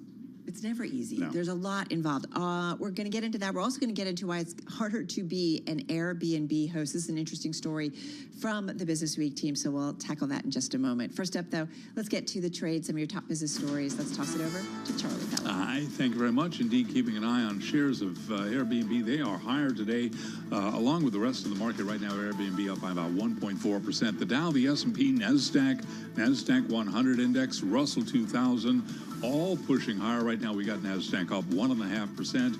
S&P is advancing 1%, up 56 to 55.61. The Dow up 103 right now, up 0.3%. NASDAQ again up by 1.5%. The Russell 2000 index of small cap shares up by 1.2%. 10-year 4.26%, with a 2-year right now 4.52%. Gold down 0.2%, $23.95 the ounce, and West Texas Intermediate crude oil down 0.4%, $79.78 for a barrel of WTI. Investors are rethinking market expectations for the November election, given President Biden's withdrawal over the weekend from the top of the ticket. Ann Berry is founder of Threadneedle Ventures. Tech got a hammering when it looked like J.D. Vance was, being posited as anti-big tech. So we saw the stocks come down. Now that we're not so sure which way this election's going to go, I think some of that popped back as, frankly, the result of Vice President Kamala Harris being put at the top of potentially the ticket for the Democrats. Ann Berry of Threadneedle. Right now, again, we've got the S&P up 57, higher now by 1%. Mattel shares are surging. They're up 17.8% right now. Mattel higher after Reuters reported that private equity firm L. Catterton has approached the toy maker with an acquisition offer, citing sources. Hasbro also said to be discussing whether it should submit an offer. Hasbro shares trading higher as well, up 1.4%. But the big news there, we've got Mattel shares surging by 17.8%. Again, recapping, stocks higher. S&P up 57, up now by 1%. I'm Charlie Pellet, and that is a Bloomberg Business Flash. Hey, thank you so much for that update, Charlie Pellet. Really do appreciate it. Okay, so Carol mentioned we are watching shares of CrowdStrike because they're falling for a 5th day in a row. The only days we care about are Friday and Monday, but I looked back at the HCPI function. It's been down. It's been down, yeah. More than 20% just in the last 2 days. The fallout from a faulty software update from CrowdStrike continues. Delta Airlines coming out and saying that it's canceled 700 flights. As the tech fallout continues, it expects more flight cancellations this week. We just learned that in the last few minutes. Maybe you've been affected by it. As Ed Ludlow writes in the Bloomberg Tech Daily newsletter today, perhaps you were trying to catch a flight that was delayed or canceled, or you walked through New York's Times Square with the eerie sight of blank digital billboards around you. We're going to talk to Ed, who is co-host of Bloomberg Technology on Bloomberg TV, about CrowdStrike. But Ed, I want to start with President Biden's historic announcement over the weekend. Sure. I know it's been on your radar over the last 24 hours. We've heard some prominent tech and Silicon Valley folks weigh in. Elon Musk, David Sachs, spending quite a bit of time on Twitter over the last 24 hours. Supporters of Trump Vance, but how would you characterize the reaction? Because Vice President Harris, former AG of San Francisco, then AG of California, then a senator from California becoming VP, she's got ties to the region. What's the reaction? Yeah, I mean, she's a known quantity, particularly to California-based venture capitalists or sort of technology industry big names at large, right? And, much of the story on our show, Bloomberg Technology, but all over the media has been the growing list of VCs or tech industry people that have publicly endorsed Trump or J.D. Vance. But I think that the backward-looking data is really important, that, historically, more than 3/4 of Silicon Valley, in terms of VCs, probably would back financially or socially or politically the Democratic Party.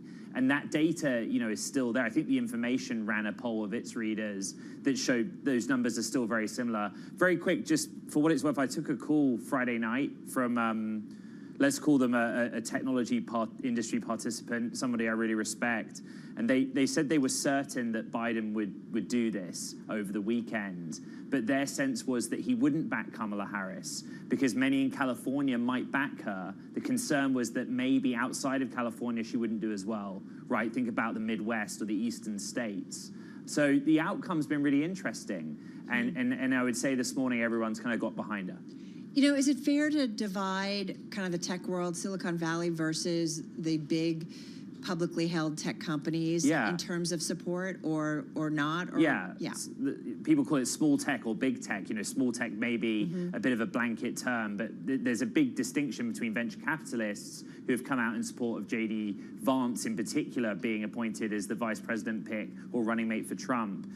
Big tech is a much more difficult area to understand, partly because the companies have such large employee bases. There's a lot of evidence that when the CEOs or founders of those companies at the helm come out in support of a particular candidate, it's alienating, of course, to some of their workforce who may not share that political view.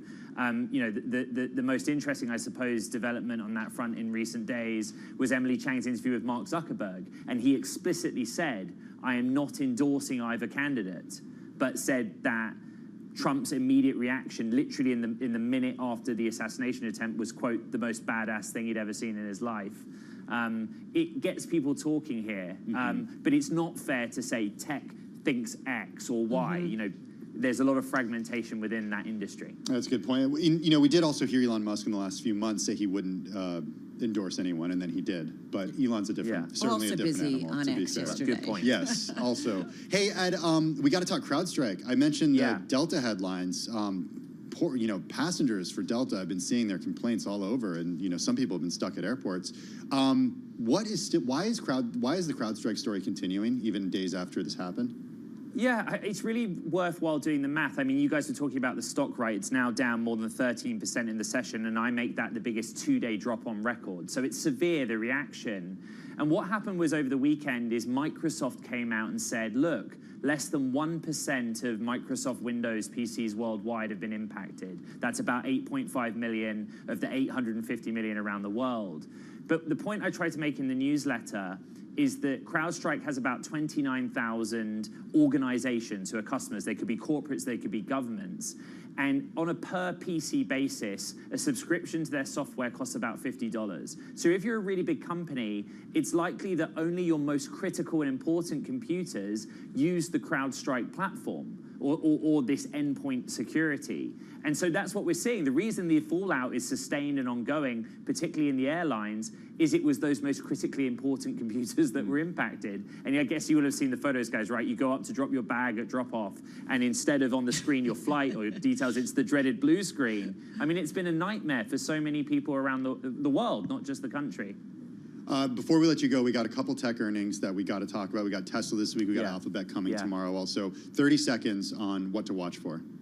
Yeah, so Tesla, just absolutely everything to do with robotaxi. Is the event delayed or not? And what's the progress on full self-driving? And then Google, we're really starting to see that all this hype around AI is translating to really amazing growth potentially for the cloud hyperscalers. Google Cloud Platform's the #3 player in that market. They've been less explicit about how much money they're actually making from generative AI. So I think that's where you look. All right, we covered everything. That's Ed Ludlow, co-host of Bloomberg Technology on Bloomberg TV with our tech roundup. And Carol, now it's back to politics. We go. We do indeed. Since the news broke just over 24 hours ago that Joe Biden would not be seeking re-election, he, of course, endorsed Vice President Kamala Harris to run in his place. There has been, though, a lot of speculation over who she'll choose as a vice president, a swing state governor, an astronaut turned senator of a swing state. The list is kind of long, Tim. Gregory Cordy is Bloomberg News White House and politics reporter, and he's been a very busy guy over the last day or so. He joins us from our Washington, D.C. bureau. Before we get to potential VP candidates, we got to take advantage of you being with us, Gregory, because you are our polling guru. I know it's too early for any polls to come out after the announcements, but remind us about what the latest polls say about Harris versus Trump, and perhaps some of the reporting about polls that maybe the Biden team had internally that they showed to President Biden that maybe helped change his mind? Yeah, so for months, a lot of pollsters, public and private, had been polling this sort of alternative slate in a head-to-head matchup. If it's not Biden, how would people vote in a Harris versus Trump matchup? And for months, she actually trailed Joe Biden in those numbers. She was underperforming what Joe Biden would have been able to do. And then, of course, the turning point was that really awful debate that Biden had in late June. That's when those numbers started turning. And by Sunday, I looked at this, and Harris was outperforming Biden by 1.6 points in the Real Clear Politics average of national polls. And that might not sound like a lot, but remember, this is a very, very tight race, and 1.6 points may well mean the margin of victory here. So if the Biden campaign was seeing anything like what we were seeing in the public polls, that may have influenced Biden's decision. He was looking for a number of things. He was looking at not just, how well was he doing, but is there anybody else who could do better? And that, look, it's hard to get into the president's head on this, but that may have been one of the decisive factors that he determined that somebody else could do better than he would. I want to go back to, everything I've been reading, and I can't wait to kind of the polls that come out over the next couple of weeks now that obviously things have changed dramatically, is that it's still going to be a very close race. Is that fair? Oh, I think it absolutely is fair. I mean, keep in mind that this is an American electorate that is very narrowly divided along partisan lines. And so as big of a shakeup as this is to the race, and it is historically monumental in terms of how late such a crucial development like this is happening in a race, it's unlikely to change most people's minds. Trump support is particularly hard right now. Trump voters are voting for Trump. The problem was always on the Biden side. Those Biden voters weren't necessarily pro-Biden voters. They were anti-Trump voters. But especially among young people, especially among some demographic groups, maybe Hispanics, black voters, were a little less than motivated to get to the polls for Joe Biden. And so it's going to be interesting. This is what we're going to look at in the polls as they come back this week, as voters begin to digest the developments from over the weekend, whether or not Harris gets a little bit of an enthusiasm pump from people who are now happy to see that they now have some other alternative other than these two 77 and 81-year-old men. Hey, Gregory, Carol and I cannot stop talking about a term that we learned maybe 5 or 6 weeks ago, June 15th, when you were on our program and you talked about these so-called double haters. 1 in 4 voters are double haters, rejecting Trump and Biden. Double haters, are they going to still be a thing with Harris on the ticket?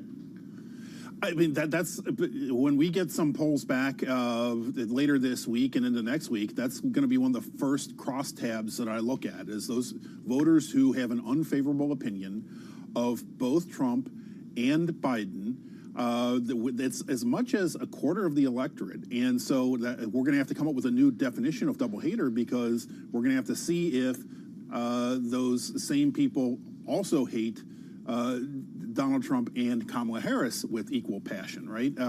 So there is reason to think that perhaps if one of the reasons that people were double haters to begin with was that they thought that the two choices they had were two old white men, adding a 59-year-old woman to this mix maybe breaks through some of that and allows her to reach into that demographic. But it's also a low propensity voter demographic. And so that's where the motivation is going to be key. Can Harris motivate voters that Biden couldn't? Do vice presidential candidates, running mates, motivate voters? And I'm just curious how important that is when it comes to polling and how you are thinking about that.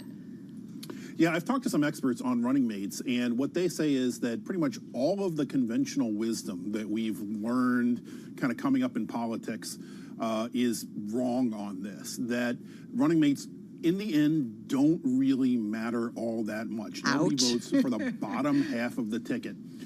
Here's what does matter is it's the first real insight into the decision-making process of the top of the ticket. Right. So we're going to learn whether Kamala Harris is moving to the center or whether she's trying to solidify her progressive base, whether she's trying to get some geographic diversity or some demographic diversity to the ticket. It can, these decisions can only hurt you. The big lesson, of course, the example that we all think of is John McCain's decision to pick Sarah Palin as his running mate in 2008, which backfired. But if you nominate a relatively serviceable, competent vice presidential nominee, it really doesn't help or hurt the ticket. Backfired, but it was great for Tina Fey and SNL, I'm just going to say. But anyway, let's move along. Yeah, we could spend too much time talking about Sarah Palin. Let's talk about the list, though, that you and the team over at in the Washington, D.C. Bureau have come up with. A lot of governors on there, Gregory. Yeah, it's been an awfully long time since we sort of had some, governors balance a ticket. Of course, Sarah Palin was one of them. She was from Alaska. But, the trend in American politics over the past 30 years or so has been, ever since, I guess, post-George W. Bush, has been we get senators. And, of course, Donald Trump came from the outside. Going to a governor would suggest that the vice president hopes to govern in the next administration, but it also kind of gets somebody from outside Washington that maybe a little bit of a breath of fresh air, a lesser known name, but also that's just sort of where the bench is right now. People are looking to governors like Gavin Newsom and J.B. Pritzker and especially Gretchen Whitmer in Michigan as new faces, younger faces of the party. Okay, Mark Kelly is a name that comes out to me. The senator from Arizona, the astronaut, married to Gabby Giffords. We only have 40 seconds left. Why did he make the list? Well, for one reason, he comes from a swing state, right? Arizona is competitive. He has sort of he's overperformed his party on the ticket in Arizona when he's running in the same year as Joe Biden. He does better than the Democratic ticket there. He's also, he's got a great life story. He's an astronaut, as you mentioned. He's married to Gabby Giffords, who is sort of, the sweetheart of the Democratic Party in Arizona and maybe even nationally. I think there's a little bit of a balance there that he might be a good fit with Kamala Harris. Fascinating stuff. So appreciate it. Gregory, thank you. Gregory Cordy, he is White House and politics reporter. He really is our polling guru, no doubt about it, here at Bloomberg News, joining us, of course, from our D.C. Bureau. Hey, coming up, energy policy is certainly going to be part of this presidential election, already is. We're going to get into the nuclear race that's coming up.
3:21 on Wall Street. We do check markets all day long here at Bloomberg. We have got stocks advancing here. 38 minutes to go until the closing bell.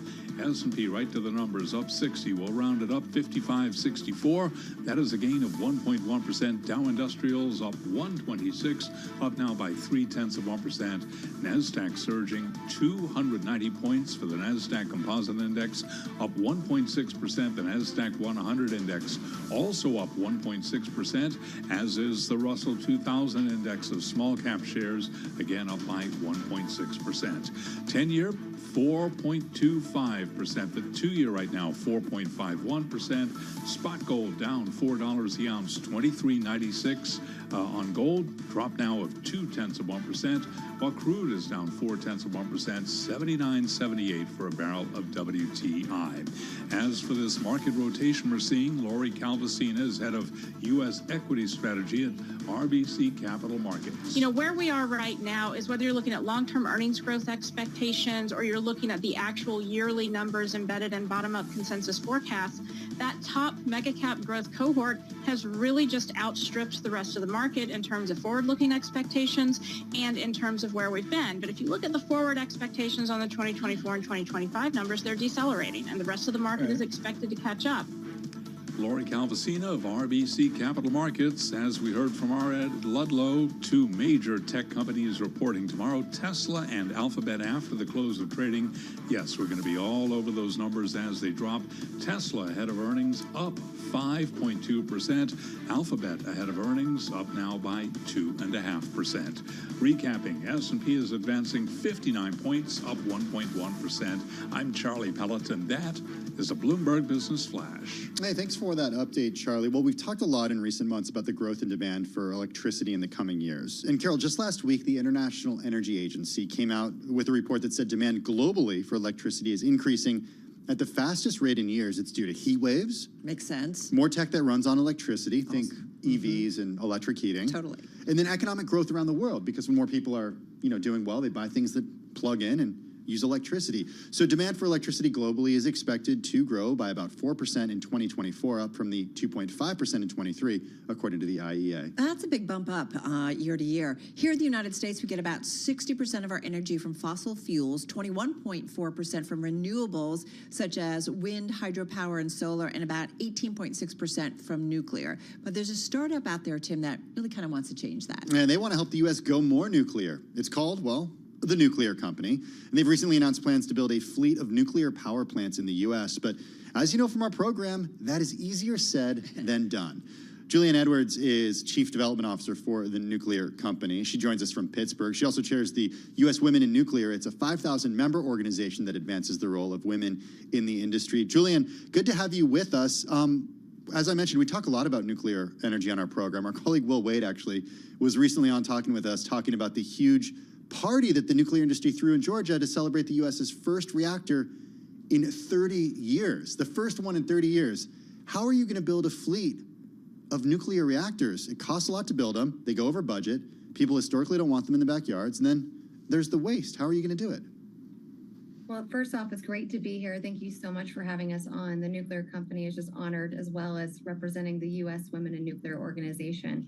And yes, I did see the streaming of the event that went at Vogtle, and just the amount of support that we saw from both government and industry. And it was exciting to see the rallying and to see our country put 2 new reactors online. And it's going to take a coalition, to answer your question. It can't just be one single entity, and the Nuclear Company is here to ensure that we stop talking about building and we go straight into actually action and building new nuclear. What would you say are the biggest obstacles at this point, Julianne? Is it, not in my backyard? Is it the regulatory? I mean, it's utilities, right? Like, these things aren't just built overnight, but what are the biggest stumbling blocks? Sure. We're actually seeing a big pivot. It used to be not in my backyard over a decade ago, for sure. And it's pivoted because we're seeing, honestly, a resurgence and understanding of the benefits nuclear can bring, not only in clean, reliable energy that's on day in and day out, but also the fact that it's no carbon emissions, the amount of economic benefit that goes in these communities. And I would say the hurdle right now is it's difficult for one entity to take that balance sheet risk on, onto their shareholders and onto their stakeholders. And that's what the nuclear company is focusing on, is building a coalition of public and private partnership that ensures that capital investment is spread across those that will both benefit and be a part of the long-term life of these facilities. What can you tell us about the facilities? What kind of reactors, for example, are you planning to build? Yeah, so there's a number that are currently licensed by our regulator here in this country, the Nuclear Regulatory Commission. The nuclear company is very, very technology agnostic today. However, we are going to narrow our focus on which ones are actually currently licensed by the NRC, because that will allow us to accelerate and get clean neutrons online as fast as possible. So would that be like a Westinghouse AP1000, like they just finished in Georgia? Those are definitely on the list. There's a number of actually licensed technologies that are currently approved by the NRC, and more will come out on that probably later this year. What about in terms of nuclear waste? I feel like you can't bring up reactors without thinking about what do you do with the nuclear waste as a result of that. Have we really found a good way of dealing with it? Nuclear waste is a conversation I talked a lot about at a previous company I worked at. Nuclear waste is not anything compared to the problem of, our global crisis around clean energy needed to lower carbon emissions. And so I would say nuclear is probably the most responsible power generation source on the planet, because what they do in terms of establishing a program and financing for managing that nuclear waste is unlike any other generation source that I've seen. There's an establishment of an asset retirement obligation fund that's set up right when the plant begins operation, and over the life of the reactors, that fund begins to accumulate to ensure that at the end of life, you have the financial, backing to go ensure that that facility is decommissioned and that the waste is properly stored on site. Long-term storage, we're still working on a solution in this country. It's a problem, though, right? Fair to say. I mean, I guess that's where I wanted to go with, the waste. It stays with us for a long time. And so you've got to figure out, I'm trying to be smart here about, what do we do with it in a safe way? Yeah, we're definitely trying to evaluate as a country, what can we do technology in terms of this? You see other countries that have evaluated the recycling of it and reusing it and repurposing it, much like we have done actually in a non-proliferation format at the MOX facility down in Savannah. But I would say the problem is not as big and large in scale as folks perhaps need to understand the details of that. I mean, you could fit the entire nuclear waste from a twin-operated nuclear facility on the size of a football field. I mean, it's that small in terms of 60 years of waste. So it's not as astronomical as folks are actually. But is it a case of not size, but just what it could do if for some reason the, waste facility or the storage, there's a problem? It's not just a case of the amount, right? It's just what could happen if something goes wrong? I mean, these storage casks that are designed and manufactured and regulated, very, very highly regulated, are safe designs. There have been no accidents related to exposure of radioactive waste in this country. And that's a testament to the abilities and concentrated effort on making sure that those spent nuclear fuel canisters are securing that waste while they decay over the next couple of years. Where are you planning to build these reactors right now, at least in the early part of the company?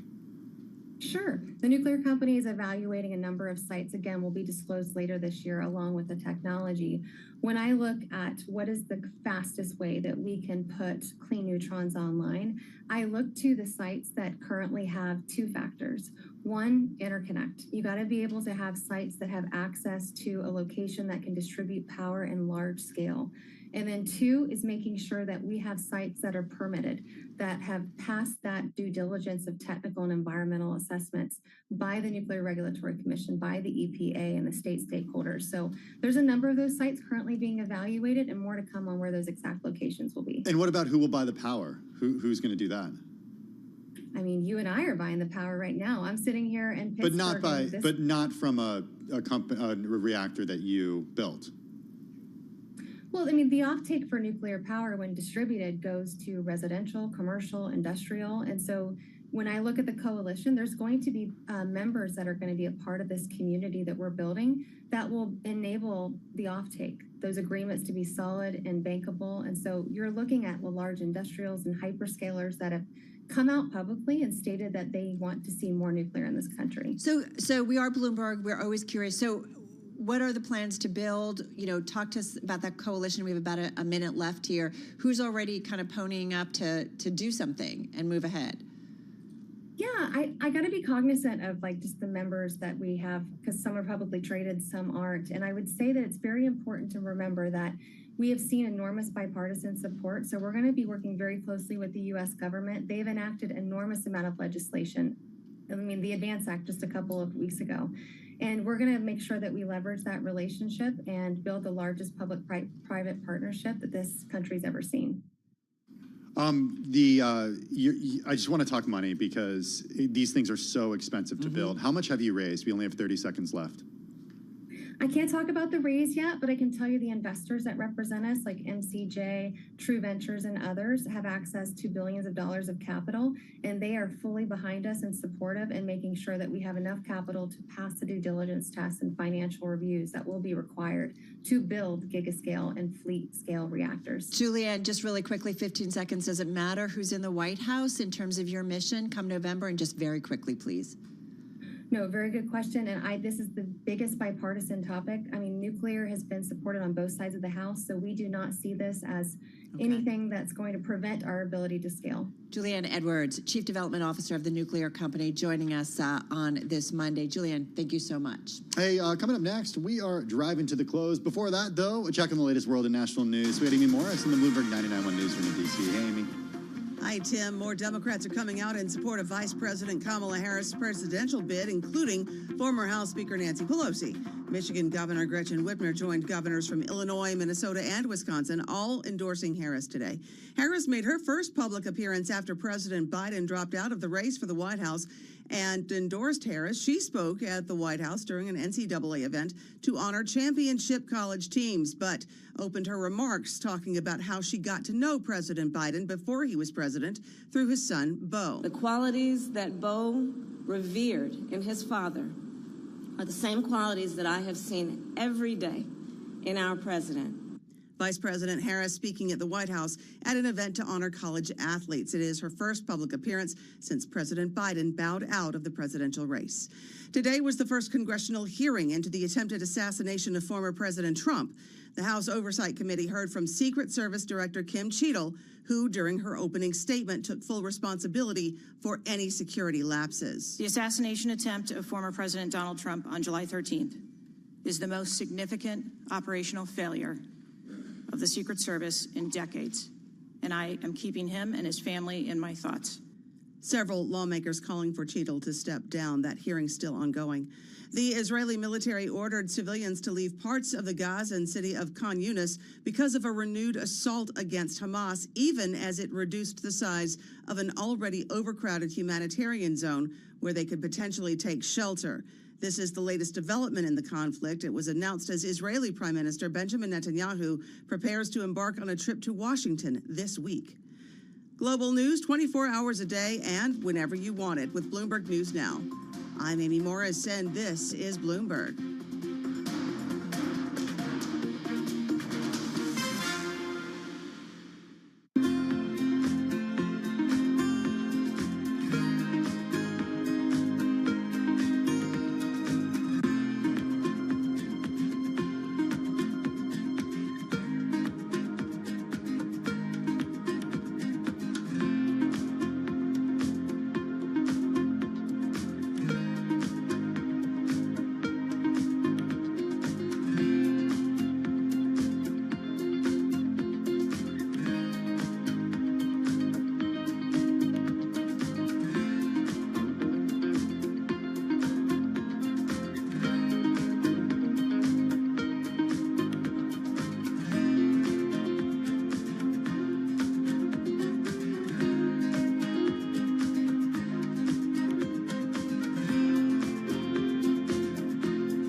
It's 3:40 on Wall Street. We do check markets all day long here at Bloomberg. 20 minutes to go ahead of the closing bell. We have got mega caps rallying. The Dow, the S&P, NASDAQ 100 index, all advancing. Back to work Monday.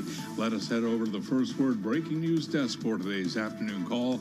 And here he is, Bailey Lipschultz. And good afternoon, Charlie. As you said, stocks are rebounding from their worst week since April, ahead of a slate of big tech earnings later on this week. The Dow is up 145 points, S&P higher by 60, with the NASDAQ rising 280 points. The U.S. 10-year yield is at 4.26%, and small caps are higher by 20 points. 9 of the 11 main S&P sectors are trading higher, led by tech and communication services, while energy and consumer staples are the only two groups in the red. NASDAQ biotechs rise 55 points, transports are higher by 100, semis gain 180 points, while the VIX is lower by 10%. Leaders in the Dow, Nike, Salesforce, and Microsoft, while Verizon, Disney, and United Health are the worst performers. Verizon fell the most in a year after revenue missed analyst expectations, while Air Products is down 4.5% after its COO resigned. In other news, CrowdStrike is on pace for its worst two-day drop ever amid uncertainty around the fallout from Friday's IT outage. And in deal news, Mattel jumped more than 15% after a report of a buyout bid from PE firm L. Catterton. Wrapping things up, look for earnings from Cadence Design and Crown Holdings after the bell.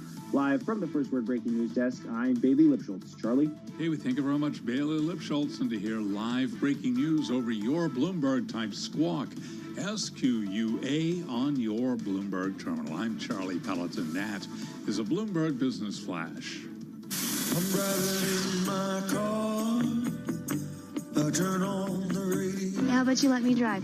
Oh, no. Who's gonna drive you home? Honey, please, I'll do the driving. Drive on. Excuse me, I want to drive. It's the question that drives us. This is the Drive to the Close. That funky music will drive us till the dawn. On Bloomberg Radio. Well, as they say, tick-tock. Jinx.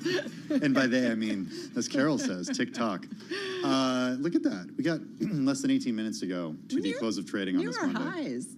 Yeah, right? Near our highs. Equity market, a little bit of a rally that we're seeing today. Yeah. Let's see what Chris McMahon has to say about it. He's CEO of Aquinas Wealth Advisors. He joins us here miraculously in the Bloomberg Interactive Broker Studios because it was quite a journey for you to get here. It was indeed. When I went out to Indianapolis Airport and my flight was canceled, and then I couldn't get a car because even the Hertz screens were screen of death. Because of the Microsoft issue. Microsoft, a little upgrade. CrowdStrike, excuse me, the CrowdStrike issue, not the Microsoft issue, right? Is that right? Yeah, but... Is that right? Brought the world to a halt, right? No big deal, though. We're okay. Yeah. Look away. We're not going to talk about CRWD today until my decliners.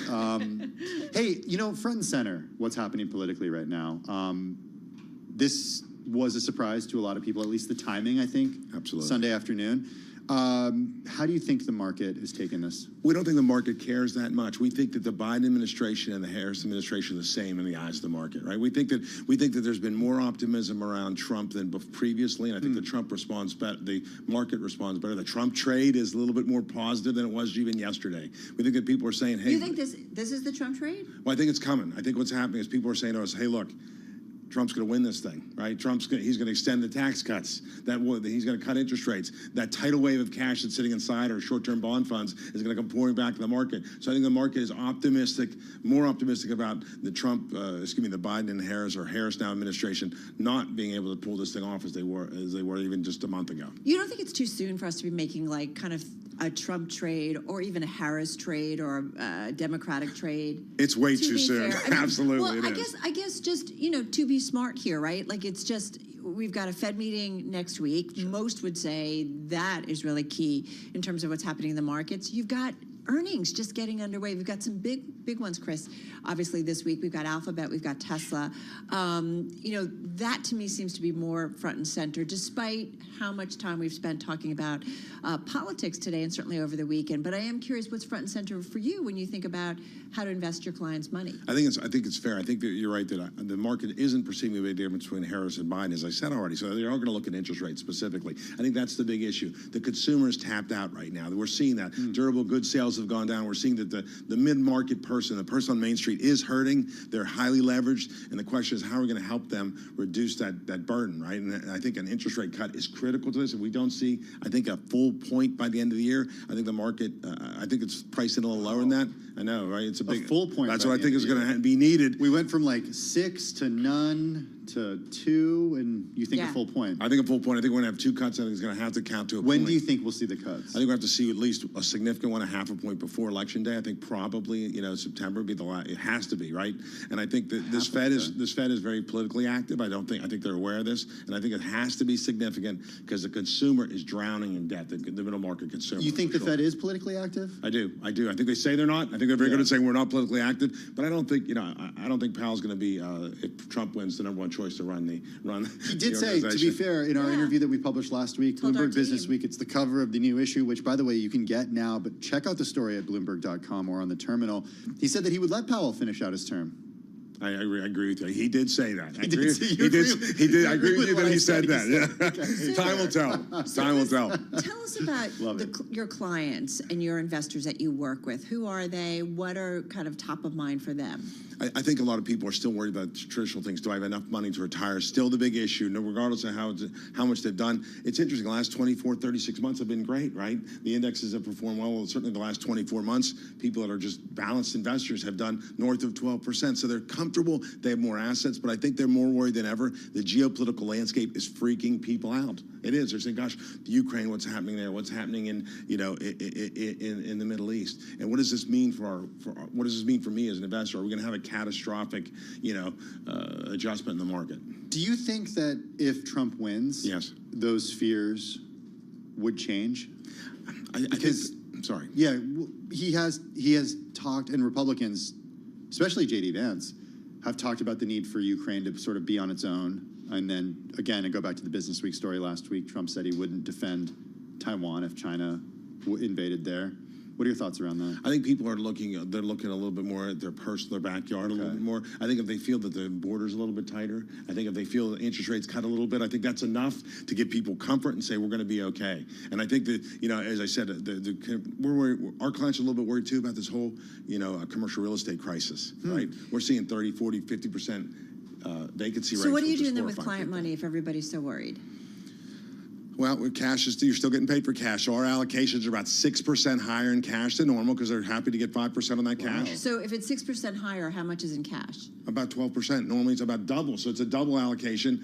And I think we're also thinking about, if we're taking lump sums in today, we're not going all in the market. We're bringing in over 6 to 12 months. We're dollar cost averaging it in. What would make you cut that cash allocation back to your normal 6% level? I think probably over time, a full interest rate cut would make us have to do that. You wouldn't want to do that before the rate cut. Yeah, we want to. That's the balancing act, right? Yeah. We want to pick that perfect moment to go long on our bonds. Our durations are 18 months now. We want to take them out to 60 months at some point. We haven't done that yet because we're trying to figure out the exact day. If you guys know the exact day, I'd appreciate you giving it. If you've upped your cash holding, I mean, the S&P is up almost 17% this year. I know we've seen a little bit of a pullback. NASDAQ's up almost 18%. Are your clients upset that they've missed out on some of those equity gains? Well, no, because there's still 35% probably in the indexes, the big indexes that are okay with that. And also we back them up with stops, which our clients seem to like quite a bit. They're saying, look, I worked my life to accumulate this $2, $3, $4, $5 million. And if there is a 40% adjustment with the index, which happens, I know that I have some, particularly in a retirement account where there's not tax consequences, they're saying, hey, I have some downside protection as we're inching closer to retirement. We want to make sure we can protect the pile. That's very important to our clients. So is that cash? Is it not in stocks or is it not in bonds? Like where would it go? When equities. It's out of equities because we really shortened up our durations about a year ago on the fixed income side. So it's on equity. We've reduced our equity exposure, still significant enough that they feel they're in the game. Are you staying away from big tech as we get ready for earnings? Just got about 20 seconds here. I think that rotation out of the big tech is reasonable. We're kind of about 30% in is where we were just 6 months ago. All right, going to leave it there. Hey, Chris, thank you so much. What do you think? I'm thinking I hope you have a better trip back home. It's only 6 trains and automobiles. Great being with you guys. Thanks for having me. All right, Chris McMahon, he's CEO of Aquinas Wealth Advisors and also Chief Executive Officer at MFA Wealth, joining us here in our Bloomberg Interactive Broker Studio. All right, folks, just got about 10 minutes left in today's trading session. We're seeing stocks pretty much hover at their best levels of the session, 1.6% higher on the NASDAQ 100.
your company news headlines on Bloomberg Radio. From Bloomberg World Headquarters, I'm Charlie Pellet, developing story at this hour. Warner Brothers Discovery has offered to match Amazon's bid for NBA TV rights, taking advantage of a clause in its expiring contract with the league. Warner Brothers says it did submit paperwork to the league indicating its intentions today. Now, right now, we've got shares of Warner Brothers Discovery lower on an update for the rest of the market. WBD trading lower now by 1.4%. Amazon shares are up just under 0.1%. Verizon Communications reported second quarter operating revenue that missed analyst estimates as fewer people upgraded wireless equipment. And with more on Verizon's quarter, here's Bloomberg's Tom Busby. Charlie, total operating revenue was $32.8 billion. That's up less than 1% from a year ago. Analysts were looking for $33.1 billion on average. Now, the weak overall growth masked surprising gains in wireless phone customers and an increase in fixed wireless broadband internet customers. Wireless service revenue was $19.8 billion in the 3 months that ended in June. That's up 3.5% and in line with analysts' estimates. Verizon is the biggest U.S. mobile carrier. It gained 148,000 wireless retail postpaid phone customers, beating estimates for 118,000. Now, Verizon has made efforts to avoid losing subscribers to rivals. That's by using perks like a bundled plan that includes Netflix and Hulu and Max for an extra $10 a month. Customers can also add a Disney Plus or an Apple bundle. Charlie? And that's Tom Busby reporting. We got Verizon down 6.4% right now.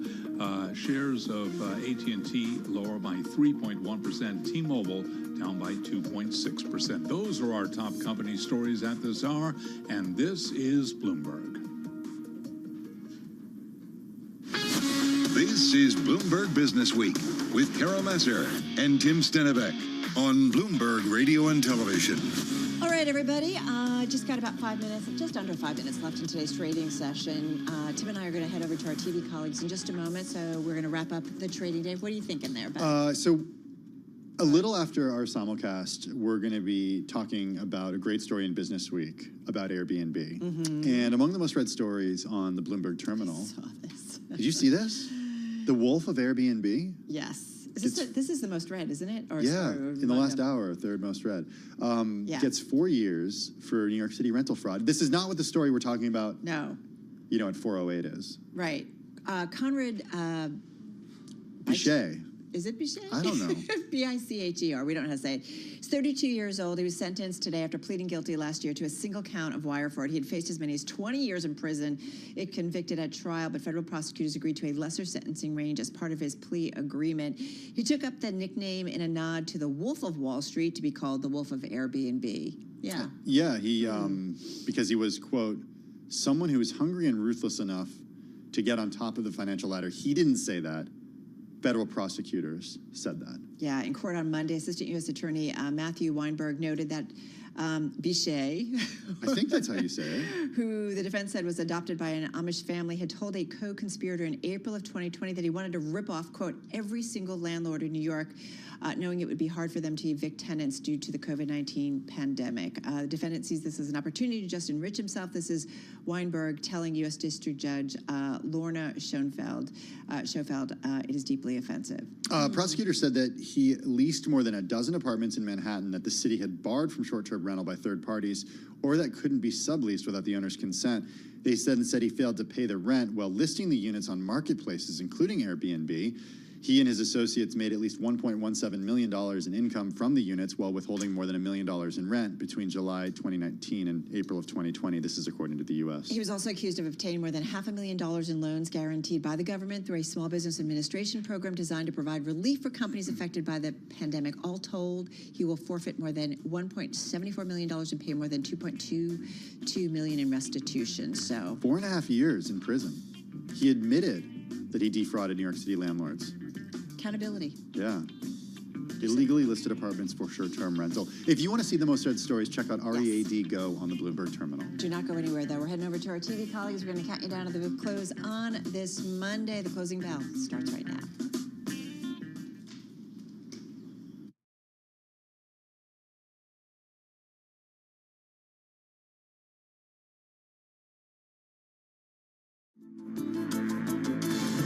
The Closing Bell, Bloomberg's comprehensive cross-platform coverage of the U.S. market close, starts right now.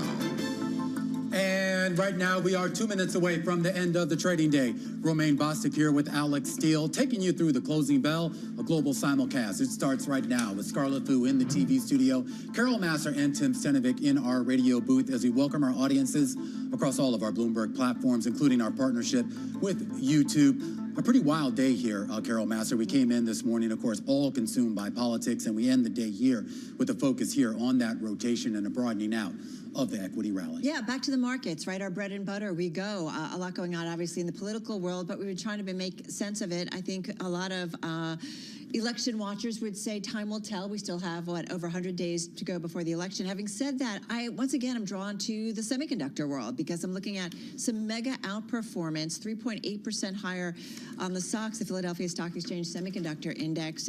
We get some earnings after the closing bell, but yeah, some real outperformance. I couldn't find any really fundamental news there. Well, I can't answer that question for you, Carol, but what I can say is what Gina Martin Adams told us a little earlier when it comes to politics and when it comes to markets, it's all about earnings. It's not about politics. It's about earnings this week. Tesla, Alphabet, Chipotle, Coca-Cola, GM, she said Ford. are phenomenal.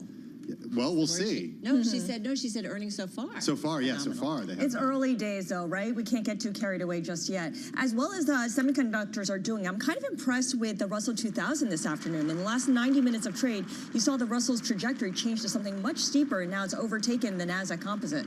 Yeah, absolutely. 8 of the past 10 sessions, we've seen the Russell outperform. That did not look like it was going to be that here on this day, but as Scarlett said, a big push late in the trading session, giving it that edge. The Dow Jones Industrial Average, as well as all of the major indices right now, are finishing the day in the green. More than 100 points higher on the Dow Jones Industrial Average. That's good for about a 0.3% gain.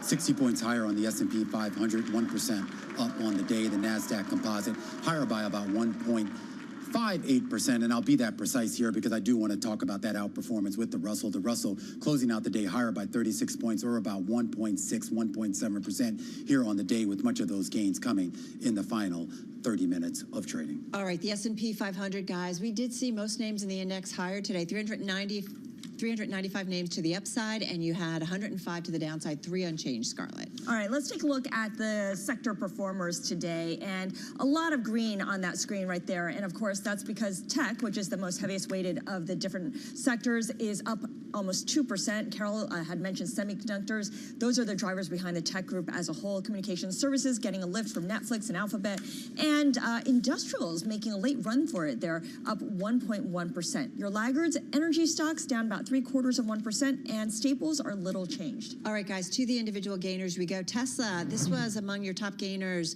throughout the day in both the NASDAQ 100 and the S&P. They do report earnings after the close tomorrow. Tesla shares finishing up 5.2% today. Elon did make some comments today about having humanoid robots in low production next year and having high production humanoids for other companies in 2026. But other than that, I couldn't find anything fundamental. Stock, by the way, though, little changed on the year. What exactly are they going to do? Humanoids. Humanoid robots. Does that mean like Romaine and I are replaced by robots? Bite your lip there. Maybe. We can't replace you. We can't replace you. No, probably could, but. All right, so let's get to the semiconductor space. I talked about it. Scarlett talked about it. Really some outperformance here. On semiconductor, it is top in both the S&P and the NASDAQ 100. The company announcing it signed a multi-year deal with Volkswagen to be a primary supplier of a fully optimized power system solution for the car makers' next generation electric vehicles. So we saw some outperformance there on semi, up 6.7%. Lam Research up 6.6%. Again, a top gainer in these major indices. It reports earnings next week. Again, I couldn't find any specific earnings, so maybe just a bounce back from some of the selling last week. And then NXP Semiconductor, which should report after the close today, up about 5.5% here. So we'll look for some numbers and see what we get out of that in terms of the AI factor. And also, of course, it plays big time into the auto world. Tim, over to you. Okay, you got the gainers, I got the decliners. I do want to start with CrowdStrike. It finished the day down by 13.5%. It's been down for 5 days in a row, but the 3 days before Friday, we don't really care about. It's the last 2 days that we care about. Down more than 23% over that 2-day period, the worst 2 days in the company's history. All again, shares being weighed down by that continued fallout from a faulty software update from CrowdStrike. At least 2 firms downgraded the stock after the outage. It affected 8.5 million devices that rely rely on Windows. Westpark Capital expects, quote, long-term aftermath of the incident, and Guggenheim said its downgrade reflects likely resistance to new deals in the near term. And we should just point out, just real quickly, Tim, the Washington Post just now reporting that the House Homeland Security Committee has summoned George Kurtz, the CEO of CrowdStrike, to testify about the outage. Okay, mark your calendars for that one. One of the continued fallout, one of the companies includes Delta Airlines. We saw shares of Delta move lower by more than 3.5% today. The company did say it expects to cancel more flights this week. It's trying to recover from that tech outage. They canceled 800 flights as of this afternoon. The total since Friday's meltdown, 4,600 flights. Delta did say it was working, quote, around the clock to restore operations, with more than half of its worldwide IT systems relying on Microsoft's Windows operating system affected by the software update. What exactly do they have to do? I mean, why is this taking so long? It's not just a reboot? Control-Alt-Delete. I don't think it's just Control-Alt-Delete. I don't think that's what it is. You think it's more complicated than that? It's not funny. We actually had a guest on who wasn't able to get. He was able to rent a. He was supposed to fly to New York from Indianapolis. He couldn't get on his flight. He could barely rent a car because when he went to the rental car company, they had that must have been fun. That wasn't working. It took Mike McKee 3 days to get home from Jackson Hole. Why don't you just stay in Jackson Hole, Mike? 3 days. For a That's few what I days. kept telling him. I was like, get a hotel and chill for 3 days. Just but apparently chill. the outage is going to have repercussions over the next few days to begin with. Yeah. Anyway. Summer travel plans wreaking havoc on those for a lot of people. Yeah, it's crazy. Hey, finally, Verizon. I do want to end with shares of Verizon. Among the worst performers in the S&P 500 today, down 6% on the day. They reported second quarter operating revenue that missed analyst estimates. Fewer people upgraded their wireless equipment. The weak overall growth did mask surprising gains in wireless phone customers and an increase in fixed wireless broadband internet customers. Alex? All right, taking a look at the bond market here. It was a bear steepener. So you have a sell-off across the curve, but the back end is selling off more than the front end. That's that fancy term. So that spread between 2 and 10s is negative 26 basis points. I do want to point out that we get $144 billion worth of supply this week from the 2, the 5s, and the 7s. So maybe see some pressure on that as well. Carol? All right, so let's get to some of the stories that are certainly on our radar. One that popped up for us, this is from the Wall Street Journal. Basically, if you've got a 401k, you move to another company and you roll it into an IRA, what happens is you kind of forget about it, and that means you're going to lose a ton of money, right, Tim? Yeah, if you don't deploy that money and actually invest it, then you miss out on all the gains, of course. So Vanguard crunched the numbers. The Wall Street Journal reporting that Vanguard found that cash-heavy IRAs gave up more than $172 billion a year in retirement wealth that they could have generated by investing in stocks and bonds rather than just leaving it in cash. Got to roll it into something. Once you realize those gains, it's really hard to get back in because you're like, I got out kind of near the top. I got to wait for prices to come down. I'm going to buy the dip, but waiting for that dip is a fool's errand. Yeah, absolutely. And I do sort of wonder, too. I mean, this idea of, like, no one's really checking. Like, that was a big thing that struck me about. I don't know, maybe I'm just obsessive, like checking it, pretty frequently. But it's just kind of weird that somebody's sitting there for months, if not years, and they haven't actually looked. But That's what scares me. Like, I always think it's rolled over, so I don't understand, like, what the problem is. So here's another fun thing. If you did roll it over and you did wind up having more money, maybe you can spend it at Harvard. So apparently there is a $12,000 4-day class where celebrities are fighting to get into, and it's like a 4-day class that you can go to, and apparently people want to go there and do it to say that they went to Harvard. I don't know. Well, it's being taught by this professor, this expert on branding and marketing, and she uses a lot of real-life examples, and so they want to be in on this class and get kind of the secrets. But what's so interesting in all of this is so many people who take the class then go on social media and they're like, I got into Harvard. I know, but then again, if it was a CUNY, would it have the same cachet? Wait, for $12,000? So execs from Hollywood and Madison Avenue, stars such as Channing Tatum and LL Cool J have signed up hoping to build the next celebrity business empire. So she's helping them, I guess, to build out their branding. It's just kind of wild. Well, you got case studies. Agents and things for that? You got case studies that include Beyonce, David Beckham. I think it was Lindsey Vonn who got The Rock to write her recommendation to get into the class. Oh my God. Recommendation to get into the class? That doesn't hurt, right? Wow, I don't know what to say. You call The Rock and you're like, hook me up with this, and here's $12,000 for 40 Wait, class. The Rock writes recommendations. Hey, maybe he writes them, maybe you write it, and then The Rock signs it. The Rock. Does he sign it The Rock or Dwayne The Rock Johnson? Dwayne Johnson. Okay. How do you think Romaine got this job? That's right. Yeah. The Rock recommended him? No, it was actually Jimmy Superfly Snuka. Well, could you just say that again? All right, I guess that's a wrap. All right, our cross-platform on this Monday, radio, TV, YouTube, Bloomberg Originals. We call it the closing bell. We will see you same time, same place tomorrow. And Alex, you're heading out, but no worries. She's going to be back with us tomorrow as well. This is Bloomberg Business Week.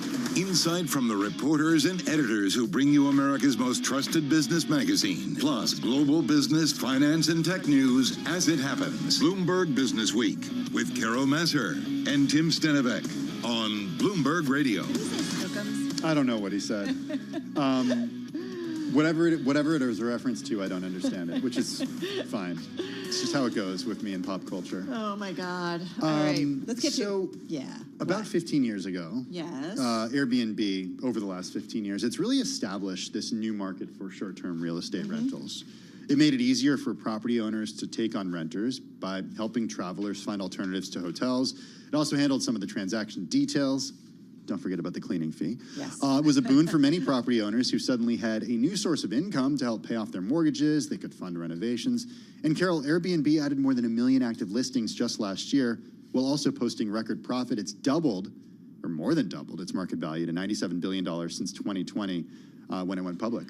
Listen, we've all stayed in Airbnbs. I've stayed in multiple ones. I know people who have been hosts. I mean, it's pretty You can amazing. throw Vrbo into this, too. And Vrbo, right? It just feels like this industry has exploded. But it turns out, Tim, getting harder to be an Airbnb host, especially in the United States. Yeah, Natalie Lung is a Bloomberg tech reporter, and for Bloomberg Business Week, she writes about how property managers are looking for ways around Airbnb. She joins us here in the Bloomberg Interactive Brokers studio. Natalie, why is it getting harder to be an Airbnb host in the U.S.? Yeah, so there are a lot of factors over the past 15 years, maybe most recently the pandemic. The pandemic has caused a lot of people in the U.S. to travel domestically during that time, and people rented like rural, like cabin houses, larger vacation homes, and that caused a lot of hosts to pile into the market and set up homes there. And now coming out of the pandemic, people are returning to cities, going overseas again, and so some markets are becoming saturated. So that's one thing where, I mean, yeah. Who could have seen this coming? When everybody was quitting their jobs to like become Airbnb hosts. Everybody. Get those low interest rate mortgages because they had X number of Airbnb rentals that everybody was going to because they couldn't travel internationally. Exactly. Who could have seen this coming? I mean, I'm sorry. To state the obvious. Yeah. All right, so where are we, and what does that mean for Airbnb? Yeah, and so I went to this conference in April where there are like 600 people talking about what to do. And this was not an Airbnb No, organized it was conference. not. What type of conference was it? It Was organized by an online influencer who has himself done some of these midterm rentals, as they call it, like 30+ days rentals, where they find people who are relocating for a job temporarily, and they live months to months. Organization finds the person, or the person finds the So it's the host, home? an individual mom and pop person, like someone with a 9 to 5 who's just trying to call up your local, hospitals. This guy, this online influencer, Jesse Fouquet, just found an opportunity there, his local hospital in Modesto in California, and saying, do you have travel nurses who be coming to my city all the time, and do they need houses? And he's telling them, I have like 5 properties available, and you can house them all there. And that's how he got things rolling. And now he's pitching this strategy to 600 people. It's super smart. It is really smart. It does, though, feels smart. raise the question that, the whole idea of a marketplace like Airbnb taking that, what analysts and investors call the take rate, is because they have this platform that they argue is safe because it has these reviews. It has a way that you can get insurance if something doesn't work out. It has a history of who has stayed there, how they've rated it, and then there's a way that you can, I don't want to say arbitration because that's like a legal term, but there's a way that you can use the platform to resolve differences between the host and the person, because let's face it, this stuff doesn't always go smoothly. So how do people do those things? So part of this strategy, there is a risk to it, and maybe the startup cost is high. You need to vet the person who's staying at your home much longer, but the payoff is that you won't have to do that often because they're staying on a monthly basis. And so yeah, a lot of these people vet people very carefully, and at least for some who are catering to relocating employees, they have the employer as like a safeguard. Carol, you got to make sure that they're not going to rent it for 30 days and then put it on Airbnb. Could you imagine? Like the most read story, one of the most read stories in the last hour, the so-called wolf of Airbnb, who we talked about a little earlier. Who did things that weren't really on the up and up. Does Airbnb like this change? So Brian Chesky has addressed some of this book direct movement in 2021, and he said it's not like a big number that's happening. A lot of these people are still individuals who rely on Airbnb because they have just probably one rental. But obviously, with the 300,000 listings on like there's a platform called Furnish Finder who has gained a lot of traction after New York City put down their Airbnb regulations, and people are scrambling to find another platform. And so we see this momentum going on, and to the hosts, it's like just diversifying their marketing channels in a way. Because they'll stay on Airbnb, but also they'll have this as an option. Yes. Okay, so how much are they able to save, or how much more are they able to make by not giving that take rate to Airbnb? It depends on your scale. So this online influencer / organizer, for example, he's now making $80K a month in profit. He manages 17 rentals. Does that not include, does he sell the course too? Yes. Okay, that's what I was wondering. Yes. So the course makes $1 million a year. Oh. It's $6,500, and he attracted like 60 more signups after the conference in April. Wow. And there was an attendee whose credit card got declined as well, because the course is a lot of money. Well, I am curious, like how you're thinking about it's a small part of Airbnb's business. Is that correct? Yes. Yes, and like not everyone does this. Yeah. Like not everyone has the time to vet everyone so carefully. And for a lot of mom and pop hosts who just want to fill like a weekend or two to supplement their income, Airbnb is still a choice for them. I just remember somebody in our neighborhood who had some properties and would rent them out Airbnb, but then was also then looking to be like rented out to corporate people because they felt like first of all so much more. Pays more. Yeah. It was just a whole different vibe, and I almost feel like this is taking that to the next level. Yeah. So one host I talked to, she complements both strategies, so short term and long term. So maybe there's a week where you can't find someone to fill it.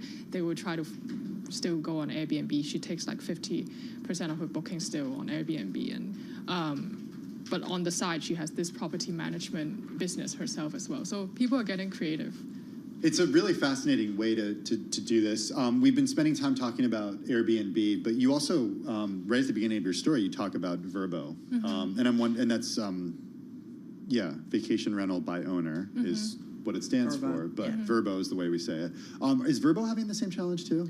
So they are a bit different in the sense that they have not ever allowed like rooms to be listed. They just do whole home rentals. Yeah, that's how they try to differentiate themselves in their advertising and marketing. Yeah. So like I guess for a lot of hosts who operate on there, there are a lot of people who list on Airbnb, Vrbo, and their own website. So it depends what your property is. But for Airbnbs, a lot of like people would think of that as their first avenue, and sort of that's why we're seeing this sort of diversification here. Is this expected to grow? Yeah, I mean, talking to the influencer, like he's seeing more students, and there are other enterprise software companies who are seeing people making their own websites. So like from that, we can see sort of that influence still going on. So Chesky has talked about this for years, as you mentioned, but is this something that after doing this reporting and seeing this growing movement, Airbnb investors should be concerned about? It should be on their radar? In a way that we can see the company is actually doing more to try to support hosts. They have made changes to how, let's say, helping hosts price their properties well, and also trying to weed out some of the lower quality listings, as they say. So making a better experience for everyone to keep everyone on the platform. Well, check out this story. It's in Business Week, available on the terminal and at Bloomberg.com. Natalie Long, Bloomberg News tech reporter, joining us here in the studio. Quick check on earnings crossing. I mentioned NXP Semiconductor, that they would report. They have stocks down about 8.4% in the aftermarket. Seems to be because of the outlook. Third quarter revenue, they're looking for $3.15 billion to $3.35 billion.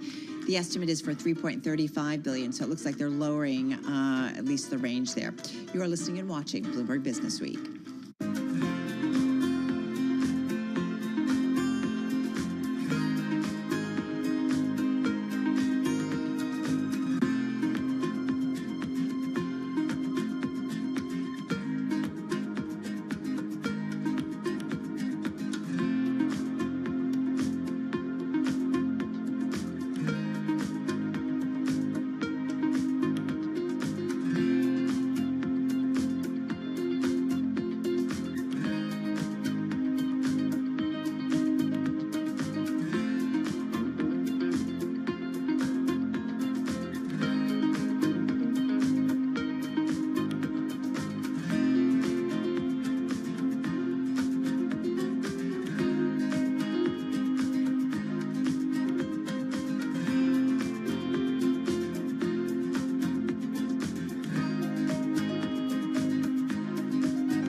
It's 421 on Wall Street. We do check markets all day long here at Bloomberg. It was an up day for the Dow, the S&P, and NASDAQ today.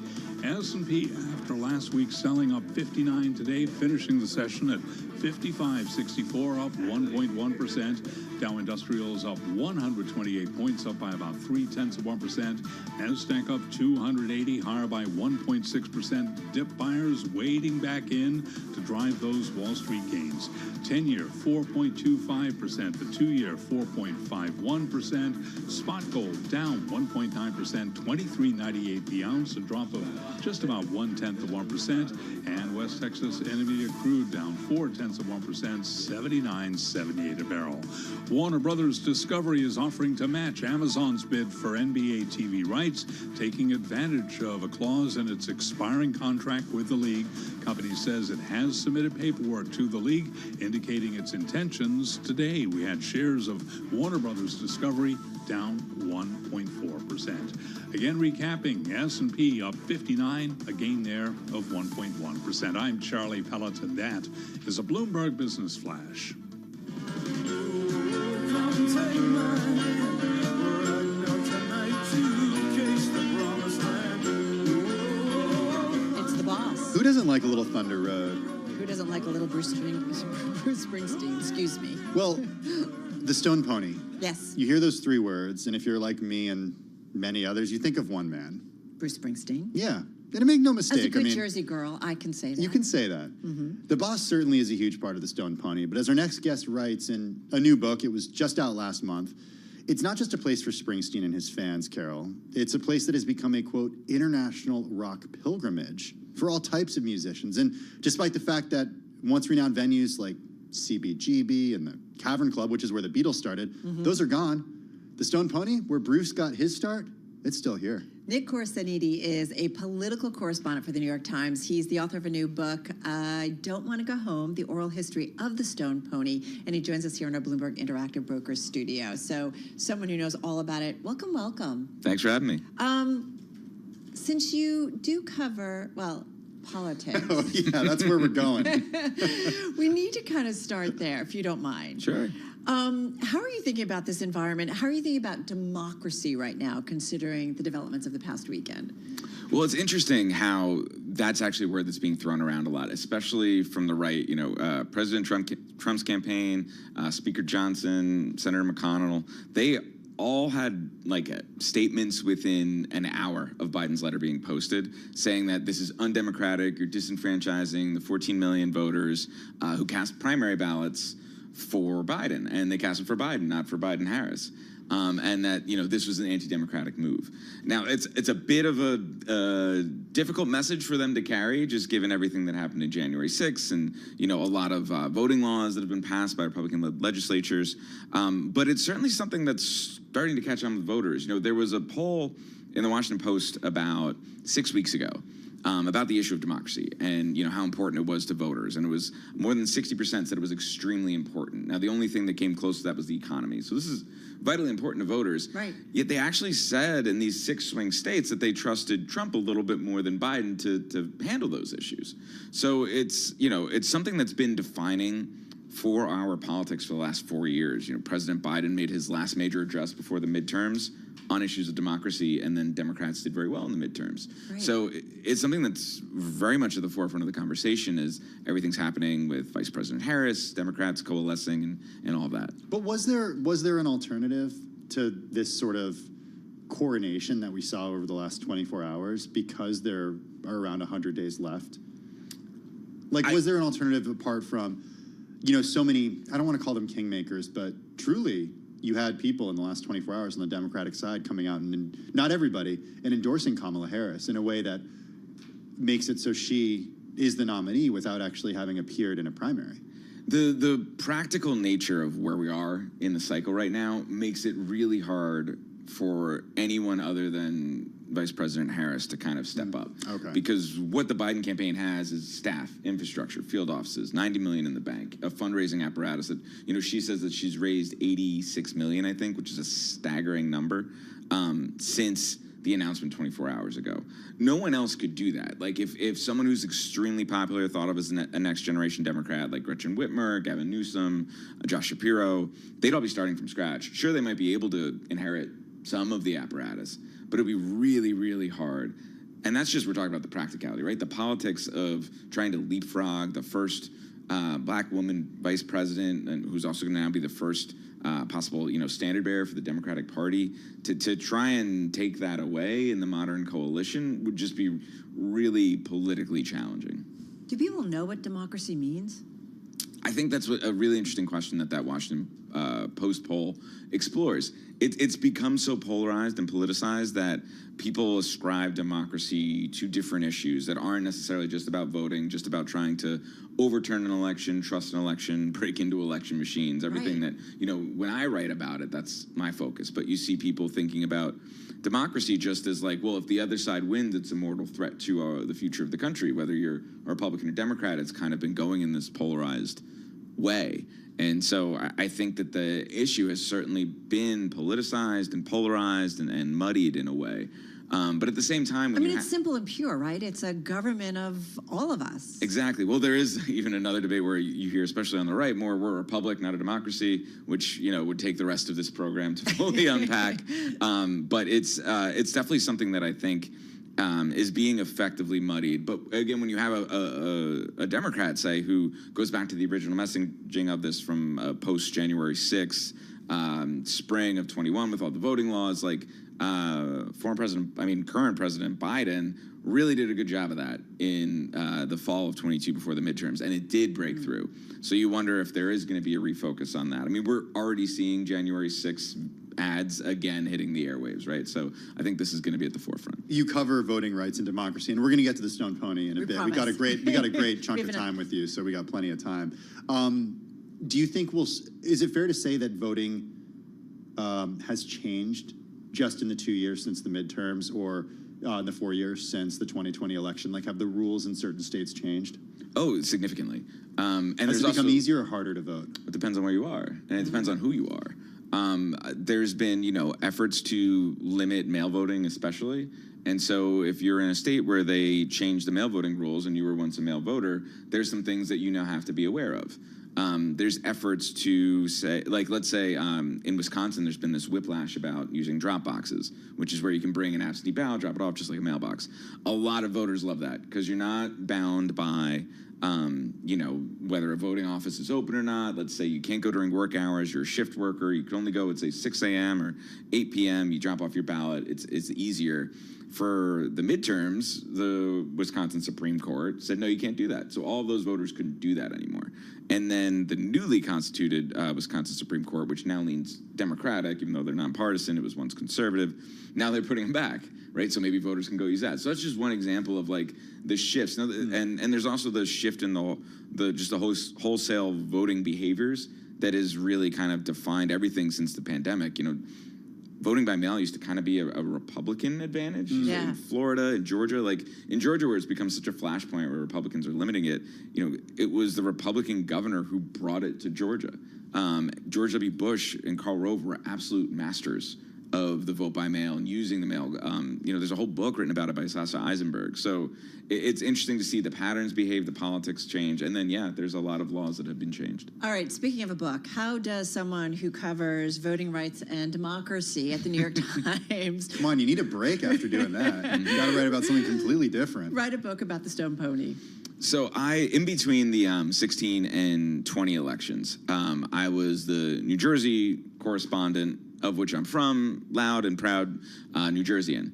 Amen. And I grew up going to the Stone Pony, and I grew up, going to Asbury Park to see punk music. And when I was going in the 90s, in the early 2000s, Asbury was very different, to put it lightly. It was kind of dangerous. It was kinda a ghost rough, town. right? It was very rough. There was abandoned buildings everywhere. There was this structure that was like an abandoned skeleton of like a apartment complex that had been failed multiple times. It just, like, you couldn't believe it that on the Jersey Shore, this finite, like, Gold Coast on the East Coast, that this one town could just be so desolate. And that was my experience, but punk, we don't care, and that was our stage, so we went. And then, due to covering politics and moving to D.C. and going to college away from New Jersey, I hadn't seen Asbury for a while until I came back in 2017, and I was like, what happened? And so... That's a long time. It's a long time. It was like from about like 2006, probably 2005 to 2017, and a lot changed. And I, like, as the Jersey correspondent, I was still a political reporter, so I still had to cover, the new Governor Murphy, Cory Booker's eventual presidential campaign. That was still, like, my main assignment, but I could still cover some of the culture. And I wanted to tell this story about this town that bounced back, because especially having covered the 2016 campaign, we learned about, for every Asbury, there's 100 failed small towns, right? Yeah. And I wanted to tell that story that got at the spirit of what Asbury is. And it's a music town, and so I didn't want to just be like, it's got a hotel and, some new restaurants and investors, and, well, that's all important, and you have to tell that. That wasn't the spirit that felt important to me, to tell why this town's renaissance is important.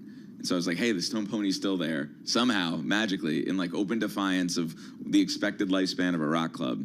Let me use that as my narrative Trojan horse to tell the story of Asbury Park. Great setup. We have to do some news, but we're going to come back and continue the conversation. I have to say, we both work with people I know that are like, go to Asbury Park all the time now, and it's just become a place, a destination place, if you will. There's $6 million condos there. Real estate always tells the story. I couldn't believe that when I read that in the book. We're going to come back with Nick Sanity. Corasaniti, Nick Corasaniti. Try that again. Political correspondent for the New York Times. The new book, I had it before. I Don't Want to Go Home, The Oral History of the Stone Pony. Let's get some world and national news. Amy Morris is in the Bloomberg 98.1 newsroom in Washington. Amy. All right, thank you, Tim. Vice President Kamala Harris is visiting her campaign headquarters in Wilmington, Delaware today on this first full day of her campaign for president. She quickly consolidated support from powerful Democrats for her bid, including former House Speaker Nancy Pelosi, Michigan Governor Gretchen Whitmer, and governors from Illinois, Minnesota, and Wisconsin. Harris raised close to $50 million in just grassroots donations in the hours after Biden stepped aside. And less than 24 hours after Biden exited the race, Harris appeared to have a clear path to the nomination. No other prominent Democrats said they would challenge her. Harris made her first public appearance after President Biden dropped out, speaking at the White House during an event to honor college championship teams. But she opened her remarks by talking about how she got to know President Biden before he was president through his son, Beau. The qualities that Beau revered in his father are the same qualities that I have seen every day in our president. Vice President Kamala Harris speaking at the White House. Now let's go to Capitol Hill. Today was the first congressional hearing into the attempted assassination of former President Donald Trump. The House Oversight Committee heard from Secret Service Director Kim Cheadle, who during her opening statement took full responsibility for the security lapses. The assassination attempt of former President Donald Trump on July 13th is the most significant operational failure of the Secret Service in decades. And I am keeping him and his family in my thoughts. Representatives Jim Comer and Jamie Raskin, the Republican and Democratic leaders of the House Oversight Committee, have written a joint letter to Cheadle after today's hearing ended, calling for her resignation. Global news 24 hours a day and whenever you want it with Bloomberg News Now. I'm Amy Morris, and this is Bloomberg.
It's 4:40 on Wall Street. We do check markets all day long at Bloomberg, and up Monday with the Dow, the S&P, NASDAQ all rallying after last week's sell-off. And, of course, those weekend developments. We had the S&P up 59, a gain there of just about 1.1%, 55.64 on the S&P. The Dow up 127, now at 40,415, up 0.3%. The NASDAQ Composite Index up 280, a gain of 1.6%. Russell 2000 Index of small cap shares up 1.7%. 10-year 4.25%, the 2-year 4.51%. Gold down 0.1%, 23.97 the ounce, and West Texas Intermediate crude down 0.4%, 79.78 for a barrel of WTI. Stocks rebounded after their worst week since April as investors look beyond Joe Biden, ending his re-election campaign to focus on the start of the tech earnings season. Chris McMahon is the CEO of Aquinas Wealth Advisors. He talked about the election and markets right here on Bloomberg Business Week. I think what's happening is people are saying to us, hey, look, Trump's going to win this thing, right? He's going to extend the tax cuts. He's going to cut interest rates. That tidal wave of cash that's sitting inside our short-term bond funds is going to come pouring back to the market. So I think the market is optimistic, more optimistic about the the Biden and Harris or Harris now administration not being able to pull this thing off as they were even just a month ago. Chris McMahon of Aquinas Wealth Advisors, a guest right here on Bloomberg Business Week. Mattel shares surged today after Reuters reported that the private equity firm L. Catterton has approached the toy maker with an acquisition offer. Reuters citing sources. Today we had Mattel surging 15.1%, rival Hasbro up by 1.4%. Recapping a move higher today for the S&P, up 1.1%. I'm Charlie Pellet, and that is a Bloomberg Business Flash. Hey, thanks so much for that update, Charlie Pellet. I want to get right back to Nick Corasaniti, political correspondent for the New York Times, also the author of the new book, I Don't Want to Go Home, The Oral History of the Stone Pony. Nick, the boss, Bruce Springsteen, he writes an introduction. You got him for the intro. But it's not just Bruce Springsteen who you spoke to for this book. Steve Van Zandt, Niels Lofgren, the Jonas Brothers, all three. Are there more than three Jonas Brothers? The Jonas Brothers are three. In the band, there's just three. Okay, in the band, there's three. Jack Johnson. It's an incredible lineup. John Popper, Russell Crowe as well, Patti Smith. Talk to me and talk to us about how you were able to get all these incredible people to speak to you for this. Well, I mean, from the political world, you're kind of used to just slowly pulling threads to get more people to talk to you. You know, one leads to another. Hey, do you know this person? Can you help introduce me to this? You got Chris Christie. I mean, that one makes sense because you're a political reporter. I did. You got Chris Christie. That was actually while he was campaigning for president. We did a video interview. Just slide it in. Yeah, we did a video interview, and that was like my New York Times thing. And then we shifted to lunch where we talked about the pony. And then I went to his event later and wrote a story off that. Which interview was longer? The pony one. He's a big fan, clearly.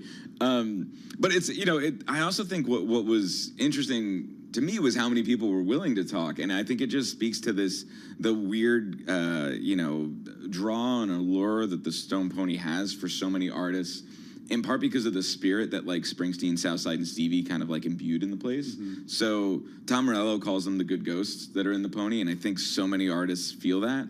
And it really is kind of like, it works for so many different genres, right? Like Patti Smith felt that, and she felt such a connection to the club because it felt like one of those clubs that helped her establish herself in New York.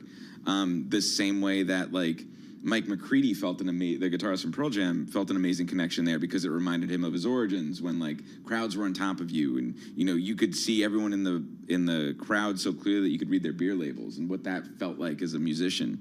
And so, when people, there's a common phrase that like you play small rock clubs when you're on your way up and when you're on your way down. Mm-hmm. But I think the pony kind of cuts across that a little bit because it creates that bond with a lot of artists that they want to get something back that they've, lost as they've moved up, and they still play it. Russell Crowe's a great example. He he was playing with his band 30 Odd for Grunts that he'd had for forever.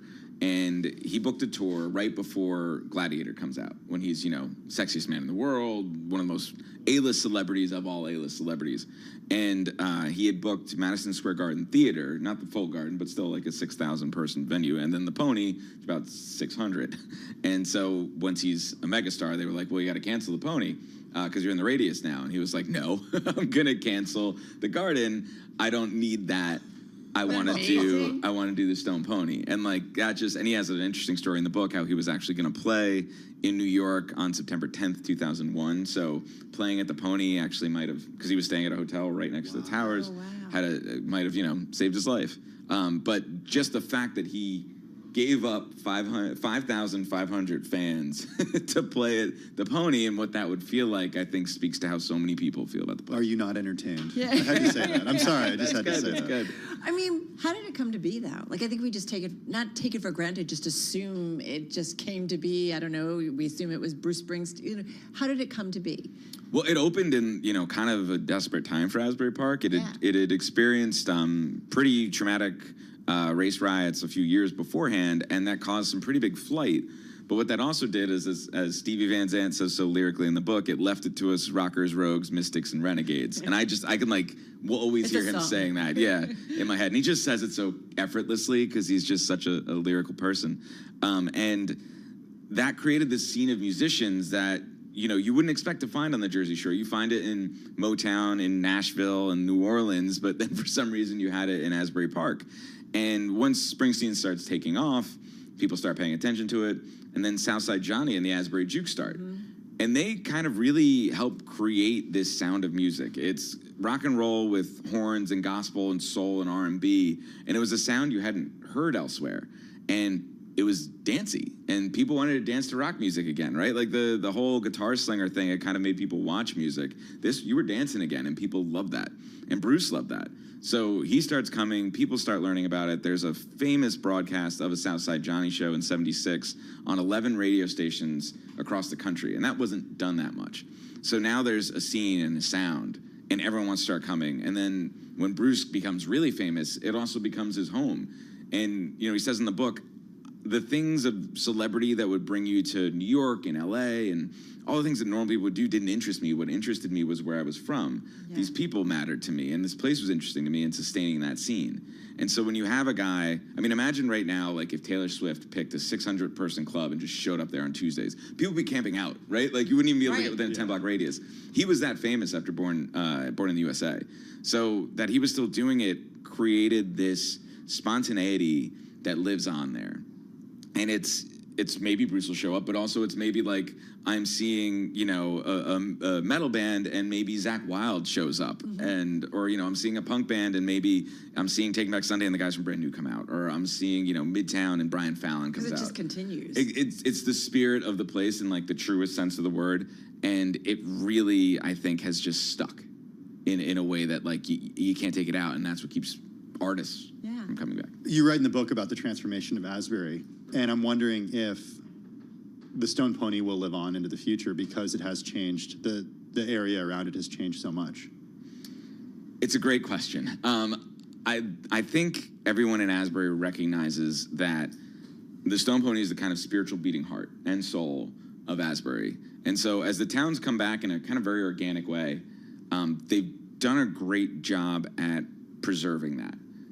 There's new condos, the $6 million condo. There's new development.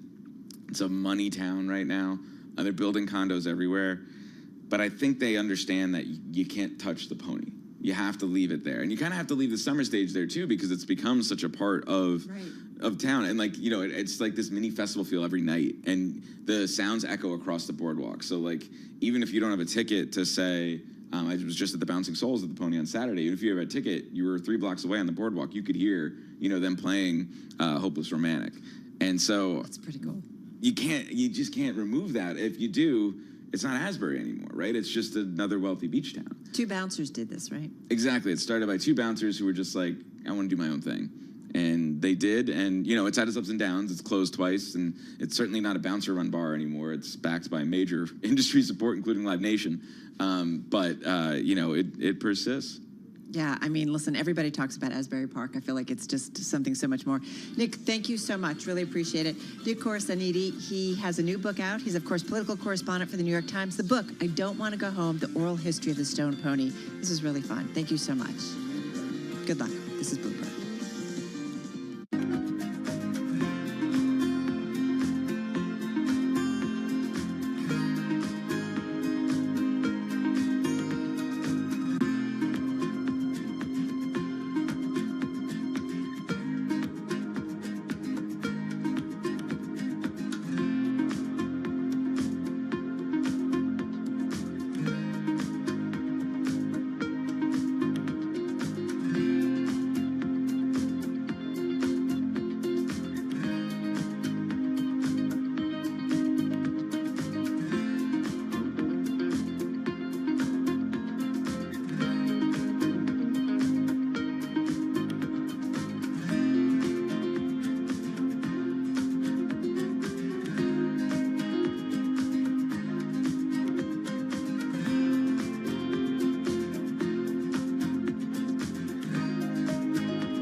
Company news headlines on Bloomberg Radio.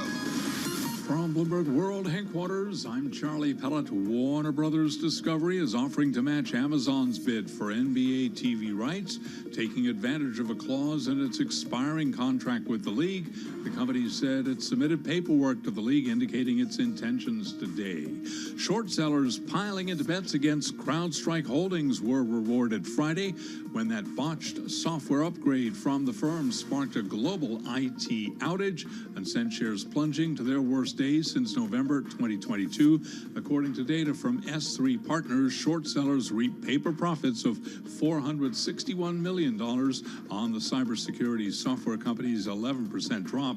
Today, we saw CrowdStrike down again today, falling another 13%. Mattel shares surged 15% today after Reuters reported that private equity firm L. Catterton has approached the toy maker with an acquisition offer. Famed donut maker Krispy Kreme has sold its majority stake in late-night cookie seller Insomnia Cookies. And with more, here's Bloomberg's Erica Herskowitz. Charlie, the deal has an enterprise value of $350 million, which Krispy Kreme said doubled since it acquired Insomnia Cookies in 2018. According to a statement, the donut maker received about $127 million from the sale and expects an additional $45 million after refinancing intercompany debt. Krispy Kreme will remain a minority shareholder in Insomnia Cookies with a roughly 34% stake. Last October, Krispy Kreme said it had been looking to sell its majority stake in Insomnia Cookies. Krispy Kreme says it will likely update its 2024 guidance in its next earnings call. Charlie? And that's Erica Herskowitz reporting. Shares of Krispy Kreme, which uses the ticker DNUT, down today by 4.3%. Those are our top company stories, and this is Bloomberg. You're listening to Bloomberg Business Week with Carol Messer and Tim Stenbeck on Bloomberg Radio and Television. All right, everybody, just a few minutes left here on Bloomberg Business Week. Tim and I getting ready to wrap up the Monday edition of Bloomberg Business Week, but do not go anywhere because Daybreak Asia coming your way in just a few moments. Doug Krisner in the house to kind of tee us up. We've talked a lot about politics today, but I feel like we shouldn't forget who we are. We're Bloomberg. Right. And China actually did a surprise rate cut. Two, as a matter of fact. The reverse repo rate was cut, and then the loan prime rates were cut. And in both cases, a bit of a surprise. And I think, you're coming out of the third plenum over the weekend, and it just kind of underscores the move upon which I think policymakers have really been forced to react. There's an admission now that the economy is a lot softer than they would like it to be. There's been a tolerance for slow growth just to work out what's been going on with the property market. But I think now that they are really realizing they need to do more. If you accept the fact that there may be a bottoming in the property market right now, I think that 5-year loan prime rate is basically tied to mortgages. So it's a way of trying to maintain the momentum. If there is now an upward swing in the recovery of the property market, then I think that this will go maybe not a long way, but a short way. Let's put it that way. But impact a lot of people. Right? There is still such concern about the weakness that we have seen in the Chinese equity market, the fact that sentiment remains low. The export side of the economy seems to be working out. Domestic demand is still not great. Yeah. Retail sales, not what you would expect. So they still have a lot of issues, and this could drag on for a while. I feel like it has been dragging on for a while. Well, and so you're talking about politics, right? Yes. So what happens now if there is a change in administration? Well, there will be. We know that. Right. But in terms of industrial policy as it relates to China, we know that last week, I was off, but the Biden administration tightened restrictions on some advanced technology. Yeah, it was China, pretty remarkable, right? to see the weakened a reaction in lot the of market. the chip stocks. Yeah. I don't think this is going away anytime soon. The tariff issue, I think, we have to treat separately. I'm drawn to a story from our Bloomberg News team out earlier today about China focusing on Kamala Harris's weakness after Biden exits. Did you see this story? I didn't. So it What's talks the about conclusion? China officially avoided commenting on the entry into the U.S. presidential race, but stake-backed news outlets and social media users cast her as a weak vice president whose candidacy didn't present a major threat to the world's #2 economy. It may be too early to make that conclusion. I think we're not there yet. And, the degree to which the Biden administration kind of managed her role within the administration, or the president did, I think it's probably a little too soon to make that claim. We don't know what we're going to be dealing with. Should Kamala Harris be not only, the Democratic candidate, but ultimately the president? I think it's too early to even, I think it's so fair to say that being president versus being vice president, worlds apart. Totally. And we've